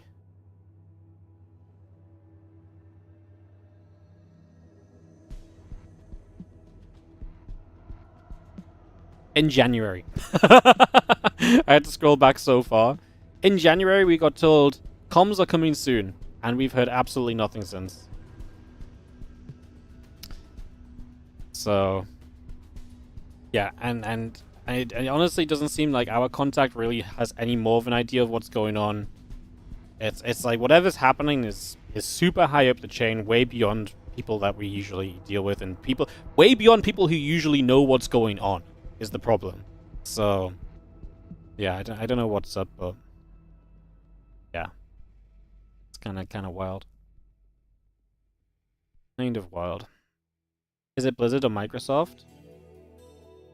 My guess, and this is just my theory, is that EWC wanted to do StarCraft, but they didn't have something in place already, because originally last year they were going to do a new fun RTS, and that RTS didn't work out, so they decided to go back to StarCraft, but nothing was already in place. And what I think has happened is that they were probably like, hey Blizzard, we're going to do StarCraft. And Blizzard were like, cool, that means you'll make a circuit. And EWC were probably like, no, we're just going to do our tournament. And Blizzard were like, no, we will not give you the license. If you're going to be the world championship, you will run a circuit. Because we don't want to pay for it anymore. And EWC were probably like, cool, peace, we'll just not run StarCraft. And then Blizzard were like, what? You don't want to take the privilege of paying for everything? That's my guess. And then I reckon Blizzard came back and like, okay, actually, you can just run StarCraft. And then EWC are like, well, we don't need to. We've got enough games. And then Blizzard like, no, run StarCraft. And EWC like, actually, yeah, we could. And then it's going back and forth.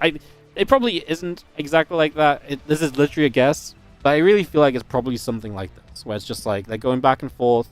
I actually feel like there was a point like 3-4 weeks ago where it's like, I feel like teams got told to expect StarCraft at eSports World Cup.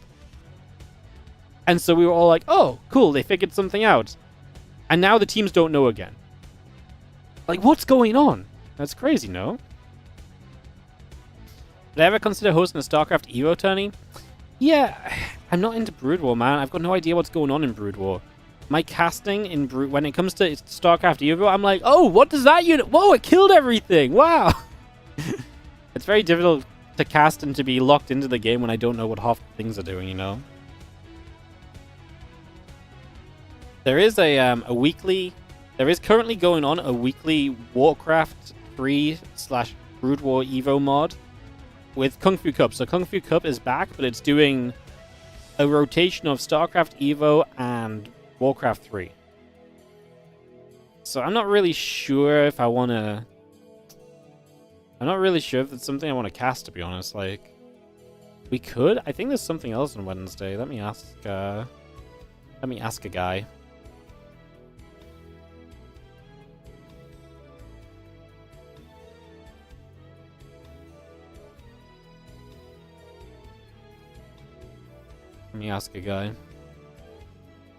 CGN pick cast? Oh, well, anyone can cast it. The tournament's open to anyone to cast. I'm just saying, like, I don't think I'm going to cast it because Maybe if there's nothing else on Wednesday, I'll cast it. But like, my casting's literally just going to be like sitting there and talking to chat and laughing at things that happen, you know. Didn't realize I wasn't a Brood War player. Yeah, I found StarCraft 2 when Rings of Liberty was already out, which nowadays makes me an OG still. I wasn't like an OG like RTS/StarCraft fan, you know. That'd be funny for a stream. Yeah, we kind of had it for like when they did one of the WTLs. They did like Brood War. They did the Evo matches as like warm-ups for each day, and yeah, they did like Evo matches for the warm-up each day, and like I say, it was very much so me just like sitting back and be like, "Whoa, what does that unit do? Oh, I've heard of a science vessel. I've heard of a dragoon. Yeah, I've heard of these. Whoa, they're so OP." I had no idea how any fight was gonna go or anything, though, you know.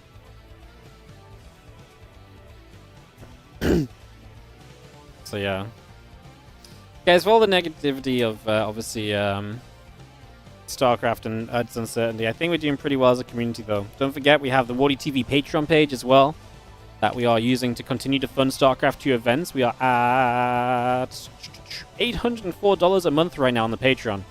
Check that out, because that is a great way to support StarCraft 2 tournament prize money.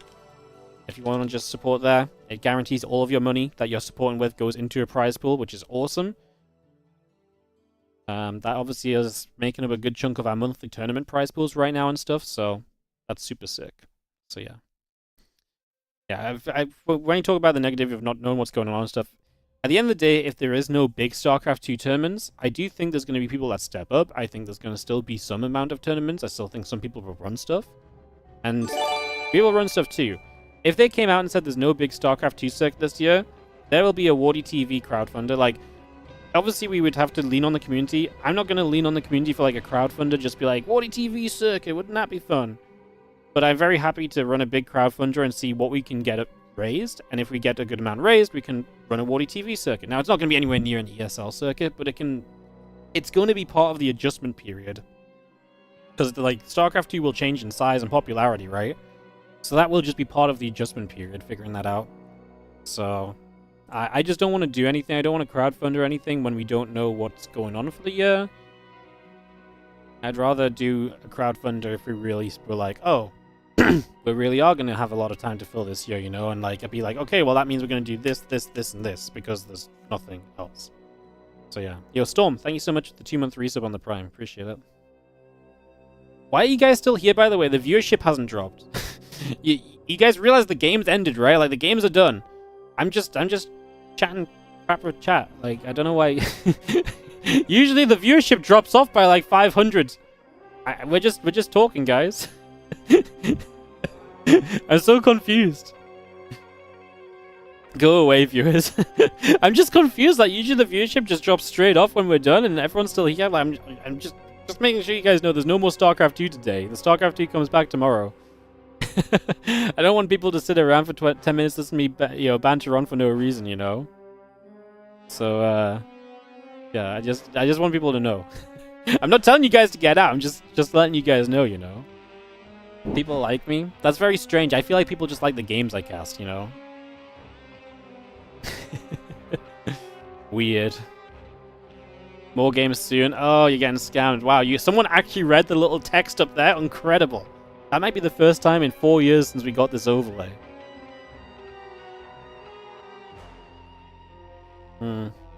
Yeah, I don't know what to do. Because actually Helen's out, so I don't really have anything to do. Apart from just like... yeah, I don't have anything to do. Like, I'm probably going to go play some Marvel Rivals. I've been really addicted to Marvel Rivals recently. I did that sponsorship for it, and I found a character I liked, and now I really like Marvel Rivals.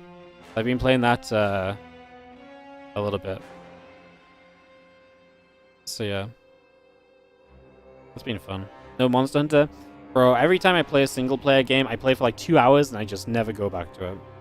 Let's do a sellout stream. You want to do a sellout stream? Of what? Well, what are we selling out for? Okay, you guys, if you guys subscribe, I will continue to sit here and chat about whatever you guys want to do. Royal match. Yeah, we have no sponsors right now. You can play the entire campaign as a 4-player co-op. Yeah, bro, same idea. Story games I'm not good with. I don't know. Can't believe I'm here and get rolling the dog going to hop over to the pleb budget version. bro, Deadlock's just so like it's got the same problem as all the MOBAs have. You just sit there and die for 20 minutes. I just sit there and die for 20 minutes and just lose. Or I sit there winning for 20 minutes, but the other team's dead and they die for 20 minutes. Pain. Yo, Benjabum, thank you so much for the 23-month resub on the Prime. Yeah, my problem with campaign games is that I usually play like 2 to 3 hours. Or I get into it for like a couple of days. And I go to log in like the 3rd day, let's say, of playing it, and I'm like, I feel like I'm just gonna do more of what I've already done. You know? I feel like I'm just gonna play more of what I've already played. I'm just like, yeah, I'm good. I experienced the game. But for some reason, when I play multiplayer games, that doesn't. I guess because there's like ladder and ranks and stuff. I guess that just keeps me interested anyway. So yeah. I know you just teased me, Roddy. Thank you for the resub earlier, by the way, mate. I'll see you later, bud. Have a good one. Have a good one. Yeah, I'm asking Rex if he's... So Rex was saying he was going to be doing a tournament in a few days, and that is on the same time, I think, as the Evo tournament. If there's nothing else on, I'll cast the StarCraft Evo Kung Fu Cup on Wednesday. Sure. OnlyFans stream. I've not really been into hardcore WoW lately. I had like a scary moment where my game lagged out. I lived, but because I've been playing Marvel Rivals, that's been kind of my go-to game instead of hardcore WoW. I just kind of got to the point where I was like, I've had fun playing it, but I feel as though I feel as though I'm gonna get to 60 and probably not get to raid anyway, and that's just gonna be it. So I'm just like, badge. So yeah.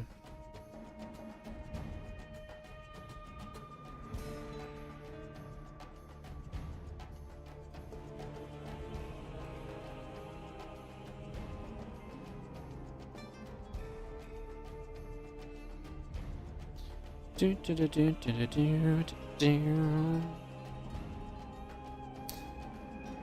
prefer retail anyway. Not necessarily. I mean, I don't want to play retail anymore either. It's funny because I finally got bored with RuneScape. I've been playing RuneScape like pretty much hardcore non-stop for like since I got back into it in like 2021 or something. But I finally got a bit bored of RuneScape, so I was looking for something else to play. And the last time I got bored of RuneScape, I did take a little bit of a break from RuneScape during this period, and I played WoW, and I played retail. But the problem is, if I play retail, I feel like I end up in the same cycle of like, I do M+, and I get really into M+, and I want to raid, so I raid, and then I get bored of progressing because I don't join a good enough guild, and we just get stuck, and it's kind of frustrating and boring. And so then I don't end up playing the next tier, and so I'm just done. And I'm just like, every time I go back to WoW, the frustration is like, it's just like, oh, I'm gonna do the same. It's sunk in that I'm just gonna do the same thing again, and so it's just like I don't feel like there's any progression. I don't like that. Like, I just feel like the progression's lost on me now because the progression all gets wiped anyways, you know. So yeah, I actually like the idea of classic because it feels a bit more like everything's very meaningful. But I mean, WoW that's got the same problem because you're not gonna play the same content forever, and the way WoW is designed is eventually your character and your gear is going to become obsolete. Like, at least before you kind of needed the gear to kind of do the next thing within an expansion. But yeah, nowadays it's like... Yeah, nowadays there's obviously casual. I mean, nowadays it's more friendly to casuals, which makes so much more sense, but... Yeah. Especially hardcore. I genuinely enjoyed my time playing hardcore WoW. I just think I played at the wrong time. If I was in OnlyFans from the very start, I would have probably played up to like 2 level 60s. I think seeing that it's like dying out and like they're all gonna go die in Blackwing Lair soon, and like I would just be kind of a random in the guild, I kind of realized that I'm probably not gonna get very far. I do need to pay. I'm probably going to play a little bit more because I need to pay Rifkin back for my mount. Rifkin loaned me like 55 gold for my mount, and I kind of just stopped playing at level 42. Awkward. So yeah, I need to go and pay him back a little bit. I don't think I'm necessarily done with it. I think I'll probably go back to my character and just, like I said, I've been playing a bunch of Marvel Rivals lately, so when I've had free time, I've just been logging onto that rather than anything else.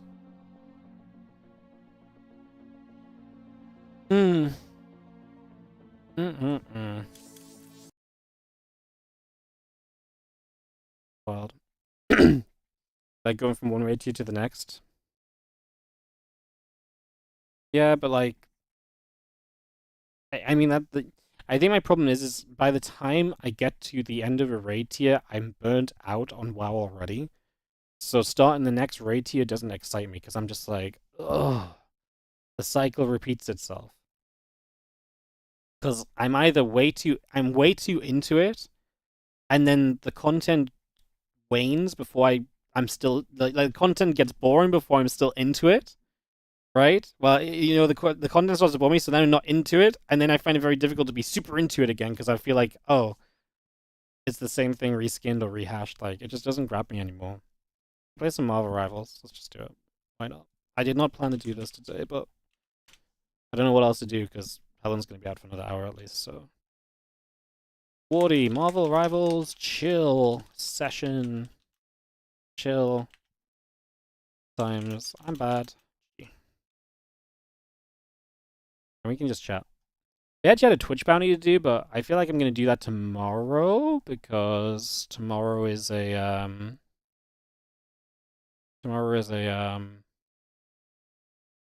feel like we'll have a bit more viewership at the end of the finals tomorrow to do the bounty off of. So we're going to be playing Fragpunk tomorrow.